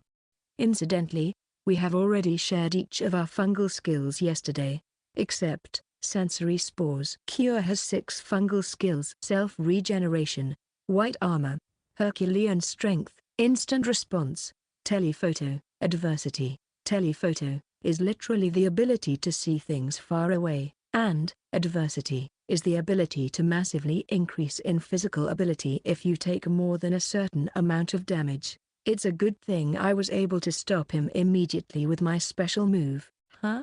Okay, let's go. Don't let your guard down. Yes, let's go. I have to pee first. Squeak. That's our priority. The room was wide enough for 4 adults to walk side by side. Cure was in the lead, followed by Noah and me, Tamiko on my shoulders. The reason I let Cure go first is simply that I don't want him to walk behind me. I don't feel like traveling if I feel eyes on my butt from beginning to end. We descend slowly and carefully, one step at a time. The sound of 3 people's footsteps echoes off the walls. It is cool to the touch, as if to indicate that there has been no blood for a long time. Well, little Shum, I'm surprised you found this place. May I ask how? Cure looks back and asks. Well, it just so happens that I felt a very subtle airflow through a crack in the wall. So I thought there might be something in the back. So, I dug into it. For this man with the tendency to stalk, it was necessary to keep the existence of sensory spores a secret.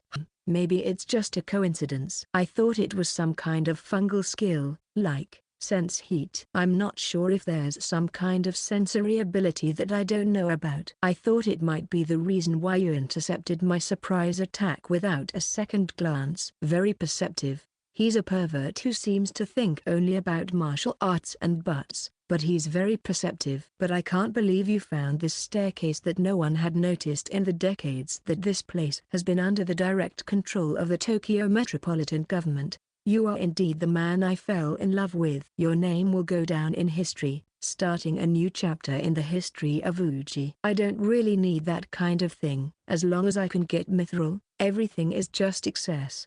Excessive honor would only become a pressure, and from my standpoint, it would be a risk. Thinking about it, it may be better to leave it alone without coming forward. While talking about such things, I counted up to about 100 steps, but I still couldn't see the end of it. By the way, Cure, how old are you? 26. I'm 26. Just call me Azuho. 2 years younger. I had imagined he would be a little older than that, given his level. You're 26 and level 50, really? Noah asked. Well, my father was very Spartan. I made my Metro debut when I was 7 years old. Is that normal for Senju tribesmen, or is Cure special? I don't think I'm special, but our educational policy is different. I think that the Senju tribe may be stricter than other tribes, but as expected, there are very few people of the same standard in the same age group. I'm fine with Azuho. Noah has an indescribable expression on her face. The fact that he reached level 50 at such a young age is still extraordinary. If you put it that way, little Shuu is the same age, right? I'm surprised that he is a master threadweaver, but his level is also extraordinary. How did you become so strong? I'm really curious. I'm 28. I've gone through a lot of hardship, you see. It's a long story. I'd love to hear about it sometime. And just once, call me Azuho. Kyo, who was looking behind, loses balance at the last word. It's because he didn't expect that there wouldn't be the next step. I noticed it with sensory spores, but the stairs curve 90 degrees to the right from a small landing. The darkness and stairs continue all the way to the end of the turn, unchanged. And the end is still not in sight. Why is there no firefly moss here? Firefly moss, Noah said. Basically, it grows everywhere in the metro. But there are places like this every once in a while. Sometimes there's no moss in places where there's not a lot of traffic, or where there's not a lot of wildlife. You're saying that the individuals that come through are like spore carriers? I think that's one factor. I don't think that's the case in all of them. If people start coming through here, firefly moss will grow eventually. I see. Tamiko, are you awake? Of course, squeak. She seemed to be awake as she answered enthusiastically, but her eyes were fluttering at high speed. Do you know how much longer we have to travel? Her ears twitched. She seemed to be measuring the distance by the echo of our footsteps. I still don't hear anything. Squeak. I guess so. I guess we have a long way to go. We continued our descent in silence for a while. We had been descending for more than 10 minutes since the beginning. Due to our physical strength as hunters, we were not drained, but it is mentally exhausting to keep going in total darkness. It is even more disheartening to think about the return trip. How many meters did we just descend? More than 100 meters? It looks longer than the stairs of the boss slime in Ootsuka Metro. If it's this deep, the metro beasts that come out are going to be a lot different than the ones prior. It would be nice if there was a gillum. Since I've come this far, I want to bring Mithril back with me. Gillum, huh? Kyo replied. Come to think of it, little Shuu, you were fighting something on the 30th floor that looked very strong, weren't you? I was watching from a distance to see if it looked dangerous or if I could help out. I was so excited to see you using light blade. Seeing you penetrating it made me squeal. Shut up, Squeak. You have angered me, Squeak. The angry senior squirrel said, evil, and throws an acorn shell like a shuriken, piercing the side of Kyo's head. Well, that weird gillum is a mature individual, isn't it? Probably. Still, it didn't have any mithril. I see. Do you remember the story Ms. Shishikaba and the others were talking about? It was about the gillums kidnapping orphans. Oh, it's the Metro Ghost story.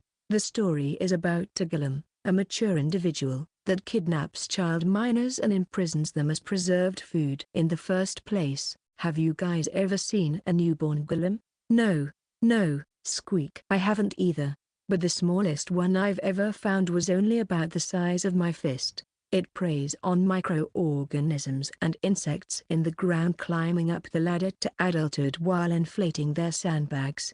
Don't you think gillums are slow and unintelligent in spite of their size? Well, the gillum's body is almost always made of rocks, so it may not matter, but it is certainly not the smartest thing you have ever seen. However, when they become mature individuals, their intelligence massively increases. They are more varied in their attacks and more responsive to threats. It was the same as the one you fought, wasn't it? The differences between normal and mature individuals are said to be due to individual qualities, age differences, and differences in metro beasts they hunt. But in the case of gillums, it is said that there are other significant factors as well. Do you know what it is? What is it? Experience. They say, when they are young, gillums have a very high learning ability. There are rumors that some scholars have even had gillums learn tricks with their tentacles. It learns and absorbs various things from humans and beasts. It is said that they take the form of rock puppets because they imitate humans. To that theory, there should be gillums that imitate beasts, but most are uniformly humanoid. Or is it that humans are more intellectually stimulating and influential? In this way, individuals with strong curiosity, who have greedily accumulated experience since childhood, sometimes appear to possess intelligence and even emotions. It seems that the gillum researcher's opinion is that they will become a mature individual. That's just what I got from a guidebook. What is a gillum? I thought about it again. A metro beast is a prehistoric creature transformed by the super fungi parasite, or they are foreign beings that emerged from the depths during the metro flood. These two theories have been taken, and no decision has been made. I speculate that it is the former. But, if that's the case, I wonder what the gillum was in the previous world. At least, I can't think of any creature that looks like it that I know of. Or perhaps it was an alien who had come through the metro? Did the guidebook mention such a thing? I haven't read it all yet. You have one of those guidebooks that you can buy at the counter, right? I bought mine at a souvenir shop, so it looks a little different. Can you show it to me later? Oh, I'm sorry. I read it once and threw it away, but I remember everything, so you can ask me anything. A brief silence. You read it once and you remember everything?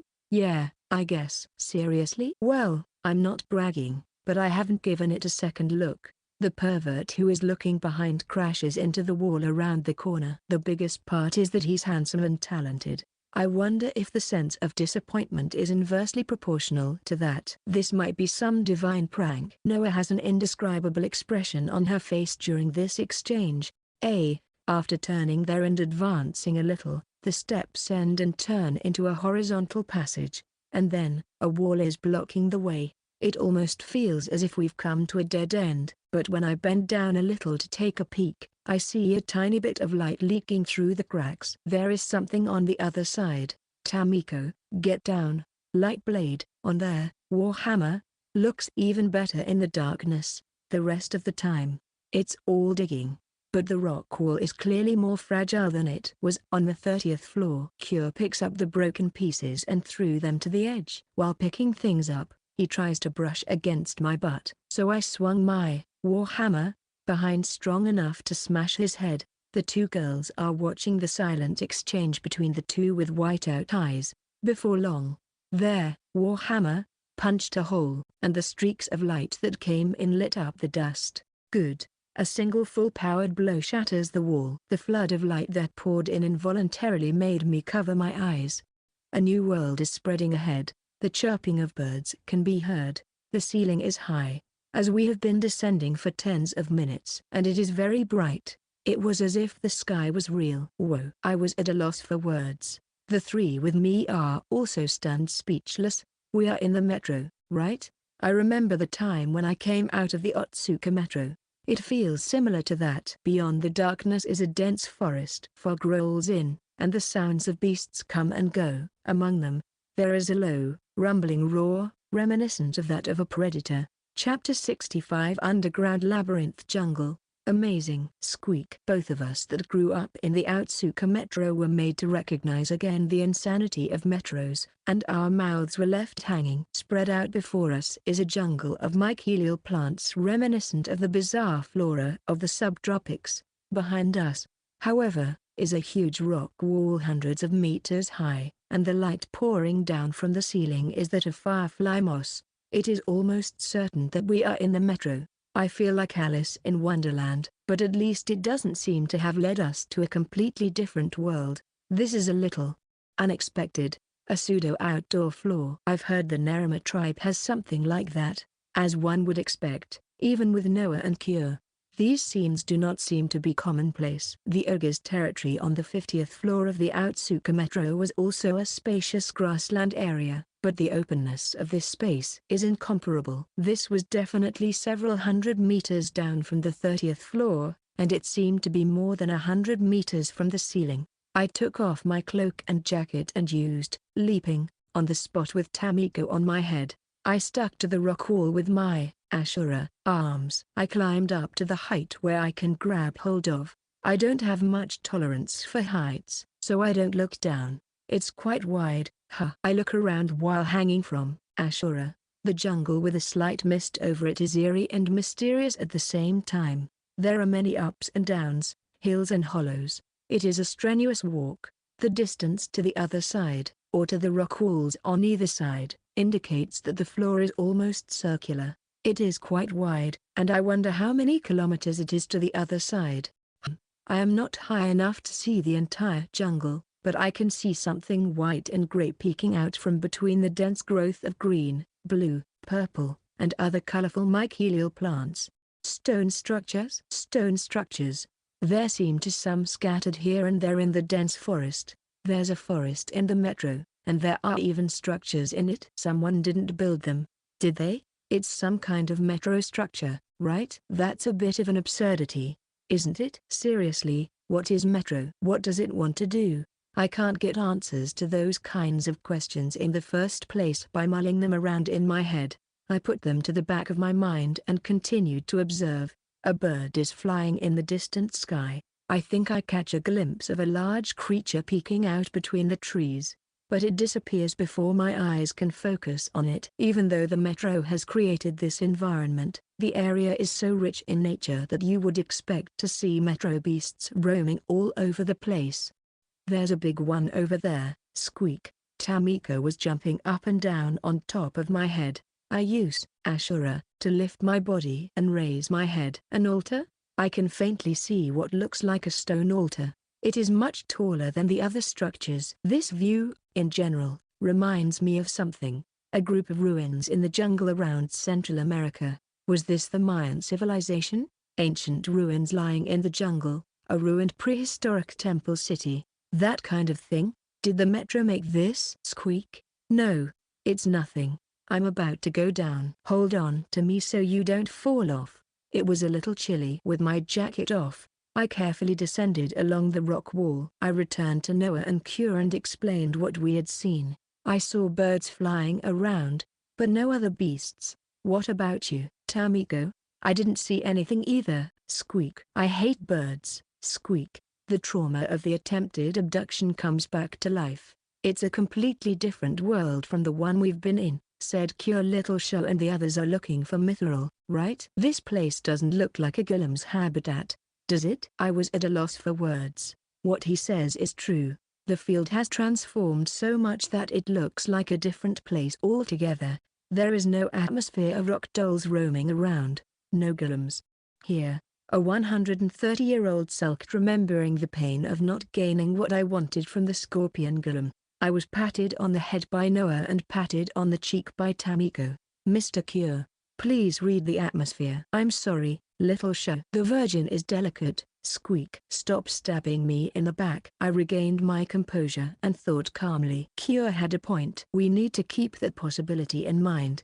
I can't be greedy and put my friends in danger by chasing after a phantom. If we want to explore, Noah said, we can either go around the perimeter of the floor, or we can check out the structures in the forest. The forest doesn't seem to extend to the outer perimeter, so it might be relatively safe. Yes, Little Show. What's your opinion?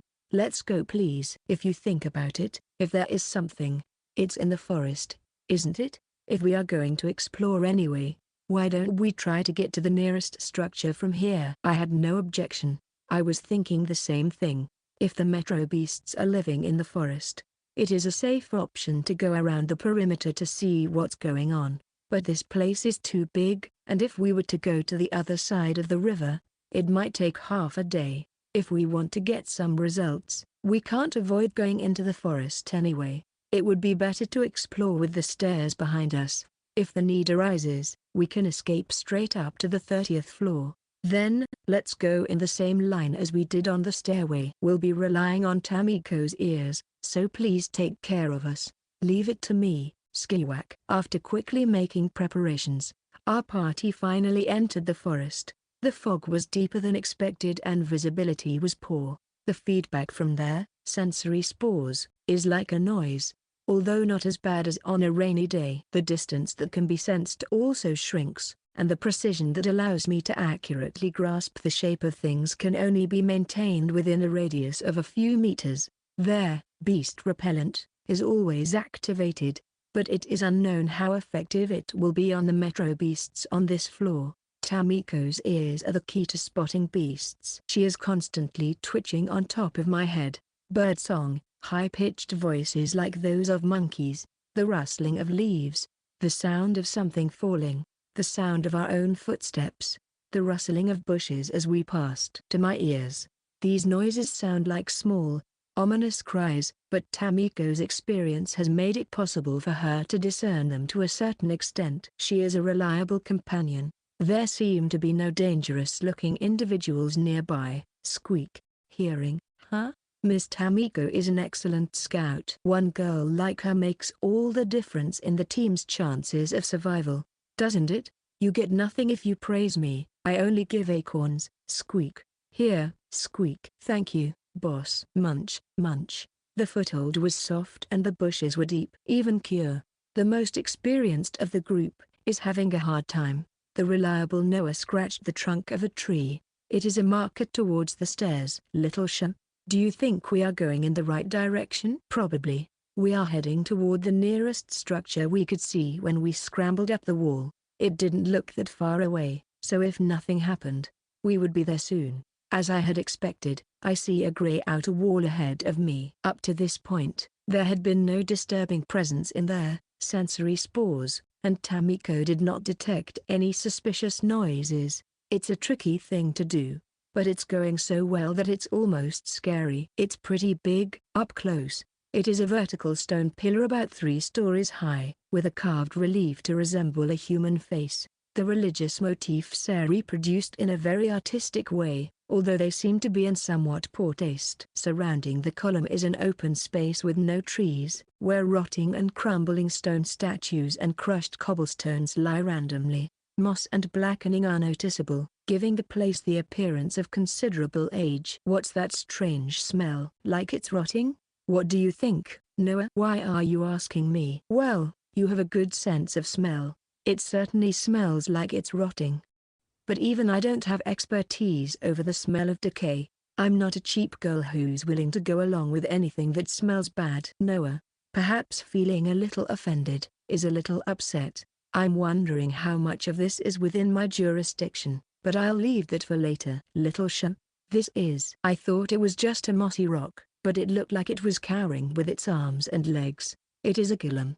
I touched it just to be sure I touched it, but there was no sign of movement. It seemed to be a shell or a corpse. It looks like they are going to appear here too. Gillums. It seems so. Good news for you, Little Shun. If there is a gillum, the possibility of getting mithril is also raised. My excitement is secretly recovering. Tamiko twitches on my shoulder. I signal to Noah and Cure, and they head for the stone flat behind the stone pillars. I peek inside through the crumbling archway. It is too dark to see clearly, but the structure can be grasped with sensory spores. It is a simple, or rather, bleak structure. There is no furniture or furnishings, just an empty space. At the very least, it doesn't look as if anyone lived there. It's just a piece of prop. If Metro has recreated this floor, it is only a facade. But, if you look closely, you can see hay, mushrooms, and firewood lined up in the corners of the room. I can't imagine that Metro prepared this, too. No way. Was someone here? Squeak. There is a ladder in the back and a loft space above it. My sensory spores catch a sign of moving there, and then a red appears. It is 2 glinting lights. The moment I recognized them as the eyes of the beast, I braced myself. Kiowa. No way. I flick my thumb. A white bullet, released at high speed, lands between the 2 red eyes. The beast's cry breaks off and is replaced by a scream as it writhes in pain. Tamiko jumps out and instantly climbs up to the loft. The slamming and struggling soon stop, and she leaps down from the loft, snatching it in her arms. It's about level 25, Squeak. It's beneath me, Squeak. Good job. But don't scrub the blood using my cloak. I see the Metro beast lying motionless on the floor. The first time I see one of these, I was in for a surprise. It has large eyes and pointy ears, similar to a tarsier, but it's about 12 inches or 30 centimeters tall. I have a bad feeling about this. When we left the building, Noah and Cure were looking around warily. This was some kind of monkey-like creature. That's a gremlin. Wow, this is a gremlin. But it isn't cute. I mean, they cried just now. It is. I have heard a similar cry in Ootsuka Metro. The voice of a goblin calling out to its friends. The voice of a goblin warning its friends of danger. A presence approaches. The leaves rustle and shake, and then, with a rustling, murderous atmosphere, red lights gather from beyond the fog. Ga, ga. It's near illumination. Numerous red lights surround us from the trees. There are probably more than 30 of them. We're surrounded. Squeak. Mr. Shuu. The gremlins slobbering and gnashing their teeth, their mouths grinding menacingly surround us who are back to back. The situation is the very picture of a confrontation. It's okay, no problem. I fully released beast repellent. Invisible spores are released from my entire body. The area of effect is narrowed by the fog, but at this distance, from our experience so far, depending on the species, it is possible to drive away up to 30 or so with a high probability. Mammals, such as monkeys, are the most affected. The gremlins' expressions stiffen and they recoil. Once this happens, it is a simple matter of pretending to attack them, and they will scatter at once. For a moment, the gremlins' presence flee. They move deeper into the forest. The gremlins dispersed as they cry. Their escape is even faster than when they first appeared, and in the blink of an eye, all signs of the gremlins surrounding us disappear. Phew, as expected of little Shuu, who is level 69. No, something is strange. I involuntarily covered my nose. The smell of decay is getting stronger. The smell is getting stronger. It stinks. If the crafter Noah says so, it must not be my imagination. Something else is coming. So the gremlins from earlier were running away because of this? Does that mean that a threat is approaching enough to make that huge pack flee? Something entered the range of my sensory spores. They are running, pretty fast. It's coming. Step, step, step. The sound of footsteps is approaching. Soon, a shadow breaks through the grey fog and jumps out. It is a gremlin, running at full speed with the powerful form of a short-distance runner. Pidgeot. Tamiko screams in my ear. I understand the feeling of wanting to scream. At any rate, its appearance is unusual. Its uneven body hair is covered in blood. Its skin is sore, its flesh rotting, and one of its eyes is fluttering behind its back. The other eye is not red, but black, a contradiction in terms, but it is a black light that seems to float in the fog. Scary. The gremlin opens its big mouth and leaps at me, and my katana runs toward it. The white blade flashes through the gremlin's head and groin, and the body, cut in half, falls with a thud to the cobblestone pavement. What? I just cut it in half. But what was that? It was disgusting. Squeak. It was squeaking disgusting. I'm sure I am not mistaken. That was not only wounded, but it was almost dead. Like an evil gremlin that has been exposed to too much sunlight. No way. Undead. Noah's face lost all its color. Undead, like moving corpses. Zombies that come running at full speed. I saw a movie about that once, but it was too scary to actually happen. So many. Squeak. Step, step, step. Countless footsteps overlap. It was like the sound of heavy rain pounding the ground without pause. The light of black eyes, increasing in number, invades from the fog. There is no intimidation, no roar, just quietly and forcefully the rotting bodies almost collapse as they run straight toward me. Chapter 66 Metro of the Dead. Clearly, this is no ordinary beast. It is something else that wears the skin of a beast, or rather, manipulates its flesh. They come at us in droves. They run at full speed through the trees. I'm just checking, Noah. Yes?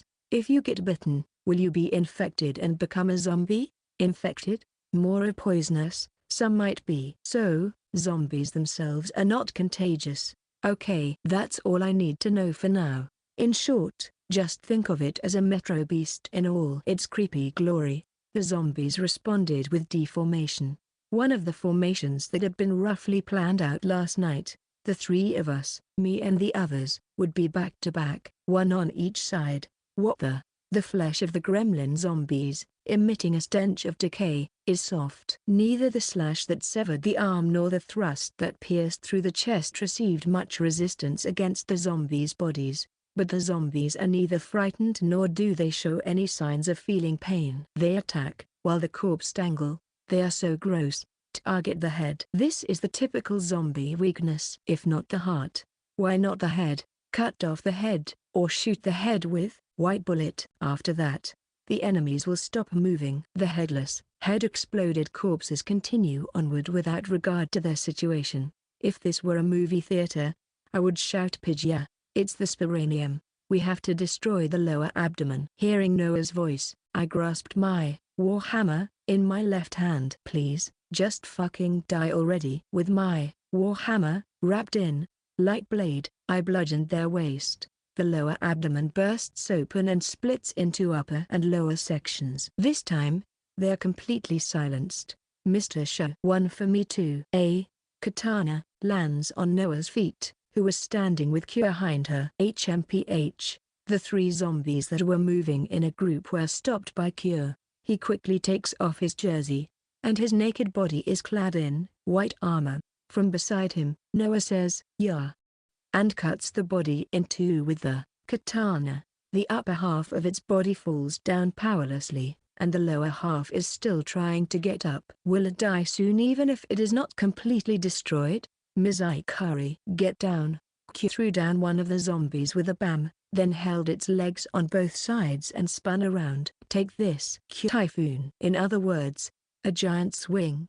The zombie, now a deadly weapon, has its body used to bat away its friends who are swarming around us. Is this a throwing technique and therefore not considered a move in Kyo style?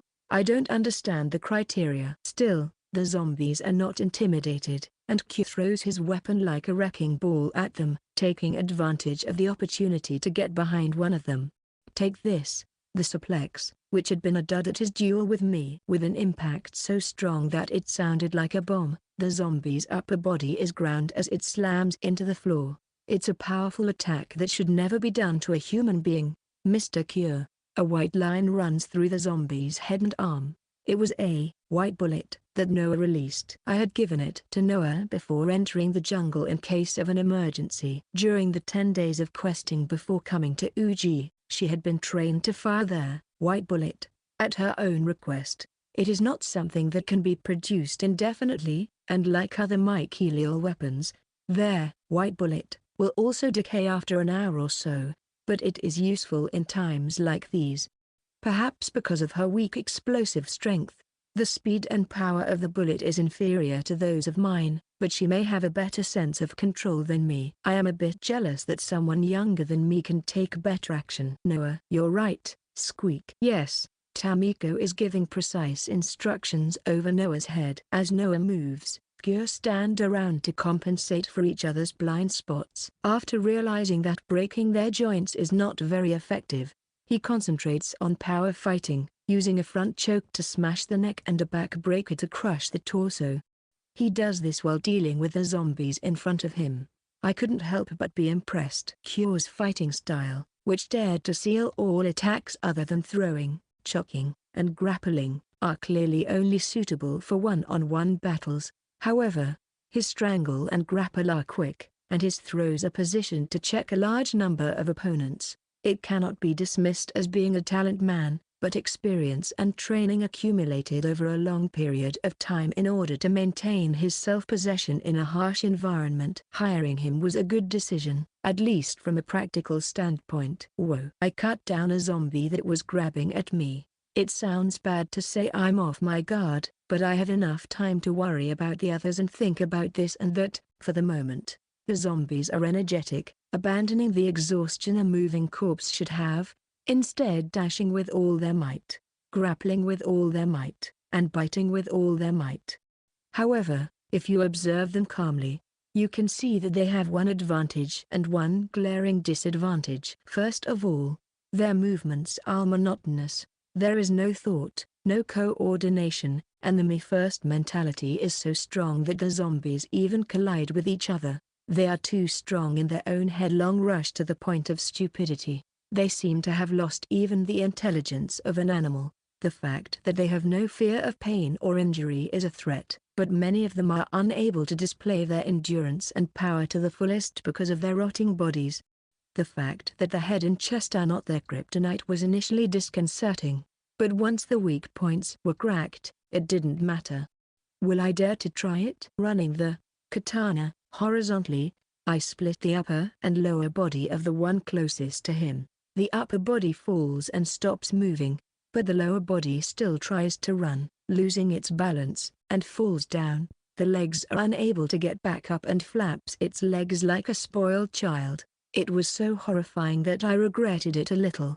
The Sporangium is located in the lower abdomen. The side of the lower abdomen that contains it is still trying to move. In other words, the weak point is the driving force or command center that moves the corpse. I look at the individual that was first cut in half left and right in a moment of hesitation. Only one of the halved bodies is trying to get up. I felt as if I had opened a door that should not be opened. I don't know how it works, but something is parasitizing on one of the Sporana, and as long as it is intact, it will continue to move. It is quite a horrifying view of zombies, as one would expect from New Tokyo. If this is the case, it might not be a good idea to dismember the zombie. I throw the sword in my right hand at the zombie and create a new mycelium at my fingertips, a bright red ball of mycelium.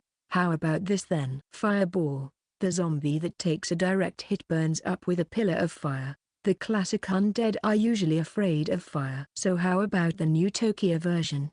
It's subtle. There, fireball is certainly effective, and it can kill a zombie with a single ball, but the other zombies don't seem to be intimidated by the flames. It's worrisome to me that they are so indifferent. They should be more scared. They are probably going to burn up there. The area is humid, and the fog is so thick that it's soaking my face. The trees will not catch fire if we use it here in the clearing. I also let go of my warhammer in my left hand and placed a red ball in each hand. I forgot to tell them, you guys attacked us. No hard feelings. They are not coming anymore, are they? I don't think any are nearby. Squeak. Silence has returned. Only the smell of decay remains. There are still some moving corpses, so I use my warhammer as a broom to gather them up and burn them. With this, the battle is over for now. I exhale loudly. The impromptu party's first battle was a victory. The best part is that no one was injured, thanks to Ms. Ikari and Ms. Tamiko. Though it was our first time teaming up, it went rather well. Thank you very much, Mr. Cure. You did a great job, as expected of the one in charge of the weirdo, Squeak. I don't remember being in charge of that, but thank you, boss. Even from my eyes, the coordination between the three was not bad. Even though they average at 25, they were able to win over level 30s without getting hurt, so I guess it's a good thing. Cure's presence was a big factor. Although he seemed to have a disadvantageous fighting style specializing in physical attacks, he is in fact a very versatile fighter. Depending on the situation, he can be a wall, a decoy, or an attacker. Although he doesn't talk like it, he is very reliable. Hey, can Little Shah praise me too? Oh, sure. Well, you've been a big help. I'm counting on you, so please do well next time. I pretend not to see the heated maiden look he has. By the way, what are these zombies? How can a corpse be moving? I have a guess, but I want to hear Professor Noah's explanation. Well, there are two types of moving corpses like this one, the parasitic type and the puppet type. Oh, the parasitic type is a small slug-like creature that lives in the sporanium of the corpse. They extend their own mycelium from the sporanium and manipulate the corpse. They seem a bit like gillums. Maybe so. It is similar to a gillum in the sense that it senses vibration and sound, and it also kills its prey and drinks its bodily fluids. It kills them and turns more corpses into companions, like laying eggs or something. It's endlessly creepy to imagine, but at least you don't get infected from a bite or something. In any case, zombies are not well liked because there is little to be gained by defeating them. Their sporana are inedible, and most of their materials have rotten. Indeed, not a penny has been gained from killing so many of them. One more thing. How about the puppet type? Yes, a puppet is something that is remotely controlling the corpse with fungal skills. Fungal skills? It's a fungal skill called puppet. It's the ability to embed your own mycelium into the sporanium of a corpse, making it a puppet. It is a very rare skill that can only be acquired by higher rank fungal class, such as mage, from illusionist. It seems that metro beasts can also use it sometimes. How do you control them? I don't really know, but I've heard that you just have to think and it will move and that you can only give it simple commands. Kind of like the fictional necromancer. Hearing about it is amazing, but I'm sure to be scared if I actually see it. I think it's probably the former. I think we were told that puppet can only control one. Cure puts his hand on his chin and mutters. I don't think there are that many of them normally. But maybe this is because it's a closed space. I wonder if the balance has collapsed sometime. The smashed and charred corpses are covered with dirt and buried. The next thing to do is to investigate the structure that was put on the back's burner. The four of us went to examine it. Only the straw and mushrooms placed in the corners of the room hinted the presence of residents, but other than that, there is no sense of life. Even if I check the loft, there's nothing but the corpse of the mouse that the gremlin devoured earlier. Even from the dust piled up here and there, it doesn't seem to be enough grounds to conclude that someone used to live here. There's nothing. Yes. What are we going to do now, Squeak? What should we do next? It had only been about an hour since we started our search, and it would be a little sad to run back home in fear of zombies and say, we didn't get any results. I guess we'll continue. We'll keep an eye out for zombies, or metro beasts, and try to hit some other structures carefully. At that moment, some presence enters the range of sensory spores. Tamiko also noticed it and her ears perked up, though the noise from the fog made it unclear. I fixed my gaze beyond the entrance, and then, I was speechless. I can't believe my eyes.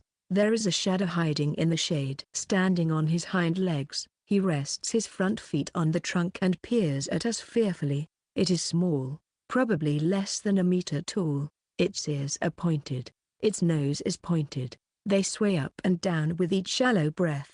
Its pitch-black eyes are dull, and a red tongue peeks out from its mouth. I pinched my cheeks. I feel pain. That is neither a dream nor an illusion. I take a deep breath and squeeze all my feelings out of my trembling body. A chihuahua. Chapter 67. Abe Shuu's expedition team. There's a chihuahua over there. There's a chihuahua standing there. Yahoo! He. Noah clearing her throat brings me back to reality. Calm down, please. What is where? Sorry. There's a chihuahua over there? In front of where my finger was pointing.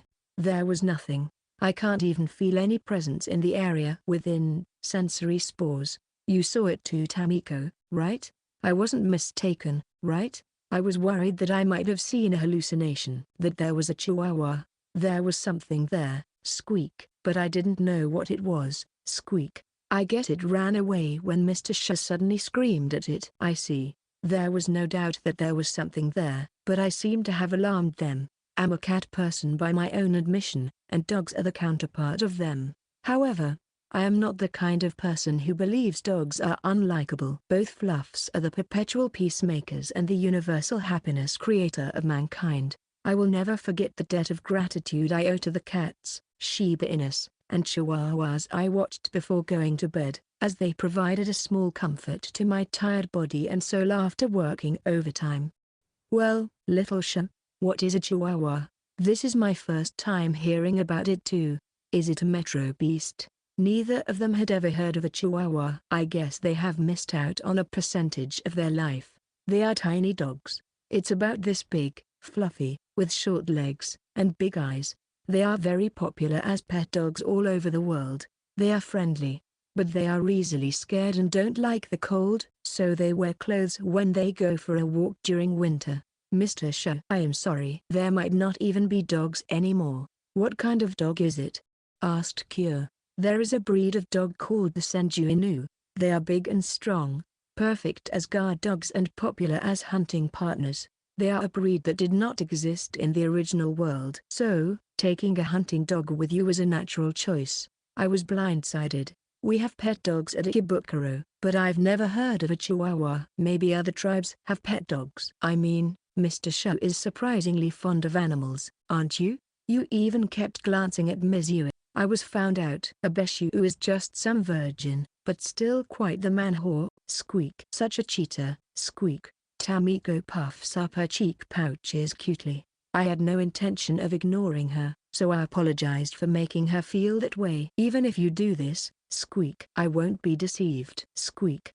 I completely ignore Cure's gaze full of envy. But there can't be any ordinary dogs in these depths, can there? A metro beast. Perhaps. Is it a coincidence that there is a chihuahua on this floor that resembles the ancient Mayan civilization, or is it a coincidental prank by the metro? The fearful look in its eyes as it peeks out from behind the trees, the timidity with which it runs away at the slightest disturbance. These are not characteristics of a ferocious and dangerous animal. However, it would be reckless to expect it to be friendly to people like a pet. Well, we may run into them again if we continue our search. Mr. Shuu, please don't let your guard down and don't try to play with them, okay? Yeah, I'll keep it in mind. The relationship between the beast and the hunter and the hunted, that never changes no matter what the opponent looks like. Of course. But if I see that fluffy fur in front of me, if they look up at you with those big round eyes, or even if they were to make a mewling sound as if pleading for their life, would I still be able to swing my blade down mercilessly? Ugh, I can do it. I'm a hunter.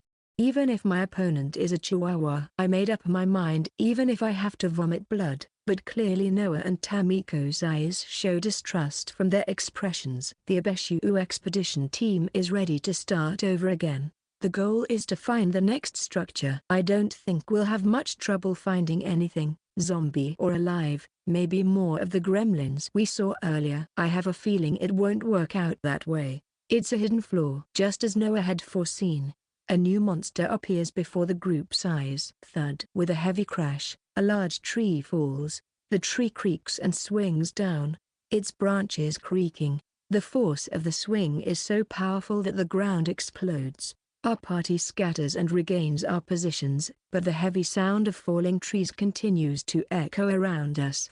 A total of 5.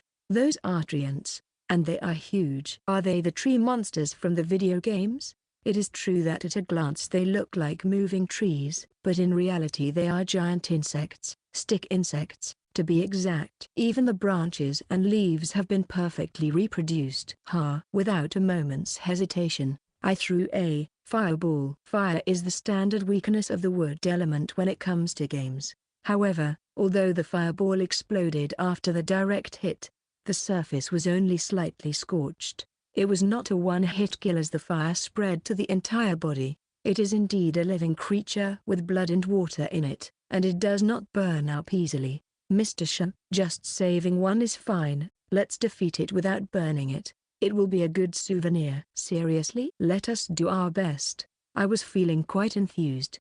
But even so, it was not easy. It is more than 10 meters tall.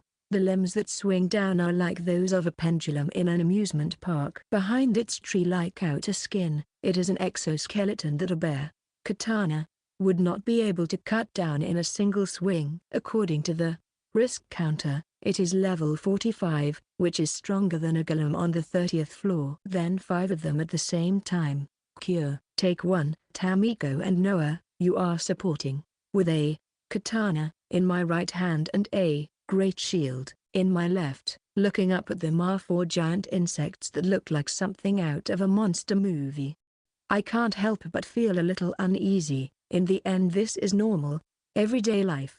It's far better than when I was fighting with a swarm of demon centipedes before learning Lightblade and Ashura in Ootsuka Metro. It makes me laugh a little when I think about it. Sometimes I still wonder what I am doing. In a world 100 years in the future, in a mysterious labyrinth spreading underground, I am wielding a sword that grew out of my hand against a monster. Even after 5 years have passed and this is normal, everyday life. Such thoughts sometimes pop into my mind. However, this is the reality. I live in such reality. With my usual line, I announced my intention to take there, and leapt with the shining sword on my shoulder. After knocking down all 5 bodies and confirming the safety of the area, we will start the dismantling work according to Noah's instructions. Torrent's epidermis and skeleton are said to be good materials for clothing and armor. This is the first time I've ever seen a treant this big. It looks like it's going to give good materials. The most beautiful material to be used was one that had its joints broken and neck twisted by Cure. It is a little frustrating for me as a person, but I should praise him for killing a giant insect by submission. I won't say it out loud, though, because I'll get jumped. It looks like they're not zombies, so let's take the Sporangium. I'm afraid of zombies. But this one's fine, right? I don't know, but a metro beast with Sporangium could still be a zombie. Carnival pendulum rides like attacks, oblivious to pain and fear. It is indeed horrifying to imagine. It takes rather a long time to dismantle and collect them. We had lunch on the spot and resume our search. From my perspective, the unchanging scenery of the jungle continues, but according to Noah, it seems to be a treasury of natural resources. Herbs that can be used to heal wounds, cherry tomatoes that have a tear gas effect when smashed, and mushrooms that taste like marbled beef when sautéed. Golden cocoons made by golden spiders, black grapes, extremely sour, that are a powerful anti-drowsy medicine, caterpillars and leaves that can be used as seasonings, and so on. We also got some pearl peas, which me and my companions found at the Ootsuka Metro. They're quite lucrative and easy to sell. Pearl peas grow densely, but only 1 or 2 can be harvested. They are said to be lumps of fungus that transferred nutrients to other plants and the pods. These things are quite valuable. These are fungus? What the hell? We'll take them back. I'll boil the other ones in salt and we'll have them for today's dinner. We'll have to find a place for them to sleep today. I hope we can find someplace safe. The level range of the metro beasts that appear in the area is about the same as that of the 50th floor of the Ootsuka Metro. The strongest enemies above level 40 include treants, minotaurs, bipedal cattle, but there are black and white ones mixed in, which is surreal, basilisks, chameleons that spit a fluid that hardens when exposed to air, mandrakes, giant moles with flower crowns on their heads, and the wraiths. I'm still harboring some trauma. The strongest we met was a minotaur covered in wounds all over its body that was level 55. The level of the beasts are so high that even beast repellent doesn't work, and for some reason, these guys seem to be hungrier than normal. The encounter is an immediate attack, so we inevitably have to fight back. I take the lead in dealing with them. Dinner is getting more and more sumptuous. Noah says, eyes shining. Whoa, I leveled up. I am now 51. Cure quickly takes off his clothes and poses flexing his muscles. It seems to be his own ritual when he levels up. It's been less than 2 weeks since my last one. But thankfully, I seem to level up faster with little Shuu. The leftover children has increased again. Squeak. An unchanging landscape, an environment where you can't even use a compass. After climbing trees several times and checking out the structures peeking out of the trees, we finally reached the second structure around 3:00 p.m. In the open space, we saw a stone pillar similar to the first one in several stone buildings.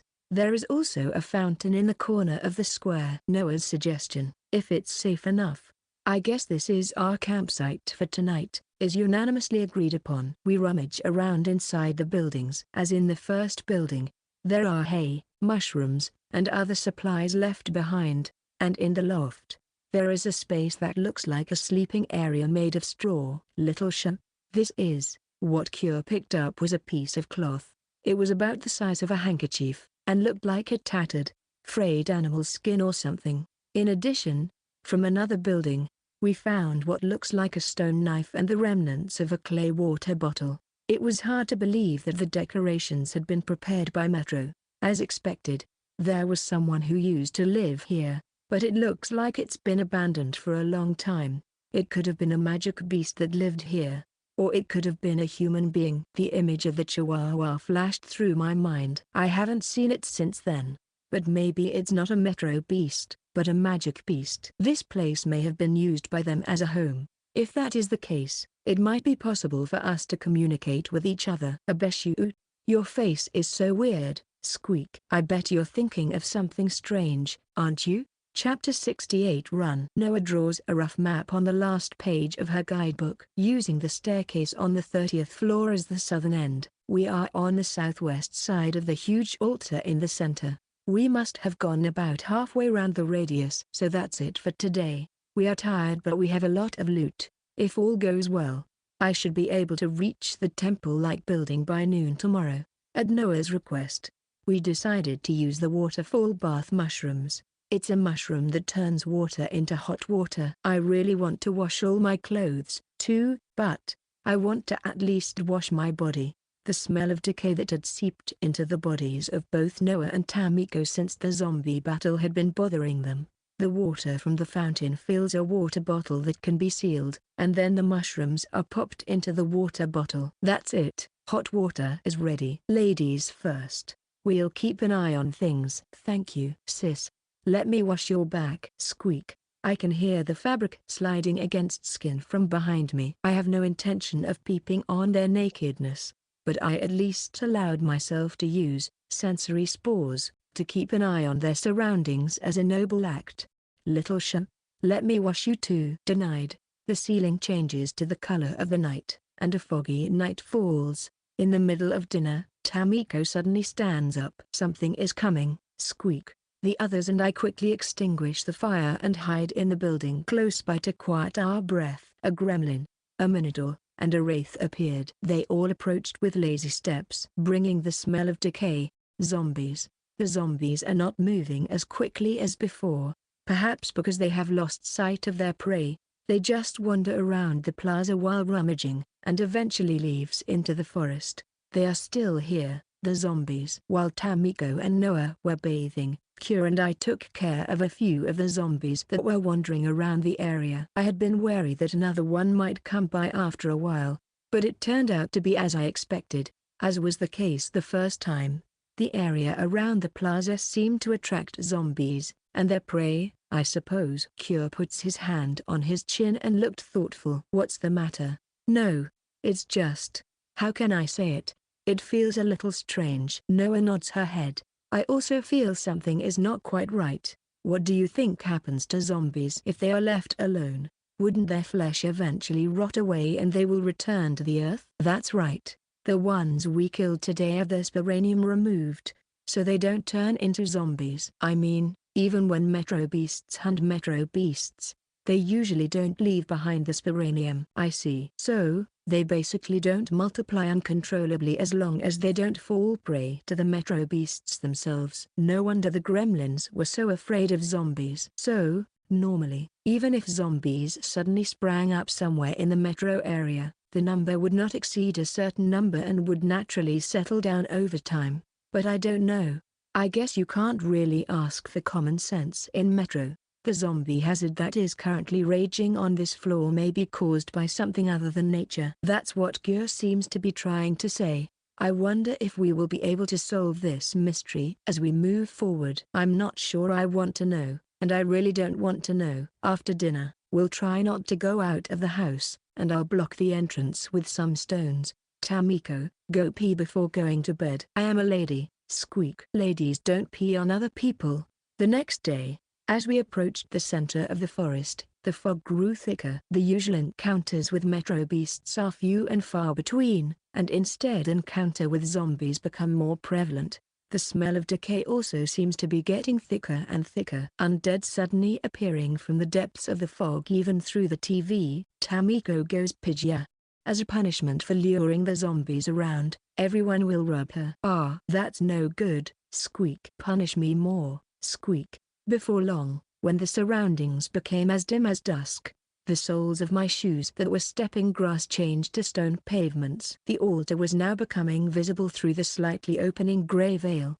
We've arrived. My party and I seem to have finally arrived in the heart of this huge dense jungle. Let's brace ourselves. First of all, we need to investigate that area. Safety is our top priority so that we can leave immediately if something happens. We proceeded from the forest side from the left and right to take a look at the situation. A stone-paved path leads radially to the altar. Buildings, stone pillars, and stone statues are densely packed together to form a city, but they are about to be swallowed up by the mold that has crawled out of the gaps in the cobblestone pavement.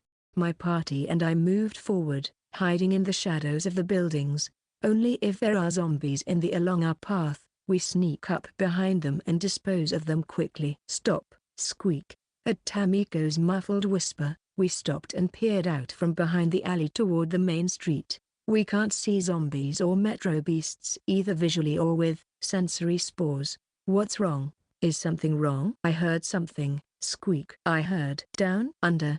I looked down at my feet. I heard nothing. However, I felt a faint tremor on the ground. Here, squeak. The ground shook faintly. I lift the stone pavement. And then, I unintentionally almost let out a voice sound but covered my mouth before it happened. A chihuahua pokes its head out from under the ground. More than 24 of the compact, stuffed animal-like beasts crawl out of the ground. Each of them had something like a stone tool in its hand, or paw. When the red cape-wearing individual who seems to be the leader gives some kind of signal, the beasts split off into separate corridors and disappear soundlessly into the mist. Did you see? I saw it. I saw it too. Tiny people, squeak. Yes, yes. Finally, the chihuahua made its appearance, and they have a pack. Their gestures, leadership, possessions. Clearly, without a doubt, they are different from metro beasts, and they have an intelligence close to that of humans. They are magic beasts. By the way, why are they here? The ground shakes heavily with a thud. What is that? The air around us suddenly begins to murmur. An intermittent dull sound of destruction is transmitted along with weak tremors. Those are the chihuahuas, right? Are they fighting something? There is also a high-pitched screech mixed in. There is no doubt about it, but what on earth are they fighting? From the sound of the heavy, echoing destruction, assuming it's not the chihuahuas, it's clearly heavyweight, a treant, a minotaur, or a gillum. Everybody, let's get ready to run. Are you sure? Squeak. I meet Tamiko's eyes, who is on top of Noah. Do you mean we won't check on them? Can't we save them? Squeak. Right. I realize that I hadn't even thought of that. I don't know if it's a war between the chihuahuas or something else, but I don't want to get involved in it. The chihuahua magic beasts piqued my interest, though I wanted to make contact with them if possible. However, it is regrettable. Of course, in this situation, our safety comes first. Anyway, if we could have at least communicated with each other beforehand. The zombies are gathering. Let's run through the alley and into the woods. I lead the way through the narrow alleyway. The zombies that stand in our way are cut down and crushed in one breath.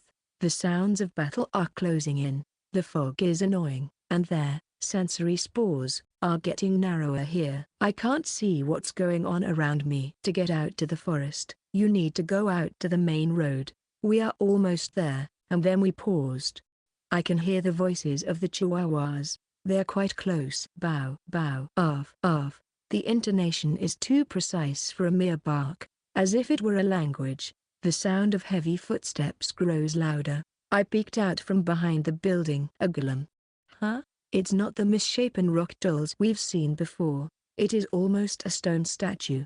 The body is about 3 meters tall. A jaguar? A cheetah? It looks like a feline predator. On its head has a protrusion resembling a feather ornament, and it is carved to look as if it were wearing a robe. Its arms and legs are long and stout, and it holds a stone sword in each hand. The tail flicking behind is also made of stone. It is obvious at a glance that this is no ordinary gillum. It has a mysteriousness that is different from that of a full-grown gillum. 3 chihuahuas are slowly stepping back to face the jaguar gillum. Their fur is shaggy, and dark blotches are all over their bodies. It is blood. Woof, woof. One of the chihuahuas cuts in from the left. The jaguar's cleave cuts through the air. It rolls to the side in the nick of time. In the gap, one pounces from the opposite side. The 2 chihuahuas move with each other in a breathtaking pincer attack, but the jaguar takes it without a second thought. Creak. The sound of stones colliding with each other echoes high in the air. The 3rd chihuahua, the one with the red cape, throws a blue hypha ball that it has created in its palm. The jaguar that takes a direct hit freezes its legs. An ice ball, and then it loses its balance. The 2 chihuahuas immediately follow up. However, they are blocked by the gillum's backhand and are repelled forcefully. The leader with fungal skills makes full use of the 2 was in close proximity with ice ball and fireball in hand. Its movements are agile. Its coordination is skillful, and it desperately moves close to the jaguar, which is undaunted no matter how many attacks it takes. Tamiko, can you check? Tamiko gently peeks over Noah's head. The chihuahuas are about 30 to 40, squeak. But her voice is trembling. What about the gillum? 70, squeak. My palms were wet with sweat. Noah and Kira also left speechless. a golem on the same level as that Satan slime. I'm sorry for the chihuahuas, but the right decision was not to help impulsively. Mr. Shuu, let's leave here immediately. Yeah, Sue. I hear a dull thud. I turned my attention back to the street. A reddish-black liquid is dripping from the tips of the jaguar's two swords. One of the chihuahua is still skewered, its limbs hanging limp, and the other is lying on the ground with its head cut off. Boom.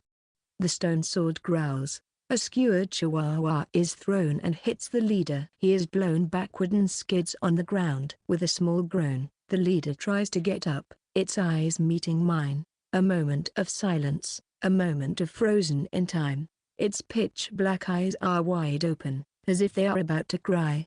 The leader almost opens his mouth, then hesitates. The jaguar is closing the distance. It is swinging its stone sword. Run. The sword flashes. It shatters the stone pavement. The leader, who had closed their eyes, probably realizing their fate, looks up in shock. Their black eyes reflect my figure as I was holding his body. Damn, I fucked up. I laughed at my stupidity. I quickly snatched the chihuahua away with, leaping. The jaguar draws its sword and turns to face the intruder. It tilts its head as if to say, "Who are you?" "Why?" Leader Chihuahua muttered in my arms. "Why?" "I don't know either.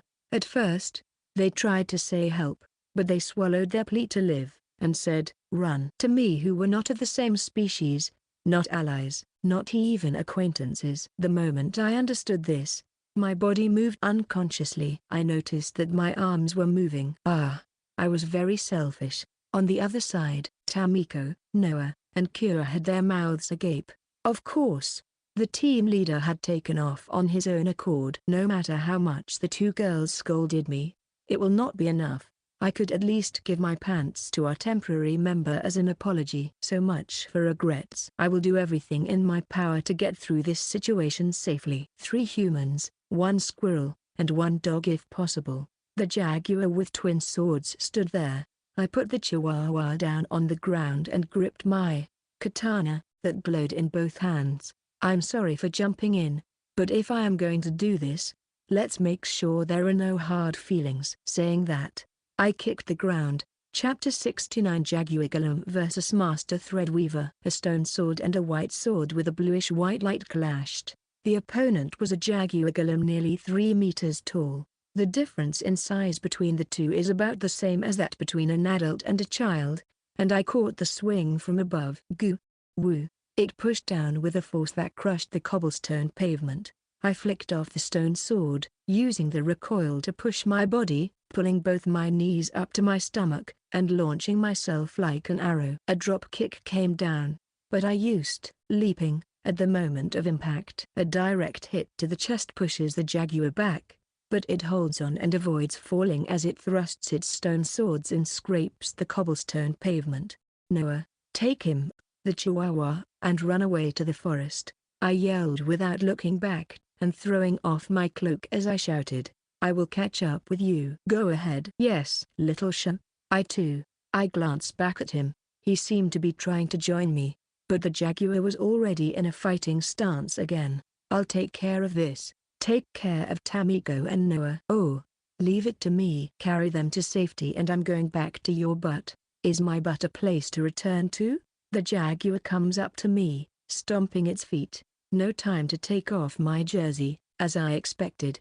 My Mikey alarms poking through the back of my jersey. I've learned since I bought it that the hunter's jersey is specially made. It's blade-proof and resistant to impact. No wonder everyone loves it. Even old ones are quite resistant for my heifer arms to tear through it. Anyway, the 4 katana style with the precious weapon coating. My style that specializes in firepower. I have to eliminate this guy as quickly as possible before the zombies that are wandering around gather here. Like a gray shadow hanging over us, the stone sword's blade came at me from above. I jumped backwards and crossed my katana to receive it, and I swung back repelling it. The jaguar quickly steps in and strikes a second time, slashing diagonally from above. I roll sideways to dodge and moved back by pushing the ground with my heifer arms holding katanas. The sound of air tearing and blowing away echoed. It is clear at the time our blades clashed, There is no chance of me winning in a simple match of strength. Perhaps it is because of its small mass, compared to the scorpion on the 30th floor. Even if it is a monstrous strength, it is within the realm of common sense. Even so, it is still a gillum, and it is around level 70. The difference in physical strength is obvious. It would be too dangerous to collide with it head-on. I slashed at the body of the jaguar that rushed toward me. The stone sword easily blocks it. My mycelial arm thrusts in for a follow-up attack, which is also repelled with a single swing. The jaguar twists its hips. The tail running right next to me grazes my right side. A nasty creaking sound can be heard, but I'll get better soon, so I don't worry about it. Gah! I howled, slashing with all four of my arms, creating dancing rays of light. If power has no chance, then, how about speed and mobility? A rain of high-density slashes. Particles of light flashed and scattered like sparks as they collided with the stone sword. I swung my arm so hard that there was no time for it to respond. I poured all my energy into hitting the target. The giant backs away slowly. But I can't hit it. Even though he is overwhelmed by the number of moves, even though he is striking each blow with all his might, but the stone sword was catching every slash. It is as if it were a precision machine, a sword of unparalleled accuracy. Perhaps it is a master of swordsmanship. I have fought many times with goblins, ogres, and other metro beasts that use hyper weapons, but only as far as wild beasts that wield sticks with brute force. I've never seen a metro beast wield a sword so skillfully, more skillfully than my own self-polished skills. Then, I took a step back and threw the sword in my left hand. It was easily repelled, but at the same time, I ran up the wall of the building next to it. Leaping into the air, I thrust out my left hand. The resulting great shield covers the jaguar's head. The jaguar's twin swords crossed like scissors to catch it and cut it in two with a flash. Cutting it in two, their large shield breaks in two and falls, but beyond it, there is no sign of me. I leap once more, kicking the shield, and spinning around behind it. As I land, before the jaguar can turn around, I dealt multiple strikes on its back and flank with my 3 blades. Take this. The gillum froze only momentary. Whoosh! The tip of its tail extends and gouges out my left cheek, and half of his ear is also torn off. Shit! I threw a smoke's ball at it as I backed away. Boom! A plume of dark gray smoke envelops the area. I took a few steps away while being shrouded in smoke. I crushed a holy healing in my face. Liquid pours down and seals the wound. Leaving it to my immortality's regenerative power would consume more of my stamina, but it can't be helped. So I could stop the bleeding. It was one blow, or rather, 3 blows, with all my might. I slashed with all my might at the rocky body, but there was only a shallow gouge on the surface. The body is smart and specializes in speed, precise movement, and hardness. The body is so strong that it is not even affected by the light blade. I need to find a weakness as soon as possible. Perhaps because of the excessive attention to detail, there are almost no flat surfaces. The pattern part, which is usually the weak point, is invisible. Like the scorpion gillum on the 30th floor, it may just be made extremely difficult to see. Nevertheless, in terms of space for the main body to fit, there can be no other place but the torso. First of all, I need to pry open a crack or a gap to smash it inside. To do so, if 1 shot is not enough, 3 shots are needed. But since that didn't work, 10 or even 20 shots are needed. I've got its position with sensory spores. I'll take advantage of the smoke and fire 2 or 3 more shots. As soon as I take a step forward, the jaguar rushes forward, straight to where I was. A dash at the same speed as leaping. At the same time, a thrust aimed at the chest. My chest rumbles out. I ducked and dodged just in time. Then a pitch black mass suddenly covers my vision. I quickly guard against it with my hyper arm. The impact felt like I collided with a truck, thus blowing me back, crashing against the wall of the building. A drop kick. I staggered to my feet, spitting blood and swearing in my head. I didn't expect the gillum to return the favor. They're very capable learners. I remember now that Kira had said something like that. The fact that it was able to pinpoint my location in the smoke is because it recognized its surroundings not by sight, but by vibration and sound. Even though I have sensory spores, it was a bad move to choose the ineffective smoke's ball. Gradually, the smoke cleared. The sound of jaguar footsteps approached. I knew it. But, isn't it ridiculously durable? Moreover, it is really good at direct attacks. Impregnable because of its simplicity. I can't find any gaps. I thought quickly. Running away is an option. Tamiko and the others had probably moved away from me by now. I had already bought some time. If I could use my leaping to get away from it, I could escape. No, with the dashing power it had just shown. Even if it were to chase after me, I would be at a disadvantage. In the worst case scenario, I would have to join them with this guy in tow. Even if I were to run away, I would either have to create an opening that would prevent pursuit or inflict enough damage to impede its ability to run. And the jaguar swung its stone sword on the spot. The distance between me and the jaguar is 7 to 8 meters. The stone face, expressionless, seemed to have the corners of its mouth twisted into a smile. A shiver runs down my spine, and I jump back from the spot at the same time as it swings down. Crash! And a crack runs through the building behind me. The wall was slashed diagonally, and it slides and crumbles. Is this a manga? Was that just from the sword's pressure? Ridiculous. A kametachi? Is it Rurouni Kenshin? Then the jaguar then swings twice. The air screams. Their great shield, with light blade, creaked, and the shock was transmitted to my arms. As I hid behind, it barely managed to cut it, but it's ridiculously sharp.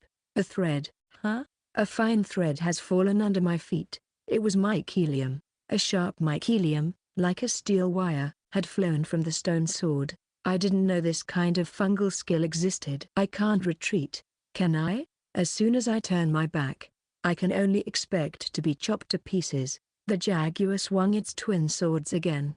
I wait. Whoosh, whoosh, whoosh. The slash comes at me, slicing through the cobblestone pavement. As soon as I dodged a blow by throwing away my shield, a second and then a third blow followed, almost hitting me. High-speed flying slashes attacked in all directions, without pause. Buildings around the area were easily smashed like cakes, and debris piled up.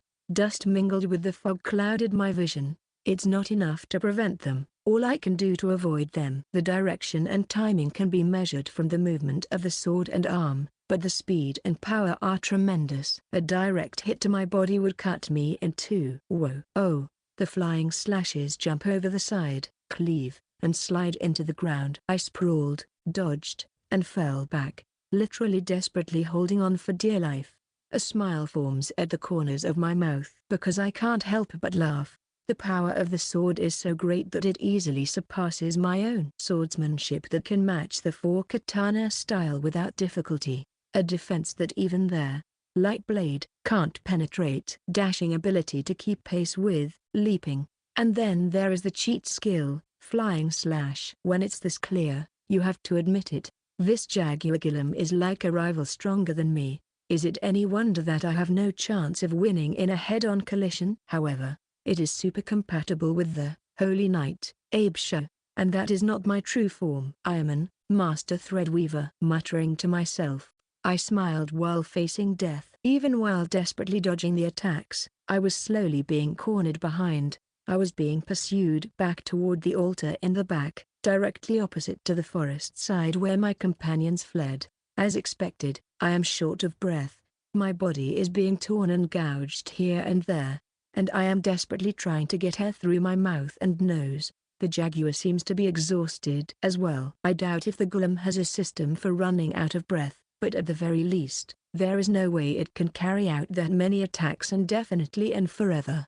Obviously, the number of attacks is decreasing. Whoa, damn. But, to make matters worse, it is beginning to imitate and predict my movements and was targeting me. It is even mixing in slow and steady attacks and feints. It is learning its opponent's moves. It becomes harder and harder to dodge. The wounds I received have become deeper.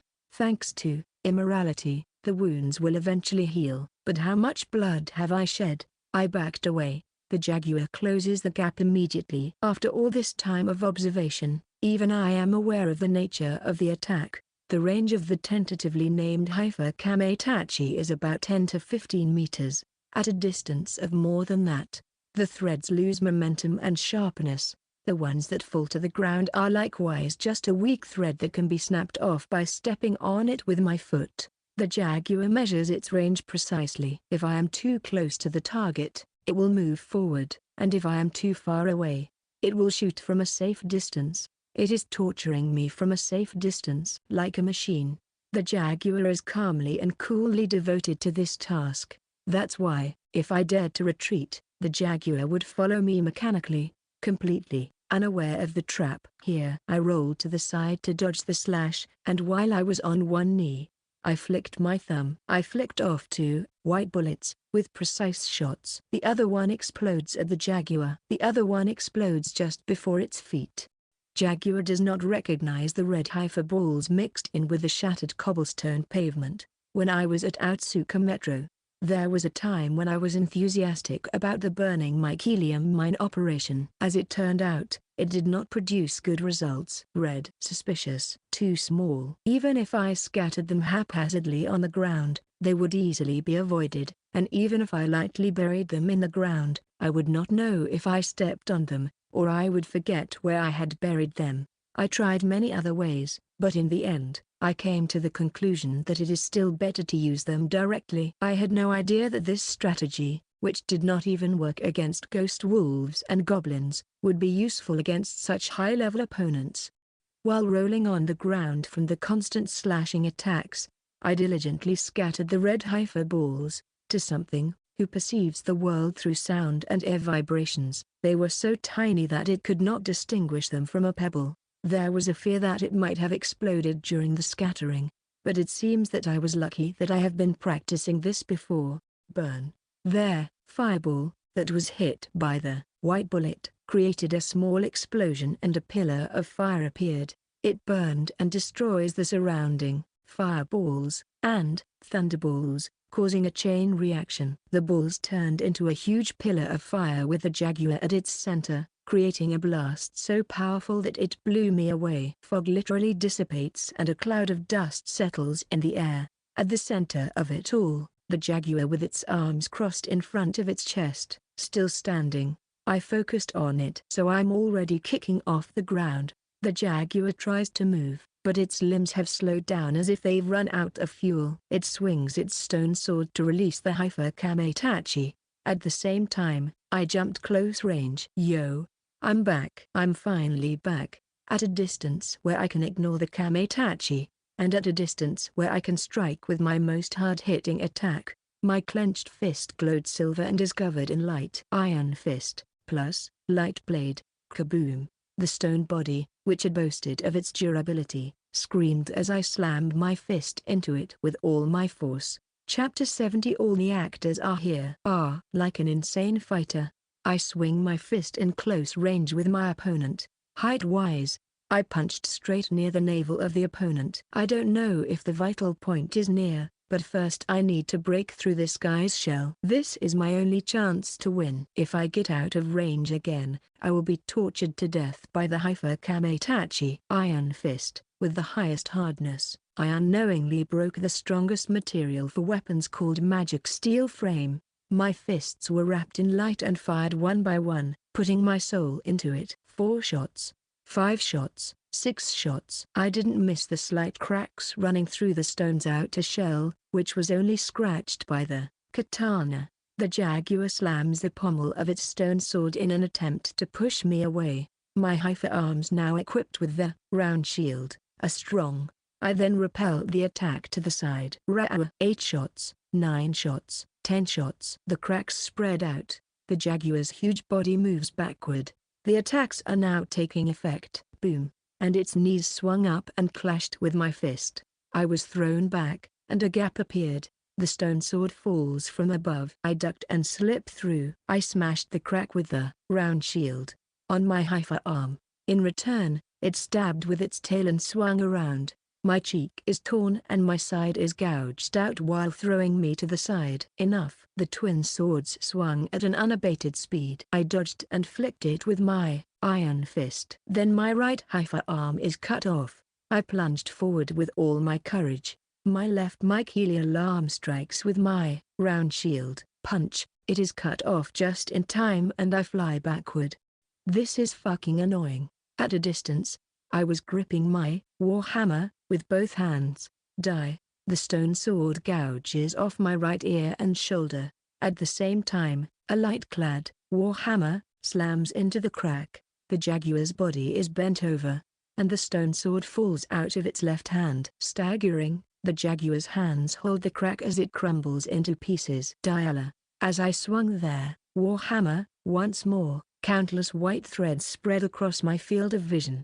Tentacles were released from the jaguar's crack, and they entwined around my body as I tried to jump back. There, warhammer, torn from my hand. Damn. It crawls over my mouth, shoulders, and knees. The restraints are strong, and it is not easy to shake them off. This is bad.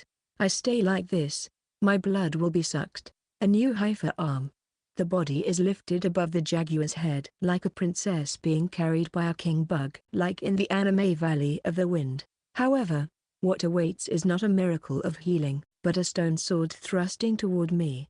The cold tip of the sword was ready to pierce my stomach, but before that, both of my hands with iron fist caught it. But it kept pushing, breaking the skin on my stomach, past the flesh, my organs.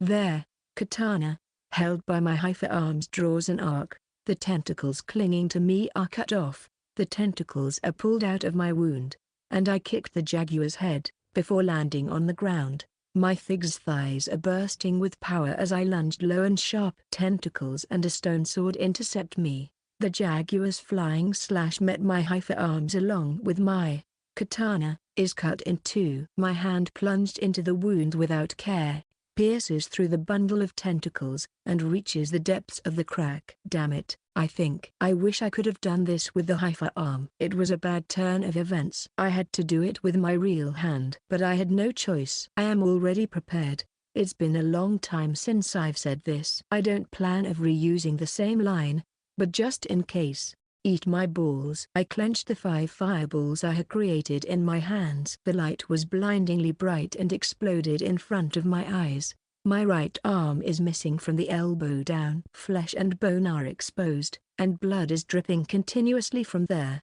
I turn my tear-stained eyes away from the pain to the jaguar lying on its back. The stone body, even the tentacles that covered its whole body, is not moving even twitching. I blew up only the inside. It seems that the fatal damage has indeed reached the main body of the jaguar, though I just barely won. I am already all sorts of messed up. I wonder how long it has been since I was injured this badly. Was it when I was forced to eat red by the Satan slime? No. I've been badly injured quite often after that. Well, it must have been since the Ootsuka Metro. I am on the verge of exhaustion. My wounds are healing slowly and my body is losing strength. The mine operation has caused a huge explosion. I don't know when the other beasts will come. I have to leave this place as soon as possible. I'll just get the Sporangium first.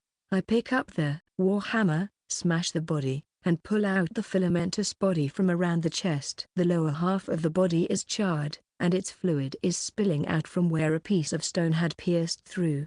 I feel like I've done a terrible thing, but I guess it's mutual. I drag my body, which has become as heavy as a stone, and hid in the building close by. First, the Sporangium, nourishment to recover from fatigue, and accelerate my regeneration. This is, the removed Sporangium were black. It does not seem to have been burnt. There is no smell of burning. It doesn't smell rotten either. Or rather, I was alive until a while ago, so that wouldn't be the case. The smell doesn't seem to be a problem. But why is it like this? If possible, I'd like to check with Professor Noah first, but I'm starving, exhausted, and my body hurts all over. Well, there's nothing to complain about if it's just a little upset stomach. Even poisons should be hard to affect me. It's a delicate matter whether the poison can be resisted in my state. Oh, leftovers are bad. Squeak. This is a metro rule first instilled in me by my teacher. I had no choice but to follow it. The first thing to do is to take a bite of the 10-centimeter diameter piece. Oh, it's normal. It tastes like the usual disgusting Sporangium. It tastes a little bitter, but that's acceptable. As I swallow a mouthful, I feel as if every hungry cell in my body is fighting for it. Give me more. Come on, come on. My cells growled. When I finish the second meal, I feel a strange flutter in the pit of my stomach, probably from the damage, but it subsides in a few seconds. The cells, now well supplied with nutrients, begin to work. Platelets, please stop the bleeding. I had hoped for a little more, but alas, there is no level up. It was only 2 days ago, after all. While the right arm is being repaired quickly, I also checked the sandbag. Normally, I should run back to my friends as soon as possible, but the excuse was that I should wait for the wound to heal a little longer. I couldn't stop but give in to my greed. This time, since I was such a strong enemy, this time I would definitely get mithril. What the fuck is that? When I opened it, there wasn't even a single jewel inside, let alone mithril. It's as poor as the gillum the floors on the 10th floor. I don't get it. It was so strong. Once again, like mithril gar, my desires were blocked and I was left dejected. Tamiko's risk counter was never wrong, and it was also a super strong opponent. It seems that the quality of the Sporangium was quite good as it entered my body. This gap though, how do I evaluate it? Not a mature individual, but a mutant individual? Not a strong individual that grew through predation and maturation, but a different kind of creature that was born as a strong individual. I have heard of such metro beasts. If it was a strong but young individual, it may not have had much opportunity to absorb or fungus. Well, it's no use thinking about it now, is it? Well, let's get going. I have to join those guys. My right hand is about to grow fingers. It's not pleasant to see the flesh rising up, but it's also somewhat fascinating. If it was someone else's, it might just be unpleasant. Looking down the street from the doorway, as expected, zombies are gathering. I go through the empty room and go outside through the back door, continuing down the back alley. I'm lost. I wonder where I am now. I used leaping and climbed up onto the roof of the one-story building. The fog is settling in just right. I can see some of the scenery around me. Not good. There is a huge altar at 10 o'clock. It is shaped like a pyramid, more than 30 meters high and quite wide. A heavy thumping sound came from the altar. It sounded like stones being rubbed together as if they were coming from a construction site in the distance. It echoed intermittently, and in time with it, the place seems to be writhing slightly. For a moment, a disturbing thought crosses my mind. Maybe that's not an altar, but a go. I verbalized the thought and then stopped myself from going on. It can't be. It just can't be. You're tired, Abe Shuu. Whoa. This time it came from 1 or 2 o'clock, closer to the forest. It sounded like a dog howling. Then came the faint sounds of battlefield noises, crashes, destruction, and screams. It was 1 street over from where he was now, in the direction from which Tamiko and the others had fled. I ran along the roof of the building, taking a detour where there is a difference in height, before going down to the ground. The sounds of fighting are getting closer and closer. There they are. From the roof, I spot Noah and Cure. Tamiko is also on Noah's shoulder, together with several chihuahuas, including their caped leader. They are fighting back against the horde of zombies that surround them. Cure is holding his own against several minotaur zombies. The muscular bull-headed individuals are swarming around, just like in a professional wrestling brawl scene. Cure is kicking them all off at once with his massive body, but he is outnumbered, and it doesn't look like he will last much longer. The minotaur zombies fist punches Noah in the face. Noah falls to the ground with a spray of blood, and Tamiko jumps up and grabs the zombie. The bull's eyes are looking down from above Noah's head as she tries to get up. It swings its elongated arms that are out of proportion to its large head. Noah quickly puts forward her hand. Sticky thread is released from her palm and sticks to the minotaur's head and arm. However, it is torn off with a light swing of its arm. The minotaur swings its arm once more. Noah wobbles as she tries to get up. She can't evade, and no one can cover her in time, neither Cure nor Tamiko. I made it in time. My warhammer, which has the momentum of leaping, smashes the minotaur's head in 1 blow. Noah was staring at me in shock as I slid in, scraping the cobblestone pavement. Mr. Abe Shuu. I get up and tried to coolly reply to my friends. But this headless macho body is still trying to move. Just as I was about to kick it out of the room, the Minotaur stops moving. A red line runs in a straight line from its neck to its buttocks, and it falls in half and bursts into flames. A double-edged sword that burns red. The hand that held the Night Sword was covered with fluffy silver hair. Their Night Sword that was swung was distorting the air like a mirage. It looks like you're in the middle of a party. Did I make it in time? The impetuous handsome werewolf looks around with his blue eyes, his mouth grinning as his fangs peeking out. The strongest hunter of the Ikebukuro tribe. He is Uchi, the Kingslayer Silver Wolf. Chapter 71 Uchi Metro Underground 32nd Floor, Fortress of the Xolotl Clan. After clearing out the zombies in the vicinity, we run toward the forest with Chihuahua leading the way. There is no sign of pursuers in the area. The dense greenery and dense fog seem to hide us, and we finally catch our breath. Sorry everyone. Woof. Noah gives me a tackle-like hug, and I was struggling to breathe. Mew. You jumped out on your own. We were worried about you, idiot Mr. Shuu. Sorry, I'm really sorry. While feeling tremendous muscle pressure on my torso, I grabbed the head of the pervert who was trying to hug me. Guggy, little Shuu. What happened to that monster? It was super strong, but somehow, even if you look at me with such flirty eyes, I will not allow you to stick to me. I'll listen to your excuses later. You'll get a penalty. You promise? I'll make you do anything I say. Yeah, got it. Finally, I am released from the pressure of Noah's Mount Fuji's. I was relieved because my brain was getting a little bit overheated, and before I knew it, Tamiko was clinging to my upper arm. I'm sorry, Tamiko. I made you worry. She remained motionless with her face buried in my arm. She looked like a furry Dakichin doll. Tamiko, should we get going now? I don't squeak. She is sniffling and blowing her nose. She is probably going to cry for a while. Sis was very worried.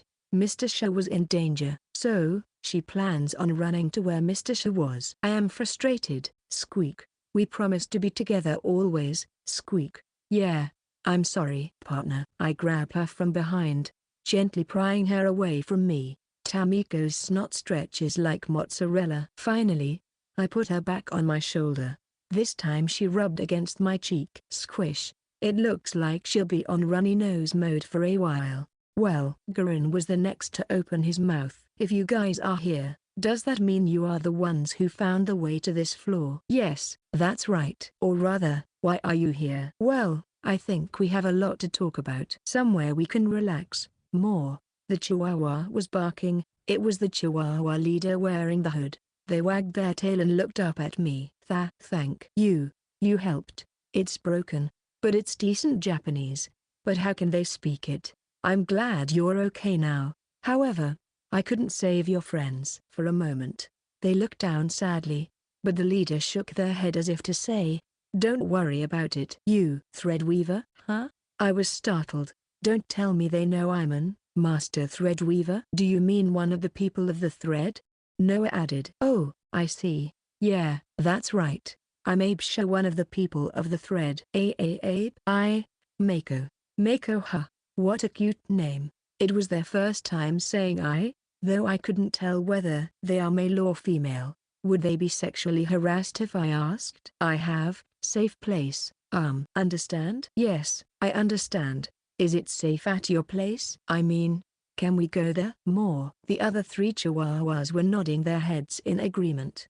It seems they had joined him while I was away. It seems that I have won their trust. I can't see any malicious intent in their black eyes, planning to trick people into becoming their prey. But a beast is a beast. Even if they are magic beasts, I wondered if I could trust them. I have nowhere else to go, so I decide to accept the very curious invitation to the Chihuahua's home. We followed the Chihuahua leader, or Mako, to the east through the forest and arrived at an open space lined with stone huts.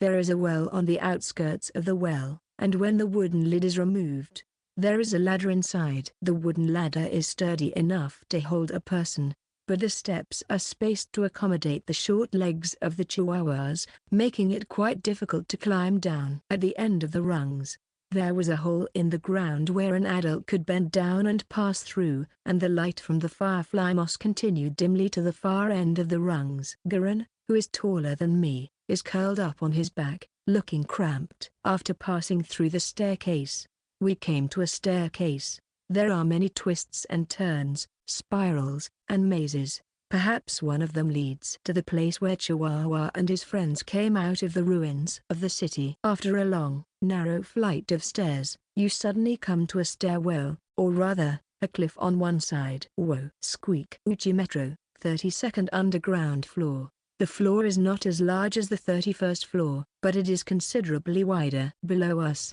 the earth is bumpy with cracks and ridges. It is dimly lit, perhaps due to the lack of light from the moss, creating an eerie, otherworldly atmosphere. A bird, presumably a carnivorous bird, is heard. Caw, caw. I hear a screeching call that seems to be that of a carnivorous bird. An orange glow, which seems to be the light of a fire, can be seen. It is a small fort surrounded by crude barricades. Is that your home? More. The path to the village was surprisingly steep. The footing is not good for walking, and strange creatures, some of which could easily be described as monstrous birds, sometimes fly out of the cracks. When I quickly kill one, I am greeted with more, thank you. With the chihuahuas overjoyed. Looking into the crack, we can see many horizontal holes below. There may be an area further down than this, or perhaps there is another floor. The guard at the barricade and Mako have a more conversation, and the chihuahuas are allowed to go inside. Humans are not rare, or maybe, as chihuahuas from all over the place look at us. I had been inwardly excited to find a Mofu paradise until we arrived here, but I was concerned about the small number of chihuahuas in comparison to the size of the village. Most of the dwellings are tents. The large tent in the middle of the village was taller than the height of the residents. It is a large tent made of wood, as if the chief were within it. Sure enough, there is a chihuahua with an excessive amount of ornaments waiting for us. Their fur is so long and shaggy rather than fluffy, and they look much older than Mako and the others. They were panting and out of breath, and the bandana and robe wrapped around their head were shabby, suggesting that they had hurriedly prepared himself upon receiving the news of their visitors. We welcome. Please come, please. Woof. Yes.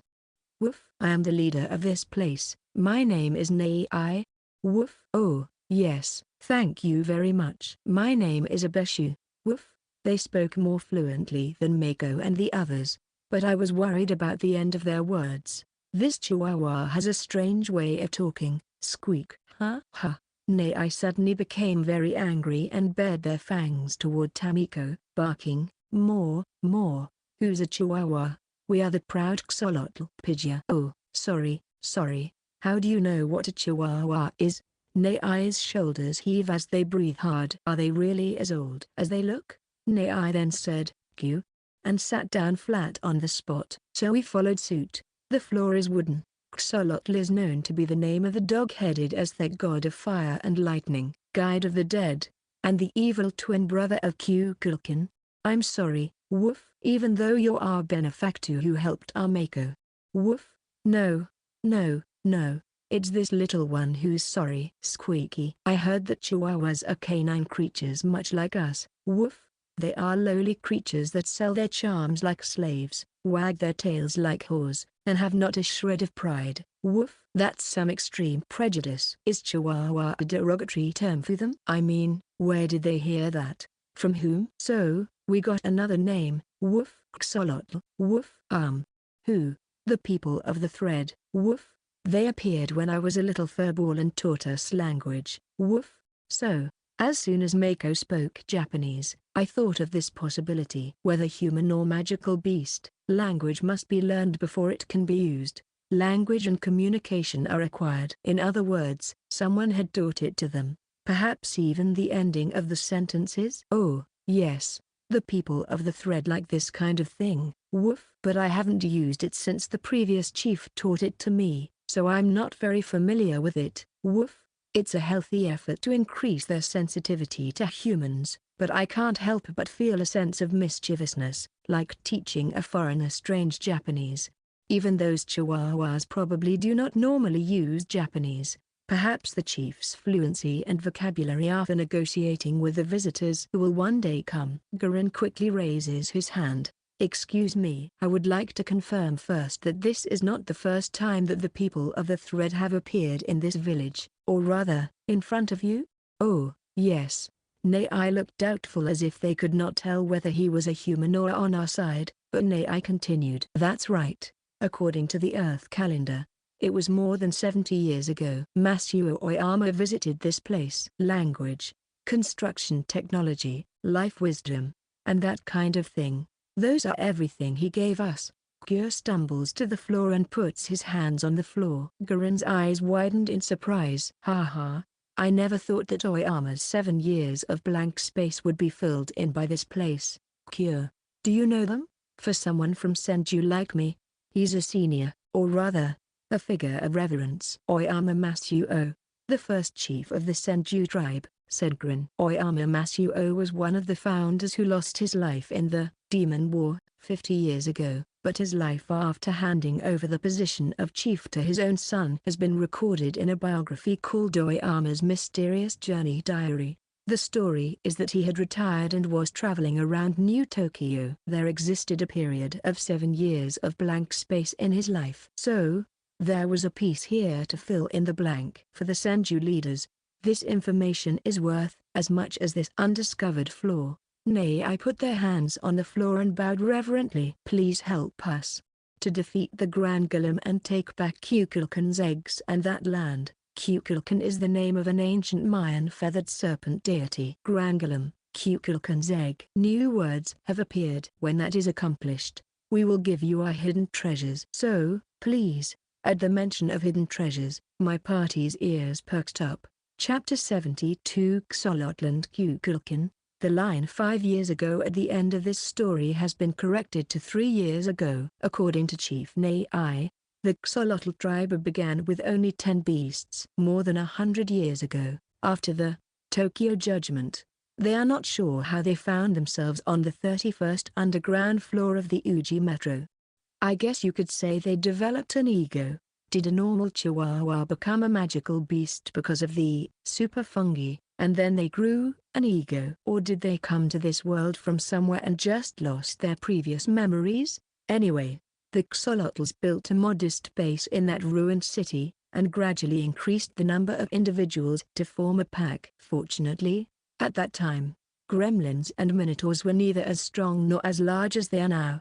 They thrived while their numbers increased and decreased while competing for survival with the metro beasts. Then, more than 70 years ago, the first human visited this land. The giant hairless gremlin called itself People of the Thread who live on the surface. They had only their own primitive language, which they could not understand. Perhaps because they liked the Xolotl so much, the People of the Thread settled in the area and patiently kept their distance from their people. At first, they were wary, but gradually they opened their hearts, realizing that they meant no harm. The master threadweaver, who called himself Masuo Oyama, brought many things to them. A language that enabled detailed communication, counting, arithmetic, the concept of a calendar, hunting techniques, building technology, and wisdom for daily life. Oyama was very happy when he talked about his homeland, the land of the People of the Thread.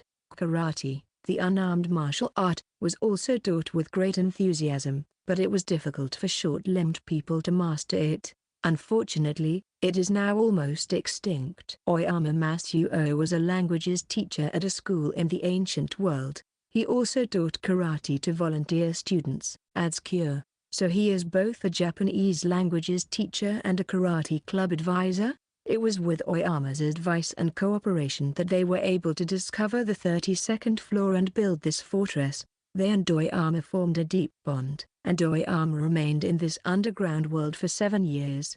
At first, Oyama proposed the name Chihuahuas, but when they learned that they were helpless lapdogs, they were furious. The name Xolotl was given to the tribe. The name was derived from the name of a god who was worshipped in a place that resembled a prehistoric city of ruins. When it was time to say goodbye, Oyama asked them, "Would you like to come to the surface with me?" They declined. Then Oyama respected their wishes and swore to protect the secrets of their land. He said, shyly, I would be very happy if someday when another group of people of the thread appear, you and they become friends through the words and knowledge I have taught you. In a day or two, the stairs that Oyama had walked through would be blocked by the changing of the metro. No one seemed to have noticed it after Oyama came and after he punched a hole in the wall again to return. For almost 60 years, the Xolotl lived in isolation, never forgetting their debt to him or his teachings, until his return to the surface and the revelation of his secret again by another group of people. This is our text. Oyama's legacy. It has been handed down to the chiefs so that the words of the people of the thread would never be lost. I brought a thick, tattered bundle of papers bound with string. The chief, a few members of their entourage, and a candidate for the next chief, Mako, apparently, can read and write. Without this, the words will be lost further and further. I'm glad you came here before they were completely lost. As you can imagine, we don't understand them or language either. Yes, squeak. Gurren put a paw on Shu's shoulder. How did you guys discover the secret paradise that only the legendary Master Threadweaver could discover? It's a complete coincidence. Kukulkan is the name of a giant snake that lived near that ruined city. It was Oyama who gave it its name. It is the name of the twin god of Xolotl in Mesoamerican mythology. It was stronger and more agile than any other beast, with poisonous fangs, scales that repelled all attacks, spitting flaming debris, and a life force that would not die no matter how much it was wounded. Oyama estimated that the mature individual would be at least level 80. How interesting. A huge, undiscovered metro beast, said Grin. For the Xolotl or the metro beasts of the 31st floor, Kukulkan was at first an absolute force to be reckoned with. Like a natural disaster, many of their people fell under its fangs, were burned, and became its food, but at the same time, it was like the guardian deity of this land. More than 10 years after Oyama's departure, countless gillums appeared on the 31st floor, devouring the metro beasts and causing mass chaos. The Xolotl tribe also suffered many casualties. As the catastrophic damage was spreading, Kukulkan took the lead in kicking out the army of rock dolls. The Xolotls could not help but be in awe of their god of destruction and protection. Kukulkan has no partner, but it can lay a single egg. It is something called parthenogenesis. I've seen on the net that there are snakes where some females lay eggs, even though there are males. When the eggs hatch, the parents take care of them for a while and then die. Their last job is to feed their young. Their lifespan is about 20 years. Wow, that's amazing. It is the exact opposite of filial cannibalism, where the parents eat their children. Letting children eat themselves is the ultimate in food education. As I recall, there was a spider like that in the deserts of the Middle East or something. My source is usual the internet. The eggs hatch within 10 years after they are laid. It hatches exactly 3,600 times after night falls. That's the way it's always been. Exactly. So, the eggs stay that way for 10 years. That's amazing. Even dinosaurs had only been in their eggs for a few months, I think, but we never encountered such a snake, did we? I didn't even notice it. Squeak. If we had suddenly encountered the level 80 giant snake in the jungle, all the members of my party would have wet their pants. Kukulkan is gone now, huh?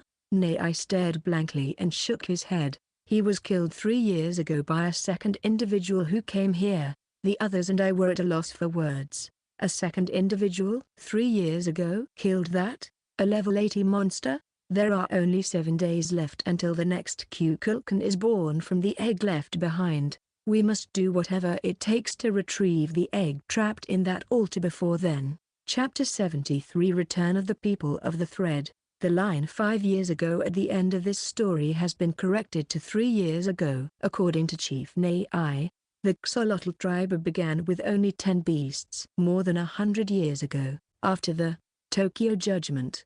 They are not sure how they found themselves on the 31st underground floor of the Uchi Metro. I guess you could say they developed an ego. Did a normal chihuahua become a magical beast because of the super fungi, and then they grew an ego? Or did they come to this world from somewhere and just lost their previous memories? Anyway, the Xolotls built a modest base in that ruined city, and gradually increased the number of individuals to form a pack. Fortunately, at that time, Gremlins and minotaurs were neither as strong nor as large as they are now. They thrived while their numbers increased and decreased while competing for survival with the metro beasts. Then, more than 70 years ago, the first human visited this land. The giant hairless gremlin called itself people of the thread who live on the surface. They had only their own primitive language, which they could not understand. Perhaps because they liked the axolotl so much, the people of the thread settled in the area and patiently kept their distance from their people. At first, they were wary, but gradually they opened their hearts, realizing that they meant no harm. The master threadweaver, who called himself Masuo Oyama, brought many things to them. A language that enabled detailed communication, counting, arithmetic, the concept of a calendar, hunting techniques, building technology, and wisdom for daily life. Oyama was very happy when he talked about his homeland, the land of the people of the thread.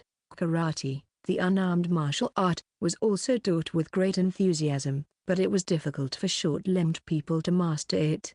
Unfortunately, it is now almost extinct. Oyama Masuo was a languages teacher at a school in the ancient world. He also taught karate to volunteer students, adds Kyo. So he is both a Japanese languages teacher and a karate club advisor.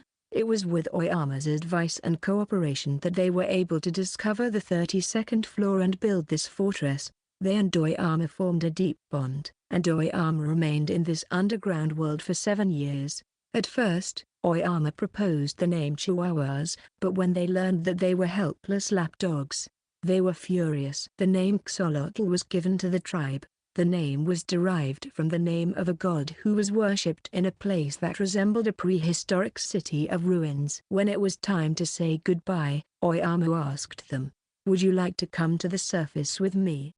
They declined. Then Oyama respected their wishes and swore to protect the secrets of their land. He said, shyly, "I would be very happy if someday when another group of people of the thread appear, you and they become friends through the words and knowledge I have taught you." In a day or two, the stairs that Oyama had walked through would be blocked by the changing of the metro. No one seemed to have noticed it after Oyama came and after he punched a hole in the wall again to return. For almost 60 years, the axolotl lived in isolation, never forgetting their debt to him or his teachings, until his return to the surface and the revelation of his secret again by another group of people. This is our text. Oyama's legacy. It has been handed down to the chiefs so that the words of the people of the thread would never be lost. I brought a thick, tattered bundle of papers bound with string. The chief, a few members of their entourage, and a candidate for the next chief, Mako, apparently, can read and write. Without this, the words will be lost further and further. I'm glad you came here before they were completely lost. As you can imagine, we don't understand the Moor language either. Yes, squeak. Gurren put a paw on Shu's shoulder. How did you guys discover the secret paradise that only the legendary Master Threadweaver could discover? It's a complete coincidence. Kukulkan is the name of a giant snake that lived near that ruined city. It was Oyama who gave it its name. It is the name of the twin god of Axolotl in Mesoamerican mythology. It was stronger and more agile than any other beast, with poisonous fangs, scales that repelled all attacks, spitting flaming debris, and a life force that would not die no matter how much it was wounded. Oyama estimated that the mature individual would be at least level 80. How interesting. A huge, undiscovered metro beast, said Grin. For the Axolotl or the metro beasts of the 31st floor, Kukulkan was at first an absolute force to be reckoned with. Like a natural disaster, many of their people fell under its fangs, were burned, and became its food, but at the same time, it was like the guardian deity of this land. More than 10 years after Oyama's departure, countless gillums appeared on the 31st floor, devouring the metro beasts and causing mass chaos. The Axolotl tribe also suffered many casualties. As the catastrophic damage was spreading, Kukulkan took the lead in kicking out the army of rock dolls. The Axolotls could not help but be in awe of their god of destruction and protection. Kukulkan has no partner, but it can lay a single egg. It is something called parthenogenesis. I've seen on the net that there are snakes where some females lay eggs, even though there are males. When the eggs hatch, The parents take care of them for a while and then die. Their last job is to feed their young. Their lifespan is about 20 years. Wow, that's amazing. It is the exact opposite of filial cannibalism, where the parents eat their children. Letting children eat themselves is the ultimate in food education. As I recall, there was a spider like that in the deserts of the Middle East or something. My source is usual the internet. The eggs hatch within 10 years after they are laid. It hatches exactly 3,600 times after night falls. That's the way it's always been. Exactly. So, the eggs stay that way for 10 years. That's amazing. Even dinosaurs had only been in their eggs for a few months, I think, but we never encountered such a snake, did we? I didn't even notice it. Squeak. If we had suddenly encountered the level 80 giant snake in the jungle, all the members of my party would have wet their pants. Kukulkan is gone now, huh? Nay, I stared blankly and shook his head. He was killed 3 years ago by a second individual who came here. The others and I were at a loss for words. A second individual? 3 years ago? Killed that? A level 80 monster? There are only 7 days left until the next Kukulkan is born from the egg left behind. We must do whatever it takes to retrieve the egg trapped in that altar before then. Chapter 74 7 Hunters. Once we returned to the tent from the Xolotl tribe's secret treasure vault, we asked Nei and Mako to give us some privacy and discuss the matter with the humans plus a squirrel. But still, I never thought I'd be offered a quest by a magic beast in the metro. The first adventure I started out on was for mithril, or a cool weapon. But I never thought I would be involved in a fight for the survival of a tribe. The request was to defeat a gillum and retrieve Kukulkan's egg. The deadline is 7 days. Their reward is a collection of treasures that they have been collecting for generations in case they are forced to interact with humans someday. On Oyama's advice, in an underground treasure vault, or rather, cave, set up on the outskirts of the village, Kukulkan scales, molted shells, rare ores and gems, bones and fangs of powerful beasts, and other junk of unknown origin were piled up in a messy heap. You can do what you want with all of these things, Nia said. Bones were what they recommended, as dogs would do, but my eyes were glued to the silvery white ore. It's mithril. Mithril. I say it again, mithril. Since they did not have the skills to process it, they only knew it as a hard, shiny stone. Or rather, I cried a little. A lump of my dream that I had been chasing was just within reach. Abe, Gurren opens his mouth. Forgive me for being rude, but can you tell me your level? I was a little unsure if I should answer truthfully, but I had no choice. I turned 69 the day before yesterday. 69? At your age? I can't prove it because I don't have a test sheet. By the way, Gurren, how about you? I am 72. I am probably a year older than you. Kura sending a passionate gaze. It's no problem if your feelings are directed to him. So I'll send you off with a smile. Whisper he's super strong and handsome, but my dearest is only little Sha. Whisper keep in your mind that I don't mind. Or rather, the level is almost as estimated. I couldn't tell from his appearance, but is he some wannabe alpha wolf? He'd even make a move on some high school girl even though he's around 40, right? A cradle robber wolf. I was surprised to hear that they had never spoken to each other since their reunion. Noah seems to be ignoring him, or at least showing him to stay away from her. But it's surprising that Gurren doesn't even show any signs of closing in. I thought he liked Noah enough to throw a pickup line on their first meeting. Did he give up on her because she was with a man? If that's the case, good. Let's let bygones be bygones. I see. Well, I don't mean to be skeptical. I'm not doubting your ability to get this far into the forest and find this place. You guys came to Uchi in search of mithril, didn't you? If that is the case, their offer is a godsend, right? On the way back from the treasure warehouse, we briefly discussed the matter, but the answer to our question was almost certain. First of all, as human beings, we can't just abandon them and say goodbye. It would be too much of a waking nightmare. And then there are the rewards. Even if we don't go for the Galungaka, we can have the actual thing that we have been chasing all over the place. Of course, our safety comes first. But if there is something we can do as part of our job, we will do it. We are willing to do our part for them. That is the consensus of the four of us. But if it were true, The best thing to do would be to take the treasure with us and we all go back to the surface. Well, if we're thinking about their safety and ours, that's the best plan. I casually suggested this, but just shook their heads. They chose to share their fate with their homeland, whether it led to life or death. Tamiko then whispers while drooling, "It's full of delicious food," squeak. But the pain of choosing to abandon one's homeland is something outsiders can't understand. Even if it is the right choice, it is a death sentence for those who have lived there for a long time, no matter what kind of place it is. As a citizen of a former disaster-prone country, this is a painful story to hear. What about you, Gurren? I'd be very happy to have you work with us, to tell you the truth.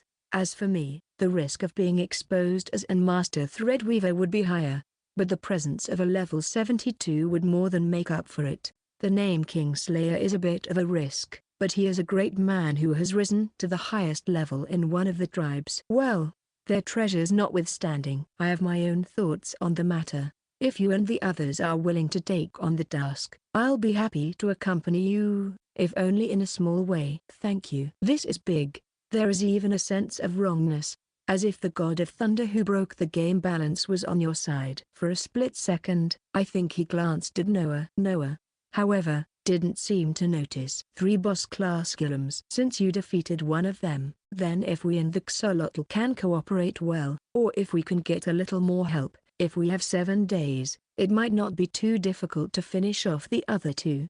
That's right. We'll have to rely on Tamiko, but I'd like to get information on the other 2 sooner rather than later. The only problem is the woman who brought the gillum to this place. If I'm right, if she comes back here, even if it takes all of us, including you and me, we won't stand a chance. Huh. My eyes turned into dots. Demon eyes gather on Noah, who murmured that word. Yes, said Grin. There is only one known creature in New Tokyo that is capable of such feats, possessing a metro beast, controlling it, and bestowing powers equal to those of mutated individuals. The woman is a demon. If there are still survivors of the war 50 years ago, this is a situation that could threaten the very existence of New Tokyo.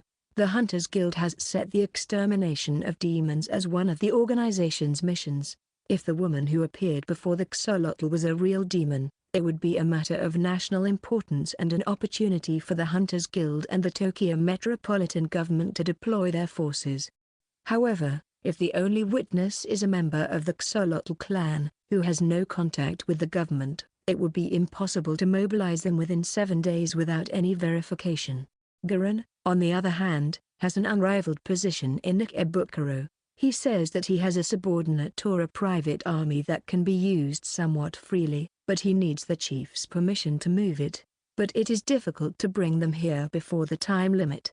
It is better to make it a last resort to take care of her. If the real enemy is a demon, as I imagine, we don't know where she is lurking. They say that demons have many forms and like to lurk in the shadows of the human world. I don't know where she is right now, but if she gets wind of it and we call her in, it could lead to a second demon war. I cleared my throat loudly. As expected, when it comes to national emergencies, it is inevitable to pause. Let's face it, we're not going to be able to get reinforcements at least within 7 days. Let's carry out our mission professionally, the Xolotls and the 5 of us. There is a commotion outside. More meows and excited barking are exchanged. I flip open the curtain at the entrance to peek in, but my face is buried in something soft. Poof! It took a full second to realize that they were plump fleshy balloons, that is, boobies. Pipija. Hey, virgin boy, you're sexually harassing me as soon as we meet again? Screaming while pressing against an older sister's sacred parts makes you a rude virgin. The 4 sacred mountains all shook together. The green and blue colored jerseys are so stretched that they look like they're about to burst, and their long, curly hair is fabulous. The Shishikawa sisters have the exact same smile on their faces. 7 people. Maybe? We've got the noisy people here. Did you say something, useless barking wolf? Explain the situation, you sexually harassing gaze wolf. The time limit, Kukulkan hatching, is in 7 days. Therefore, the final battle is set for 6 days from now, and the first step is to simultaneously conduct reconnaissance and thin out the enemy forces. First, The humans will be split into 3 teams and begin a zombie cleanup operation around the city. The twins were brought along by the Xolotl tribe to participate in the quest. Gurren and Cure insistently whispered, "I want to be with Little Shan," but I just ignored him. And then there was me. The teams are joined by volunteers from the Xolotl tribe. Since they have lost many talented people in the past fights, their main strength is now warriors around level 40, including Mako. Mako, in particular, has acquired illusionist abilities such as Fireball and Windball, and adds strong firepower for rearguard. Zombies do not spring up infinitely. They require resources, and there is a limit to the number of zombies that can be created. Since they are the biggest obstacle in the final battle, it is almost a prerequisite to reduce their numbers. "It's useless fighting them," said Noah. "Even if we beat them, they're still useless." "It's just work," I said. "They also serve as a weapon to attack. This is also a food-catching tactic. The Bosculum's food situation is based on the plan of using zombies to capture their prey alive, kill them by taking their blood and spirana, and then use them as empty vessels to implant their own alter egos into. It seems that they are from the scheme of being porters and materials." As if to prove this point, we dissected a gremlin zombie we captured alive in detail and found small hairy bodies buried in the spirana. I have heard horror stories that certain species of fungi manipulate the brains of parasitized insects to lead them to suitable breeding grounds. But in the case of these guys, rather than such bio-horror stories, it was more like go get a contract even if you die. Dumbass. I feel that it is more of a power tripping. Like the boss slime. I wonder if it is the same for metro beasts and humans to force people around them to be black when they get big. Anyway, reducing the number of zombies is the same as reducing their limbs. In the first 2 days, we will clean up most of the zombies around the outer edges of the city. The Xolotl will bring back the corpses of their brethren and give them a memorial. They seem to be feeling good about their unprecedented success, and our morale seems to be growing by the day. On the 3rd day, however, something unusual happens. "Whisper a zombie over there," squeak. Leaving the team to scout the center of the city, Tamiko and I observe from the treetops. There are gremlins, Swigan, minotaur zombies, and other zombies roaming around here and there. There are also some small Xolotl zombies. They don't decrease at all. In many cases, metro beasts have no concept of mating season. They are not in heat all the time, but they don't only reproduce 1 time per year. And they are increasing in number every day for the preservation of their species and prosperity in the labyrinthine metro, where the law of the jungle is truly the law of the jungle. I remember once worrying about the dwindling population of ghost wolves in the Ootsuka Metro, but it was not until I went above ground that I realized that 1 or 2 people hunting a few a day was just a drop in the bucket. They were being hunted and killed every day in a race for survival with other metro beasts, and yet their numbers were not decreasing because they were increasing by the same amount.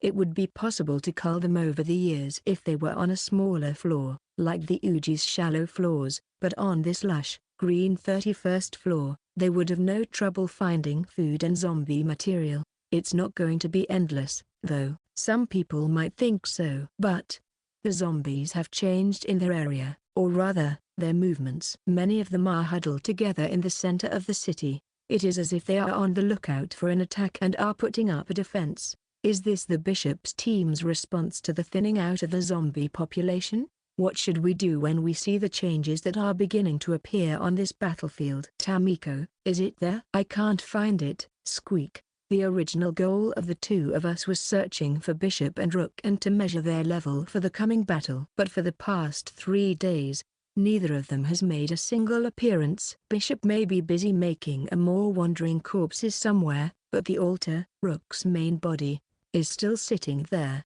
A golem was caught by risk counter. So if he is in there, he should be caught by the risk counter. Is the body of the golem too big to see, or is it resting on the ground or somewhere else? There it is, squeak. There it is, squeak. Tamiko pointed to the bottom of the altar steps. There it was, a giant wearing a jagged, ostentatious feather-like ornament. It was Bishop. Tamiko, how is it? 72.3, squeak. a little more than the jaguar, I mean knight. The gillum has no eyes or sense of vision. The head on the rock doll is merely a decoration. But its head turned towards us while sending a creaking that should not be heard from a distance. My back shuddered. Bishop raises the stone staff in its hand. Oh no.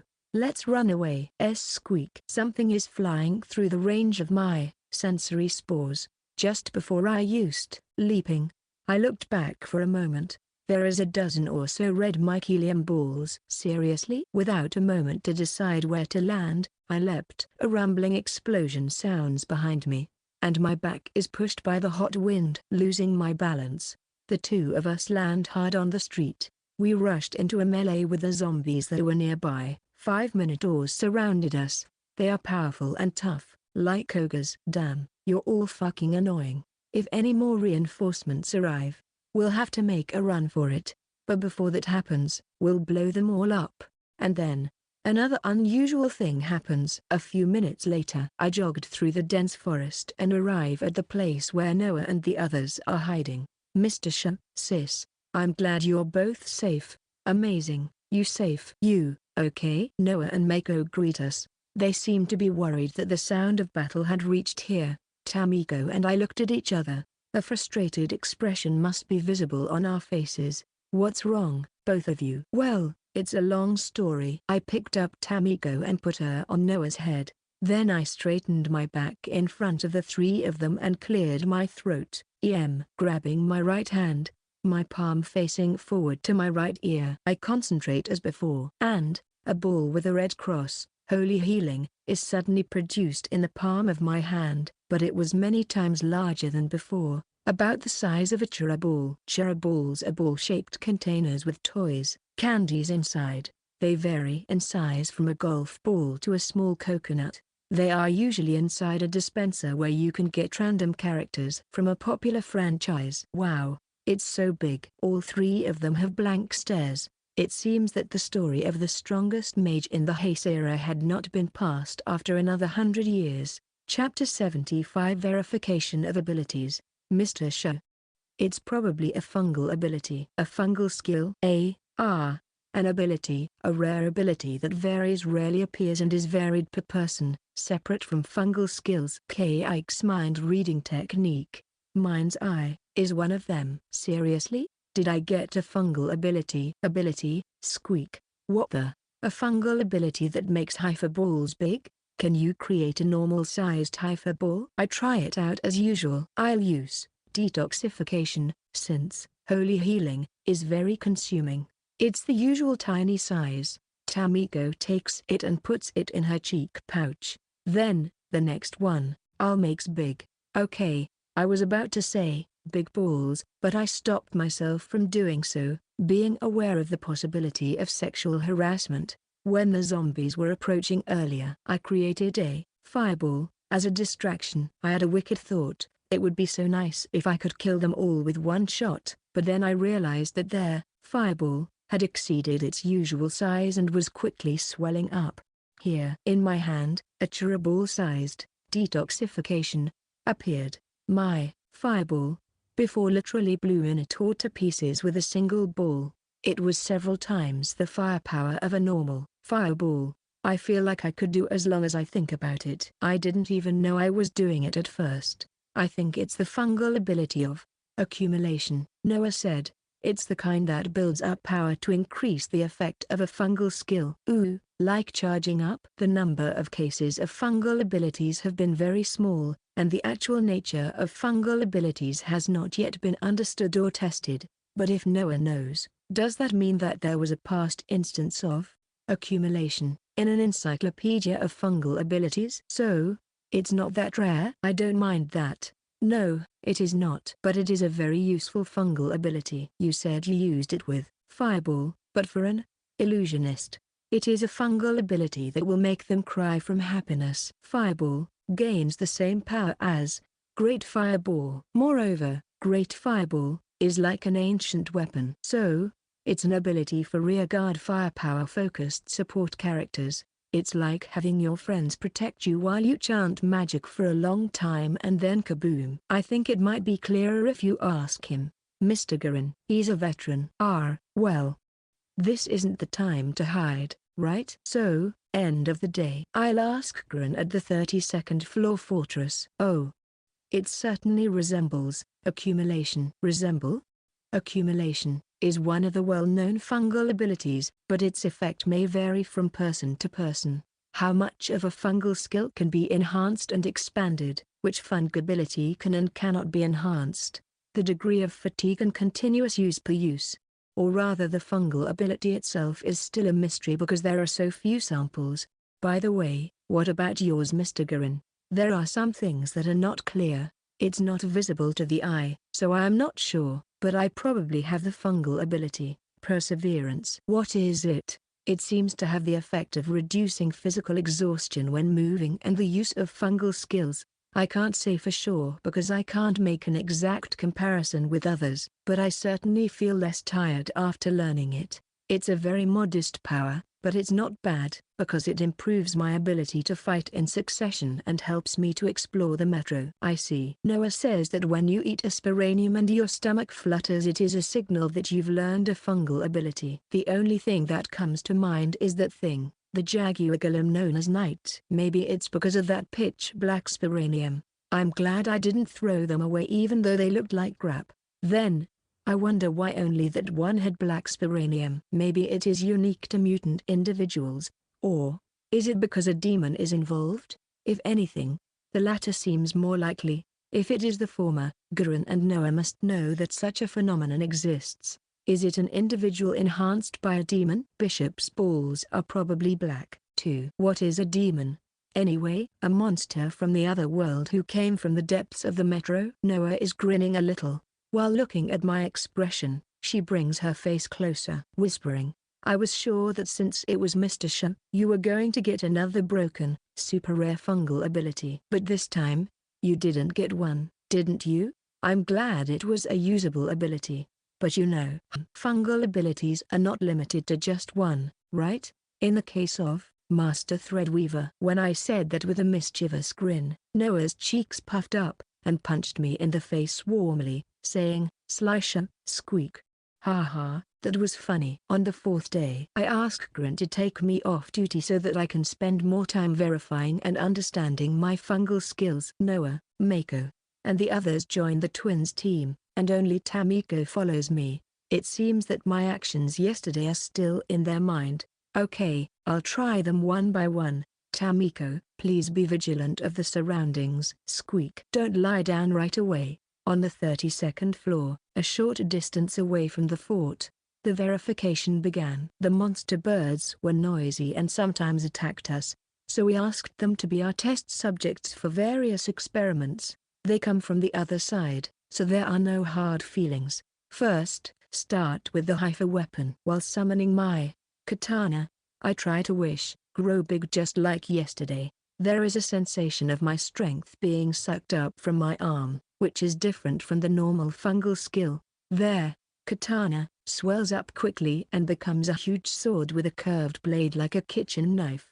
The length from the tip to the end of the pommel is about 1.5 meters. The blade looks like something a god of death, or Shinigami, would carry on his shoulder. The handle is barely long enough to hold in one hand, and it is quite heavy. The normal katana is as light as a tree branch, but this one is quite heavy. But it is not difficult to wield it with a level 69's ridiculous strength. Conveniently enough, a monster bird rushes into the room.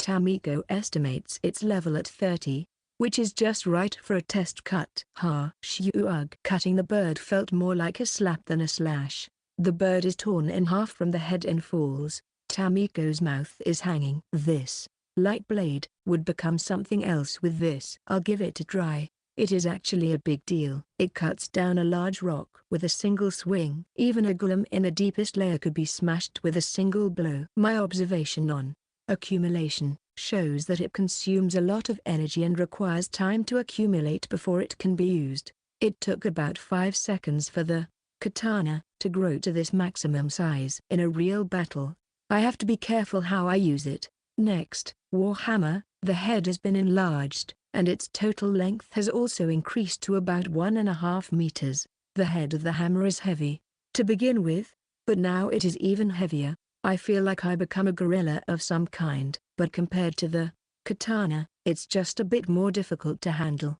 You look like an ogre, squeak. Well, it's definitely a muscle brain's weapon. We have limited stamina, so I move on quickly before Tamiko gets sleepy. Round shield, and great shield, success. There, round shield, doubles in diameter and there, great shield, expands to about my height. It is heavier and thicker. It is no longer a shield but a barricade. Holy healing, and detoxification, success. The size is about the same as a cheruball, just right for grabbing. The hypha film on the surface is so thick that I have to poke it a little harder to break it. According to Tamiko's tasting, the taste is the same as usual. I wonder if the medicinal effect is the same as usual, but with an increased dosage. Abe Shuu. Oh, yeah.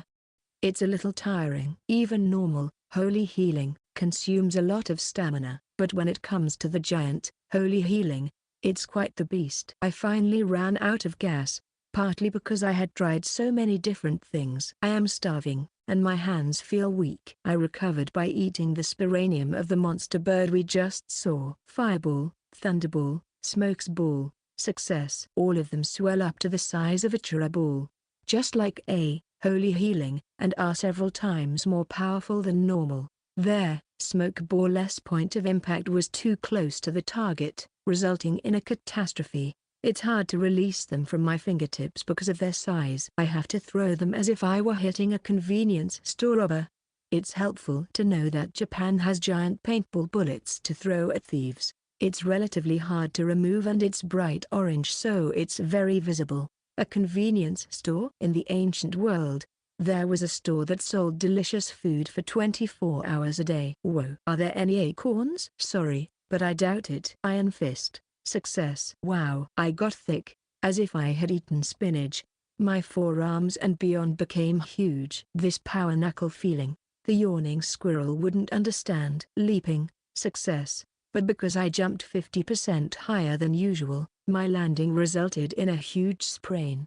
It hurts like a son of a bitch. Immortality, beast repellent, sensory spores, light blade, failure. It seems that these are not subject to accumulation. No amplification of effect occurred. I compared immortality's speed of recovery, but there was no change even if I consciously use it. Now, all that's left is Azura, and White Bullet. Azura, success. A four-armed monster with macho arms sprouting from his back is born. Practicality. It seems to be powerful, but it is difficult to move. It takes some getting used to. And White Bullet, success. But isn't this dangerous? The result of the test shot, a large hole in the half-destroyed rock, and smoke rising from the rock. Tamiko, who was rowing the boat, jumped up. Perhaps this has the best result at this time. As a common denominator, hypha weapons, hypha balls, hypha bullets, and other hypha-generated fungal skills showed increased size and power. Conversely,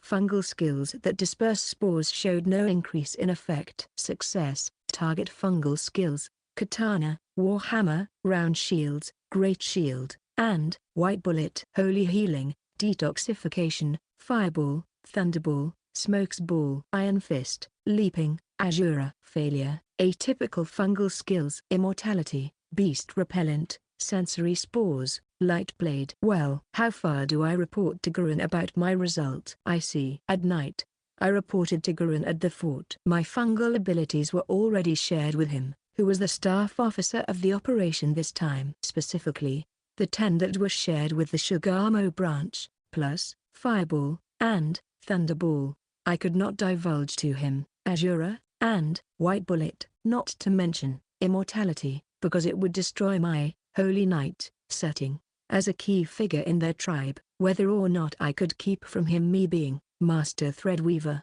a secret could be a matter of life and death in the future. I see that you have mastered the use of your fungal ability without any problem. It's great that you have, Fireball. Thanks to you, I'm sure we'll be able to devise some interesting strategies for the possible battle for Rook. Gurren moved closer to me and whispered in my ear. I'm sure there are other abilities you're not telling us about, right? My heart nearly stopped for a moment. I tried my best to remain calm and shrugged my head lightly. That's impossible. You're an easy-to-read man, you know. The handsome wolf's mask breaks into a grin. I broke out in cold sweat, but Garen didn't pursue it any further. Okay, you're the key to this operation, Abe. Let's win for the future of the Xolotland, our honor and profits. The morning of the 6th day, the morning of the decisive battle arrived. It would be the last time I would be awakened by Garen's howls and the howls of the Xolotl tribe. Let's fight for the Xolotl, for ourselves, and for Mithril. Chapter 75.1 Eternal Boy and Demon Narrative. Third-person perspective. On the eve of the battle against the zombie army led by Bishop Shuu and his are in the midst of a battle of wits with the zombies. It's always so outrageous coming here, isn't it? The apprentice, Anna Yano, was listening to the complaint of Fumihiko Ihara, the preacher in charge of the Uchi area of Metro Church, while biting back a bitter smile. Because of those twins, I am soaked by the smell of alcohol and meat. They are making the sacred Metro a sleazy hovel or a whorehouse. The two were visiting a campground on the 20th underground floor of the Uchi Metro. They were there to inspect the Metro, which is undergoing development, and to deliver a sermon to the unscrupulous hunters who neglect their reverence for the Metro. I don't think they would listen to me. Individuals like hunters. Even for this guy, it's good that he's so dedicated to his faith. Ihara is 45 years old and still in the second rank, the second from the bottom in the church's priesthood. It is said that he had a moderate desire for success when he was young, but his inflexible and stubborn character, and his fanaticism, or rather his rabid dogmatism, where he bites even those at the top when the doctrine is discussed, have made him infamous for his bad reputation even within the order. Anna, on the other hand, is 30 years old this year. 3 years ago, she quit her job as a hunter and joined the church, and she went to Uchi at her own request. Since her boss, Ihara, never rose in the ranks, Anna's status as an apprentice remained difficult to obtain. Anna herself, however, was not so concerned about it. "Hey, you guys." Ihara spoke to a pair of young hunters, a man and a woman. "Have you seen the Shishikawa sisters there? They're the two women who brought in all those goddamn liquor barrels over there, with their mirror image faces." He seemed to have acquired enough common sense to dissuade himself from calling them bitches. One step forward to the distant 30th floor. "Ah, those two." The man and woman looked at each other. Anna wondered if they were public or private partners. The man glanced at Anna with a curious look, and the woman, noticing, poked him with her elbow. Anna was used to receiving such direct glances. "Well, they haven't come back, those people. They haven't back? The last time I saw them was about 10 days ago. We had a small get-together here," Ihara said, wrinkling his nose. Anna urged him on with an apologetic expression. "At that time, a man named Abe said he was going to go to the deeper level because he wanted mithril, and I think it was the day before they left. The Shishikawa sisters and the others followed them, saying, 'We are worried, so let's go check on them. We've been hunting around here for quite a long time, but the Shishikawa sisters and Mr. Abe haven't returned. We were a little worried, too.' Did something happen down there?" Putting aside the person named Abe, the Shishikawa sisters are veteran hunters that everyone in Uchi knows. Anna has also exchanged words with them on several occasions. They are capable of taking on the metro beasts from the depths, but if they don't come back, something unforeseen may have happened. I'm certainly worried. Even if something happens, they are still hunters. I can only pray that it's not yet time for them to return to Metro. "Sir, when you return to the surface, will you be able to rely on these two?" "I'll go check on them. As you can see, I've been properly equipped." "Well, I know more than anyone that you're a good hunter. But will you be alright?" "I am sure I will be fine. I ask for your forgiveness for leaving the service of Sir Ihara and for giving up my mission as a member, even in this unprecedented emergency."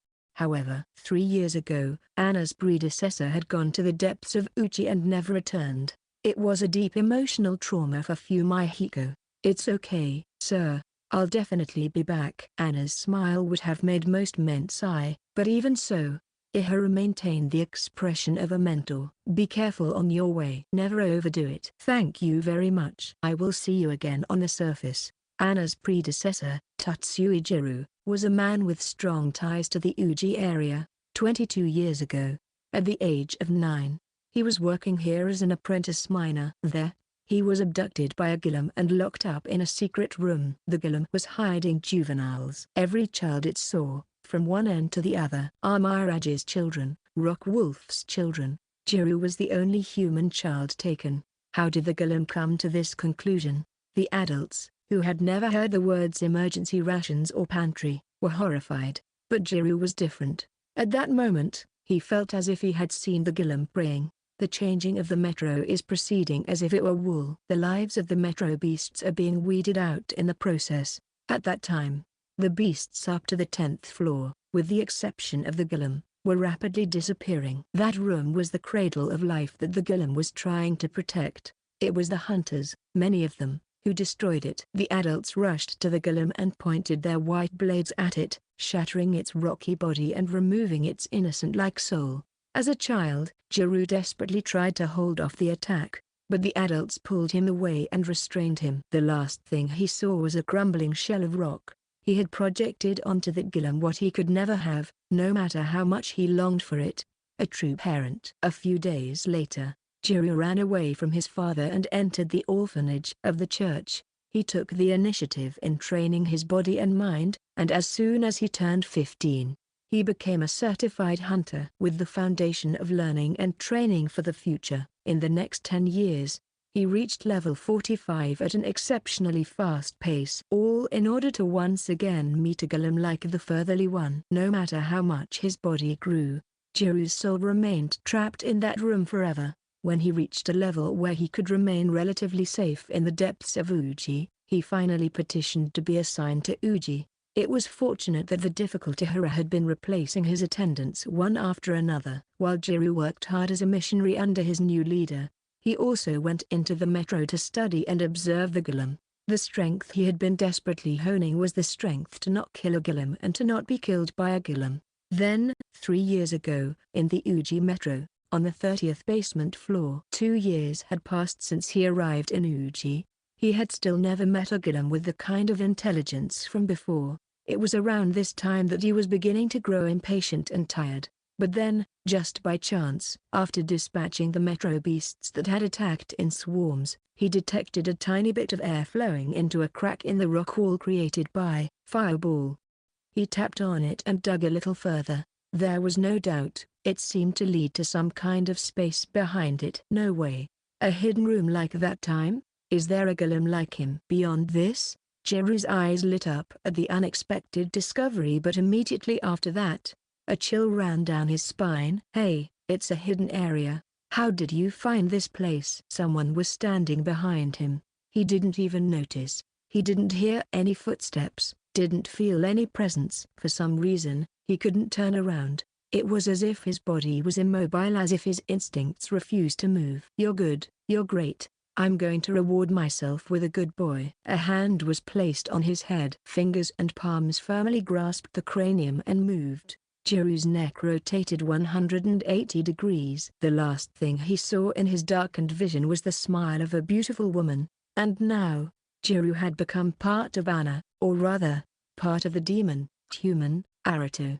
The Sporangium is even connected to the brain through mycelium. By preying on the Sporangium of a human or a magical beast, the demon is able to take in not only the genetic information but also the personality and memories, if not the entirety, of that person. Arato loved Jiru's twisted mind, his obsession with the gillum bordering on madness, and his uncontrollable yearning for a paternal figure. She just happened to be here for fun, but she decided to adopt a gillum for her plan to raise a pawn in the coming Second War, and to honor Jiru for it. Well, that's just part of the game, after all. After releasing the gillum into the new land, Arato decided to stay in Uchi to see if anyone would reopen the closed door to the underground paradise, although she did not intend to go back and check on it until the date she had set herself, just for fun when the lid opens. She retired as a hunter, joined the order, and went under Ihara's wing. Life with that comical simpleton, or tragic Koja, was not boring in its own way, and it was a good life. And there's a strong gillum out there. Or maybe they'll all get along and shrivel up like carp streamers, or, by any chance, did they find it? The three people who went to the depths were a mithril-seeking man named Abe Shuu, a girl, and a carbuncle. They were followed by two veteran female hunters, the Shishikuba sisters. A red-haired man and a wolf demi-human are also said to have been nowhere to be seen, but it is unclear if they are related. If they'd found that place, they'd be playing with my kids right now. At the time they started grazing, they would be about a level 60 hunter. 3 years after that, if they are growing steadily, the hunters around here become a snack came from over there. However, in case they become a threat to those children. No, well, it's fine. It's just for fun. War and death are means to an end, not an end in itself. They love chaos and find joy in creating it. Aruto recognized that this was the nature of demons, regardless of the views of others. Even if those children were killed by the hunters, it would have to be done. One of her favorite toys was broken, and she will be a little disappointed, but that was all. But, he who had become a part of herself, the eternal boy whose soul was trapped in a rock doll, was desperately pleading in Aruto's mind. This time I'm going to save the gillum, he said. Isn't that right, Jiru? We have to go and help them. Aruto whispered to her inner self and laughed. It was a wicked smile, the kind she never showed anyone on the surface, the kind that looked like an ominous crescent moon. Authors note the Metro cult employs a hierarchy system that combines rank and status together. From the bottom of the hierarchy, the first rank, second rank, and so on, and the deep rank. Only the founder has the deep rank. Chapter 76. Let the war begin. A light blue stone necklace hangs from my chest. It is a natural stone, a parasite item dropped on the 30th floor, which the Shishikuba sisters had neatly shaved and threaded through a hole, as one would expect from the co-owners of a jewelry store. The necklace is a piece of amateur work, and we didn't have the time or the equipment, so it's nothing more than a piece of jewelry. It's a piece of equipment for a hunter. The finish should be done later by a professional. The surface is a little muddy and the shape is distorted. But this is not bad because it looks like a souvenir from a tourist attraction. The appearance is secondary in this case. According to the sisters, you can roughly tell what kind of mycelium is parasitizing the stone and what kind of effect it has by looking at its color and type. Since there is no such thing as a convenient appraisal skill, it is an estimation based on the verification and results that the industry has accumulated over the years. It's amazing. Light blue aquamarine is an instantaneous power enhancer. I will take one. Pink morganite improves vitality. It is said to help wounds heal faster. The color is also perfect for Noah. The gray eagle eye improves eyesight. I wanted to give it to Tamiko, but it was too big for her, so I had no choice but to give it to Cure. My own jewel. Let's have it carved later. The stone resonates with the mycelium in the owner's body to produce an effect. According to the studies, the effect of the stone is said to be due to its resonance with the mycelium in the owner's body, but this has not been proven, nor does it have a dramatic effect. It's almost like a tiny error. It's not good to rely on it too much, so be careful. Still, it is somewhat reassuring. Just a few millimeters, a few tenths of a second, because from now on, we will challenge the battlefield where such a fine line will be the difference between life and death. Everyone, are you ready? Gurren spoke to the 6 hunters and 30 armed dogs, or Xolotl warriors. It's the kind of speech you see in the movies before a war. We are about to go to war, and what awaits us are hundreds of pathetic, moving corpses that have strayed from the path of life. They are an army of puppets who will trample on your history and your pride, take your homes and your people, and devour your future.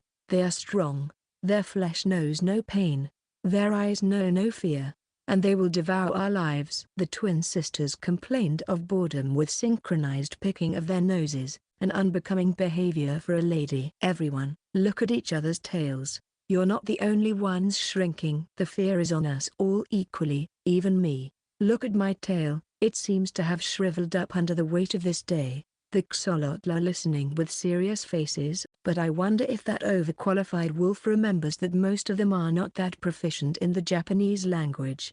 There may come a time when they will tremble with fear and stop dead in their tracks. There may come a time when they will run away from their pride. But when that happens, think of your friends. Think of your family, your loved ones. Then the fangs will regain their luster and will surely pierce the rocks. Yes, we are here now. You. Woo. Excitement reaches its peak and instincts are exposed. He howled. More woo, more woo. The chihuahuas follow suit. They raised their short paws and howled, inspiring themselves. The humans and squirrel also join in with yeah and squeak. Gillen finishes with a few. I hope this will dispel some of your fears. It is true that the fear of zombies among the axolotl still persists. As one of the less outspoken sisters put it, it's 3 years of losers' guts. The guerrilla warfare victories of the past few days have helped to dispel some of this fear. But the sad expressions on their faces this morning, like bees confronting hornets, were still persisting.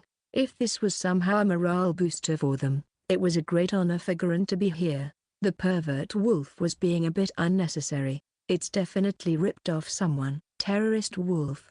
Incidentally, it was only after they came here that the sisters learned Gurren's real name and true identity, but even after learning it, their attitude did not change, even a millimeter.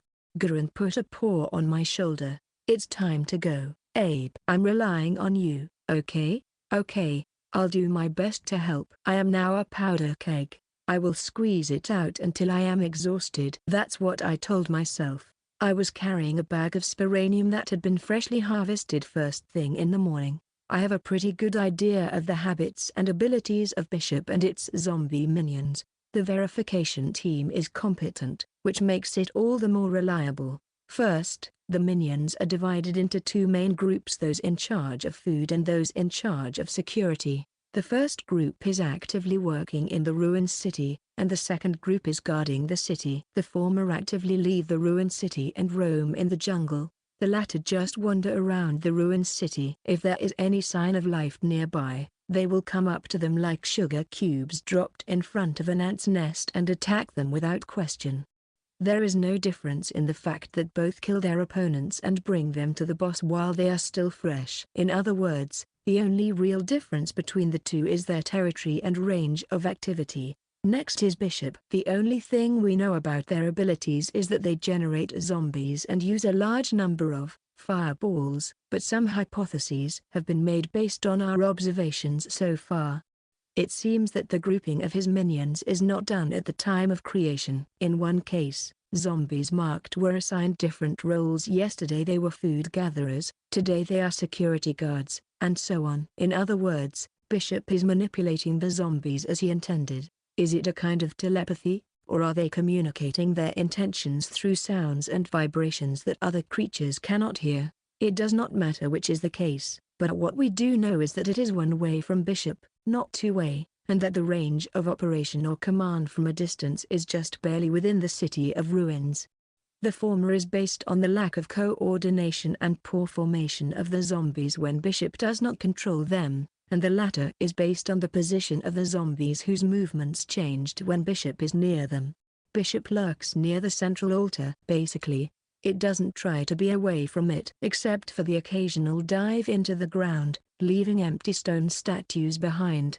And now, due to the daily guerrilla warfare, the deployment of the minions has changed to more defense-oriented positioning. There are fewer zombies out in the jungle, and the ruins of the city are full of them. From the watchtower built by the Shishikoba sisters, Kyo peeks out with his telephoto, and sees quite a few in the vicinity of the altar. They are obviously on the lookout for an attack. The number of these beasts is estimated to be more than 300, a difference in strength that cannot be compared to the 40 or so people with peasant, including the axolotl. Well, but it is exactly as expected. Gurren grins. Let us show you the horrors of people with the skin of reason stripped away. That's a villain's line. As expected, wolves are evil. Chapter 77 Raging Bulls. Third-person perspective. The main camp of the allied forces of the humans and the axolotl tribe is positioned on the east side of the ruined city. The fog was thinner than usual. It's a good day for war, said the werewolf, his fangs gleaming while quietly eliminating the few zombies in the jungle. They entered the city from the main street to the east. 15 canine infantrymen of the Xolotl tribe, led by Gurren, moved forward. Hey, here we go. The zombies in the area immediately sense it and come rushing toward them at full speed. About a dozen of them, a mixture of minotaurs and Saigon. Not yet, keep them close. The front line is lined with great shield, the size of them, about 50 centimeters in height, in front of the hulking minotaur. They are as tiny as toy soldiers. At this rate, they would be easily blown away by the force of the charge. Fire number 1 through number 3. Moyu. At Gurren's signal, bright red spheres are released from the hands of the rear guard. In their hands, large balls hits the minotaurs and its surroundings, creating a column of fire with a rumbling explosion. A hot wind hits the front shields and burns the fur of Gurren, who cannot hide under a shield. Over there. The force of the blast is immense. With 3 shots, it blows off 2 minotaurs and blows off the arms and legs of 2 of them. Well. As expected of a high-rank fungal skill, it's already something of a siege weapon. Gurren, too, holds a fireball, derived from my accumulation, and throws it at one of the approaching corpses. It hits the body head-on, and with a thud, rock fragments scatter. The giant body falls on its back. A direct hit would knock out a minotaur or 2, but still is it a matter of phrasing when throwing someone's balls away? That's right, this is Little Shu's ball. That he created, you know. Kyo rubbing his cheek against the fireball.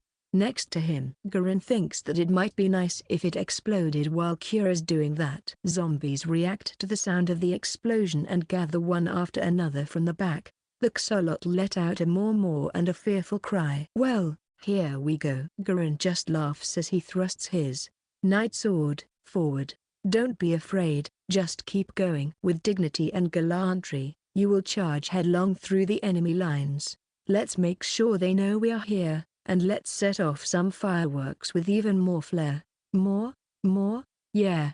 You know what I'm talking about. Third-person perspective. The ruined city has 8 main streets radiating out from a huge altar in the center. Zombies on the south, north, and near the center of the city react to the huge sound of destruction at the east end. Agile corpses move unsteadily down the alleyways between the abandoned houses and rubble that separate the streets. Rocks rains down from above their heads. It hits their flayed skin, crushes it, and blasts it. Little ones, we have customer. Shishikoba Midori instructs the 5 animals under her command while playing a trick with Abe Shuu's fireball. A fireball is shot from the roof. Explosions and pillars of fire erupt here and there, and dust and stones scatter. The bodies of the zombies are torn apart. Some are unharmed, but their paths are blocked by debris and the wreckage of their allies. A traffic jam is created by those lured by the sound of explosions. Chihuaha. Please don't push. Manners are important, you know. A minotaur grabs a piece of debris and hurls it at Midori. Whoa. Midori dodges a chunk of rock as big as her head just in time. Another minotaur uses its companion as a springboard to climb onto the roof. It approaches Midori and the others, traversing the narrow foothold. Wait. Midori throws a war spear. It lodged shallowly in its head, and as it staggered back, she delivered a full-body flying kick. The massive body tilts and falls into the alley. Suck on that, you rotten cowhead. We're on top, you're on the bottom. Midori's back was sweating coldly as she dared the others to do the same. I knew we couldn't do it. There are too many enemies for the remaining ammunition. The range that can be covered by 1 person and 5 animals is known. They can't stop them from moving toward the main group. They can't last long here either. Don't waste ammunition. Use the terrain to divide them. Let's show these dumbasses the wisdom of the weak. More. Explosion in the north. That is her younger sister Aoi's area. She must be in a similar predicament by now, as she shares the same genetic makeup. Hang on a little longer. If we run out of ammo, we'll retreat to the perverted wolf. Third-person perspective. In a corner of the city that is Bishop's territory, a battle is being waged with unprecedented intensity. Even without moving from the altar square, Bishop senses it by the sounds and vibrations coming through. This gillum has a relatively high intelligence among metro beasts, and as a mutant among them, and through its 3 years of experience here, Bishop is acquiring intelligence, something close to logical thinking ability. Day after day, there are multiple hostile entities tearing up the yard and hunting the zombies that are its limbs. Their scarce egos are alerted by the realization that they have finally revealed their true nature and bared their fangs. The bishop has only 2 principles of action: hunt on prey other than its own kind, eliminate those that threaten its garden. That is all. A sound wave is emitted, inaudibly even to himself or to other members of his species. The terminal that receives it starts running on command. The sound of heavy footsteps pound through the garden. Stone buildings are blown away. A huge torrent of zombies rises up, clinging to the debris in a flurry. Bishop had 15 pawns in total, which he had put to sleep because they were not suited for capturing prey. Bishops do not have a high level of strategic thinking. There has never been anyone to learn and cultivate it. This decision is nothing like that. But even so, it senses, as an unspoken sign, that something is changing in it. It feels the stirring of something budding. Third-person perspective. I can't believe that thing is here. A treant. Garant scratches his head with his sharp claws. It's an insect-type metro beast that appears in many places, but he has never seen one that's the size of a 2-story building other than this one. When it comes to zombies, the threat level is far greater than that of the Minotaur. The giant monster would swing its huge legs down on them without pain or fear. The barricade of the Xolotl tribe would be useless against that. The Twin Sisters unit has already joined the main group and is somehow fighting off the swarming zombies with fireballs and bullets. If the treant joins the battle, they will be kicked out in one fell swoop. This is Farouk, but this is no time to be stingy. He takes a deep breath, sweeping the dusty air away with his cloak. A woo-oo-oo.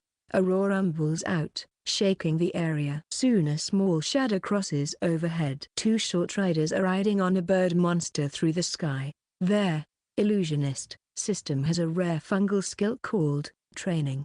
This has the ability to tame a metro beast by feeding it a ball of mycelium. There are some restrictions, such as the target's low level, lack of high intelligence, and the type of beast, but the more the beast is fed, the more obedient it becomes and the more it will be attracted to people other than its master. The Wanyudu and Gaiga lizard, aka crocodile buses, used on the surface are metro beasts bred and trained in this way. The monstrous birds that the Xolotl tribe rides are individuals that appear on the 32nd floor. Shishikuba Aoi spent several days taming it for the occasion. In the end, only 2 of the birds were of any use, but the addition of the Abe Shuu bombs dramatically increased their strategic importance.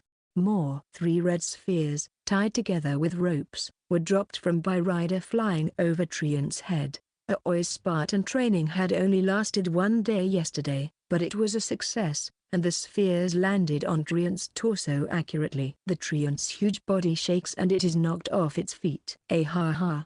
That's good. War is really all about firepower, don't you think so, younger Shishikuba?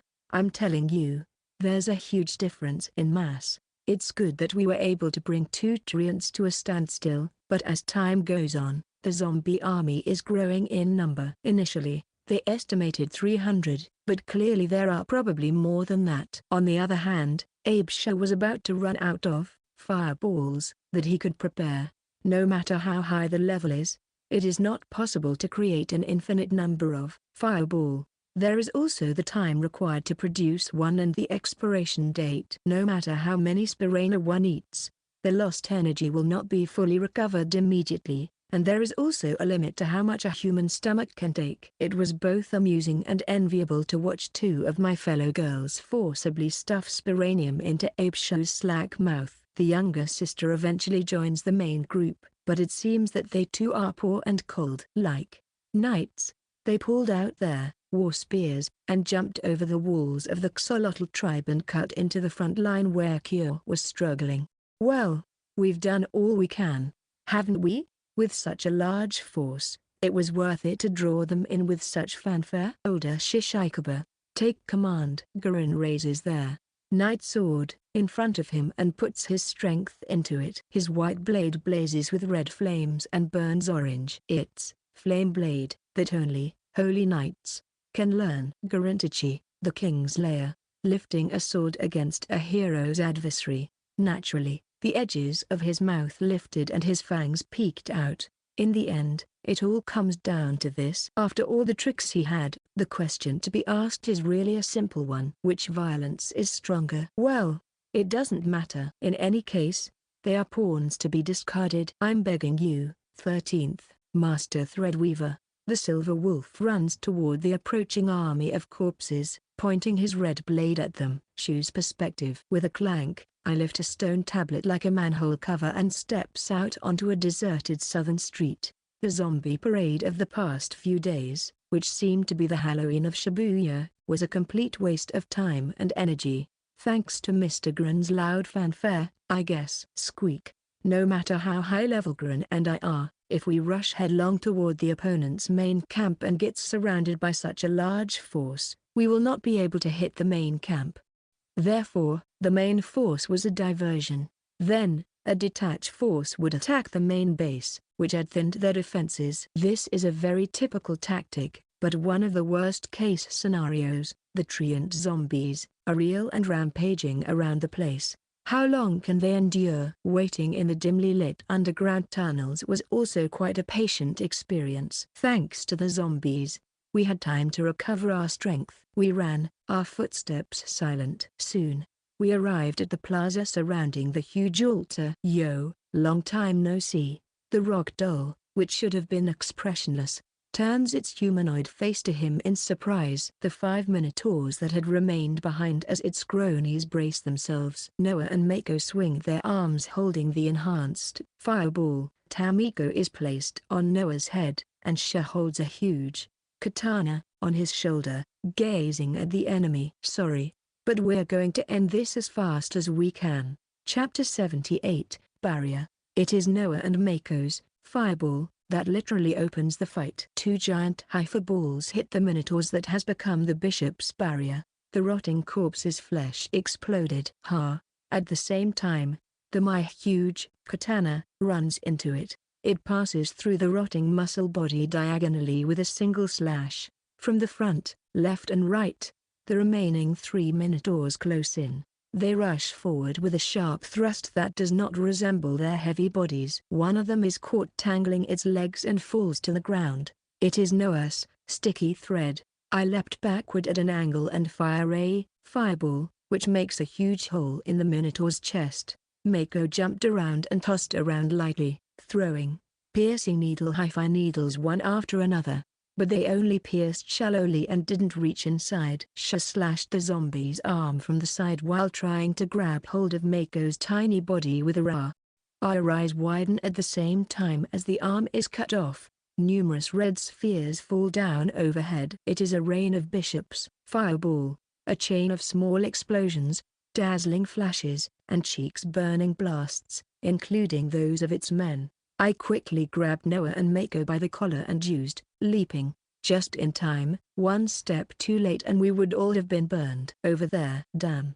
No hesitation at all. I hurriedly brushed off the fire on the sleeve of my jersey. The Metro Beast Society in every metro a black company. Noah and Mako get up and threw some fireball. Bishop doesn't avoid it, and it hits it directly, right in front of us, raising an explosion of flames. Something like a translucent light seems to have created a wall and blocked the attack. Like a fantasy magic barrier. Mr. Sha, that's barrier. Noah shouts to me. I vaguely remember that it is an ability to create a barrier using spores from their healer system. Sha. I thrust my katana into the ground, letting go of it, and shoot. White bullet, with both hands. The sound of metal scraping against an invisible wall. The bullets burst in midair with a metallic scraping sound and roll on the ground. Furthermore, Noah and Mako threw more fireball. With the flames and smoke clearing away, of course, the bishop is unharmed. While desperately avoiding the rain of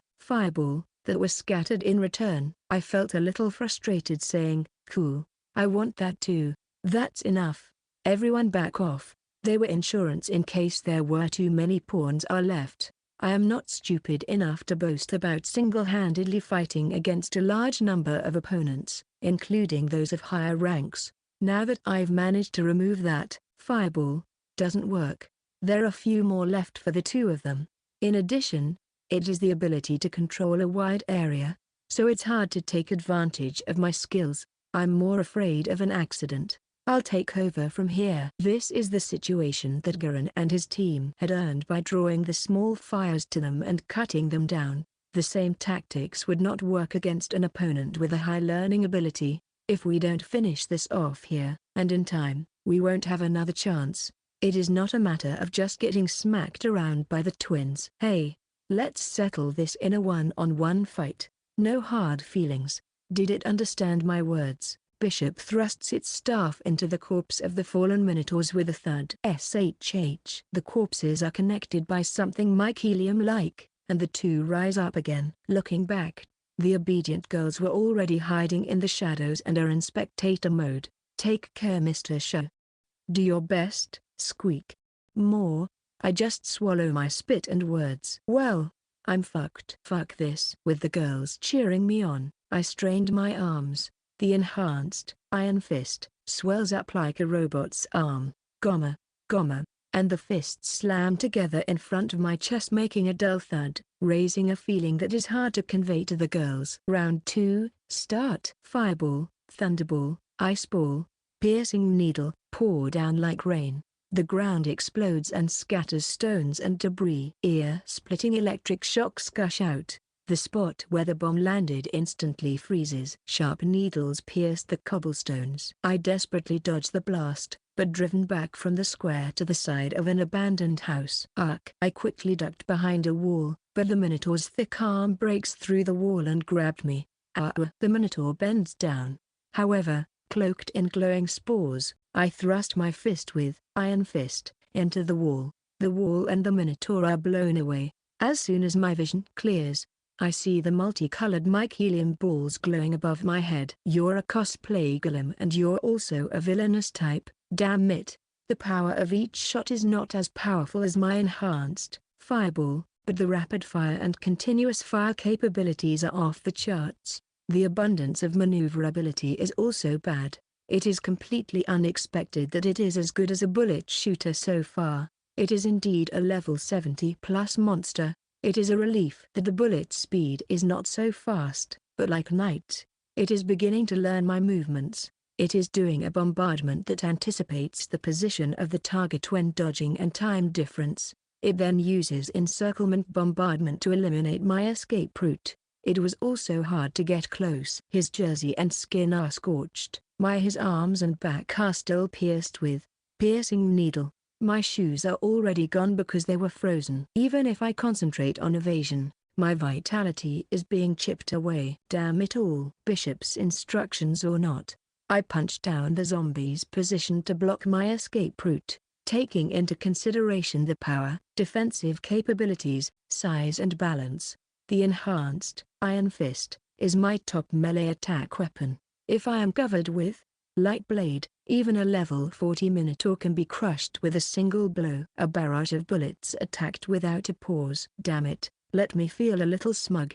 Enhanced Iron Fist boasts outstanding ease of use, but it is one drawback. If this is not cancelled, other fungal skills that produce mycelium from the hand cannot be used, as is the case with normal Iron Fist. Azura can produce fungal skills from my hypha arms. I don't really understand this difference, but I can't help it because I can't do what I can't do. Therefore, the all-purpose sub-weapon, Azura, compensates for long-range attack and defense with the round shield and great shield. By the way, I didn't wear a cloak for this kind of thing. The hole in the back of my jersey has now become a sleeveless garment for my hypha arms. Anyway, I kept dodging. I jumped over the rubble and runs across the cobblestone pavement. In the gap, there is a normal hypha ball. The attack is blocked by barrier, but the attack stops only for that brief moment. It is only a momentary interval, but it seems that the bishop cannot attack and defend at the same time. It is not that I am trying to make bishop run out of energy, but even so, There is no sign that it is running out of breath, even though it is using its fungal skill so lavishly. Suddenly, my knees buckle and I rolled on the ground to escape the bombardment. Immediately, I hit the ground with my iron fist, and stand up. I don't plan on doing endurance battles, but I'm not good at physical strength games. The original strategy of squeezing out fireballs was taking its toll on me, and the damage recovery from their immortal was not worth the effort. In the second round, less than 3 minutes have passed yet, but any more than that and they will be out of their depth. Am I hungry? Just a few moments of empty time. Bishop is readying its staff. Phew. I catch my breath. If it's the current me, I can do it. I can win. If it's the current me, I can do it. I can win. I will squeeze it all out. Sharpening my nerves, I let my brain perceive every bit of feedback from sensory spores. Bishop swings its staff. At the same time, I kick the ground. The scenery flows backward at high speed, and the rain of hypha balls that pours down is felt slowly, like a frame-by-frame feed. A pair of great shield, wrapped in light burst overhead. My lower body pushes forward, my upper body is pushed by the impact. I crossed, iron fist, in front of my head and threw myself into the path with the least amount of damage, regardless of being scraped. The last distance is covered with leaping, and with the same momentum, I punch with iron fist. Bam! And the translucent wall cracks. Can I go in? Oh! With all my weight, all my energy, and all my force, I unleashed my fists. Their barrier cracks into pieces and dissipates. However, a new barrier is born from where it vanished. So cunning. Even so, I continued to attack with all my might. Bishop cannot counterattack during this time. It's about time. I'm at my limit. 5 shots, 10 shots, 15 shots, 20 shots. I'm out of breath. My shoulders are creaking, and I can't turn my arms. I want to catch my breath. I want to stop. I want to take a bath. My hypha arms wrap around their barrier. In my hand, I hold a white cannonball about 10 centimeters in diameter. Is the end. A full straight punch hits the bottom of the cannonball along with the mycelium arm. At that moment a line piercing the barrier pierces the left chest of Bishop. The stony look on its face does not change. Still, the expression on Bishop's face as it stumbles a step and puts its hand over the hole in its chest seems to say it can't believe it. The mycelial arm was prepared to show that I was desperately trying to break their barrier with a iron fist. Accumulation, enhanced, white bullet, was like a cannonball and could not be shot with a flick of the finger. It is difficult to aim, but its penetrating and destructive power are the strongest of all the long-range attacks I have at my disposal. I didn't finish, but I have one more shot. The right mycelial arm, which was the launching pad for the enhanced white bullet, is burnt and the fingers are shredded.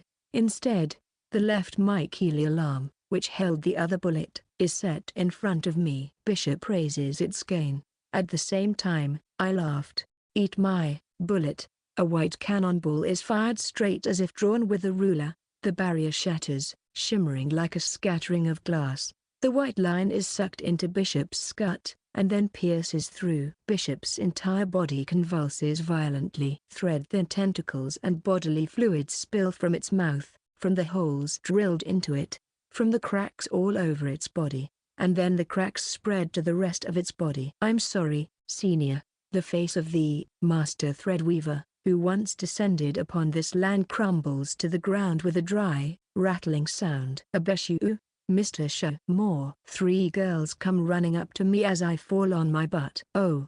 You saved me in the end. Thank you. We can only do so much. I'm glad you're okay. That was also a new fungal skill. That was a close call. Squeak. You should have done it earlier. Squeak. While the 2 of them were excitedly pounding at me with their hands, Mako was removing the spikes from my body. The Chihuahua girl is showing her concern like a kind wife. Well, I can't hit it if I don't get close to it. I can't aim and shoot like before. I guess that will depend on my future training. And since it requires a launching pad, it comes in a set with Azura. It's a powerful special move, but it's difficult to use. Wait, it has suddenly become quiet. Before I knew it, the sound of fighting on the east side had stopped. The zombies have stopped functioning. If the controller dies, the zombies will return as corpses. As we first suspected, this ability is like an enhanced version of an illusionist puppet ability. In any case, this should have nullified the forces that were concentrated on Garen and his group. No more zombies will be born on the 31st floor. The xolotls and the other metro beasts can breathe a sigh of relief. I still have one more job to do. I look up at the huge altar. Rook, who was supposed to be lurking there, still showed no sign of its presence, even after such a loud clash nearby, or even after two of its companions were killed. I too have felt its presence only once. I'm sure it's there, but why hasn't it come out? Well, it's not like I would like them to come out right now. It would be terrible. I'm not sure if I should eat Bishop's Spirana, but I'd appreciate it if you'd take them out for me. Oh, yes. Soon after, Noah brought a black Sporangium. I'm sorry, but can I have one? Since it's Mr. Shu's accomplishment, I'd rather say that you should take both. I'd like to try one too. More honestly, you guys. So, I ate one of them, and the other one was divided into 3 equal portions. Munch munch, the usual taste. Squeak. I thought it would be more like a stinky type, but it's normal. More. Regardless of the taste, with each mouthful, the fatigue and pain that weighed heavily on our bodies eased away. No level up or acquisition of fungal skill occurs, but it feels as if a warm flame has been put into your muscles and bones, and your body is invigorated. I look down at my palms. Perhaps, like a status increase. I have heard some time ago that there are cases in which the body is strengthened by eating Sporangium. Apart from the level up, I wonder if this is the case. It does not seem to be a drastic change like parasite items, but I would be grateful if it is still one step stronger after a life and death fight. Squewy. More. All 3 girls pulled themselves together at almost the same time. It seems that they have also improved together. Tamiko is now 42, Noah is 28, and Mako is probably 41. Even though they're boss level, were they just that much high quality? Or are their black Sporangium something special? Noah is more surprised than delighted. The night was the same way, but I knew it was quite the monster. I'm not sure if that means that the ones that are affected by the demons turn black or not. The only way to know for sure is if the woman is really a demon. It wasn't written in my great-grandfather's memo. Noah and I made thoughtful expression. In the meantime, Mako, who has become the 3rd sister of the leftover sisters, is so overjoyed that she is flipping her older sister and licking her stomach. What a beast. So rough. End of part 1.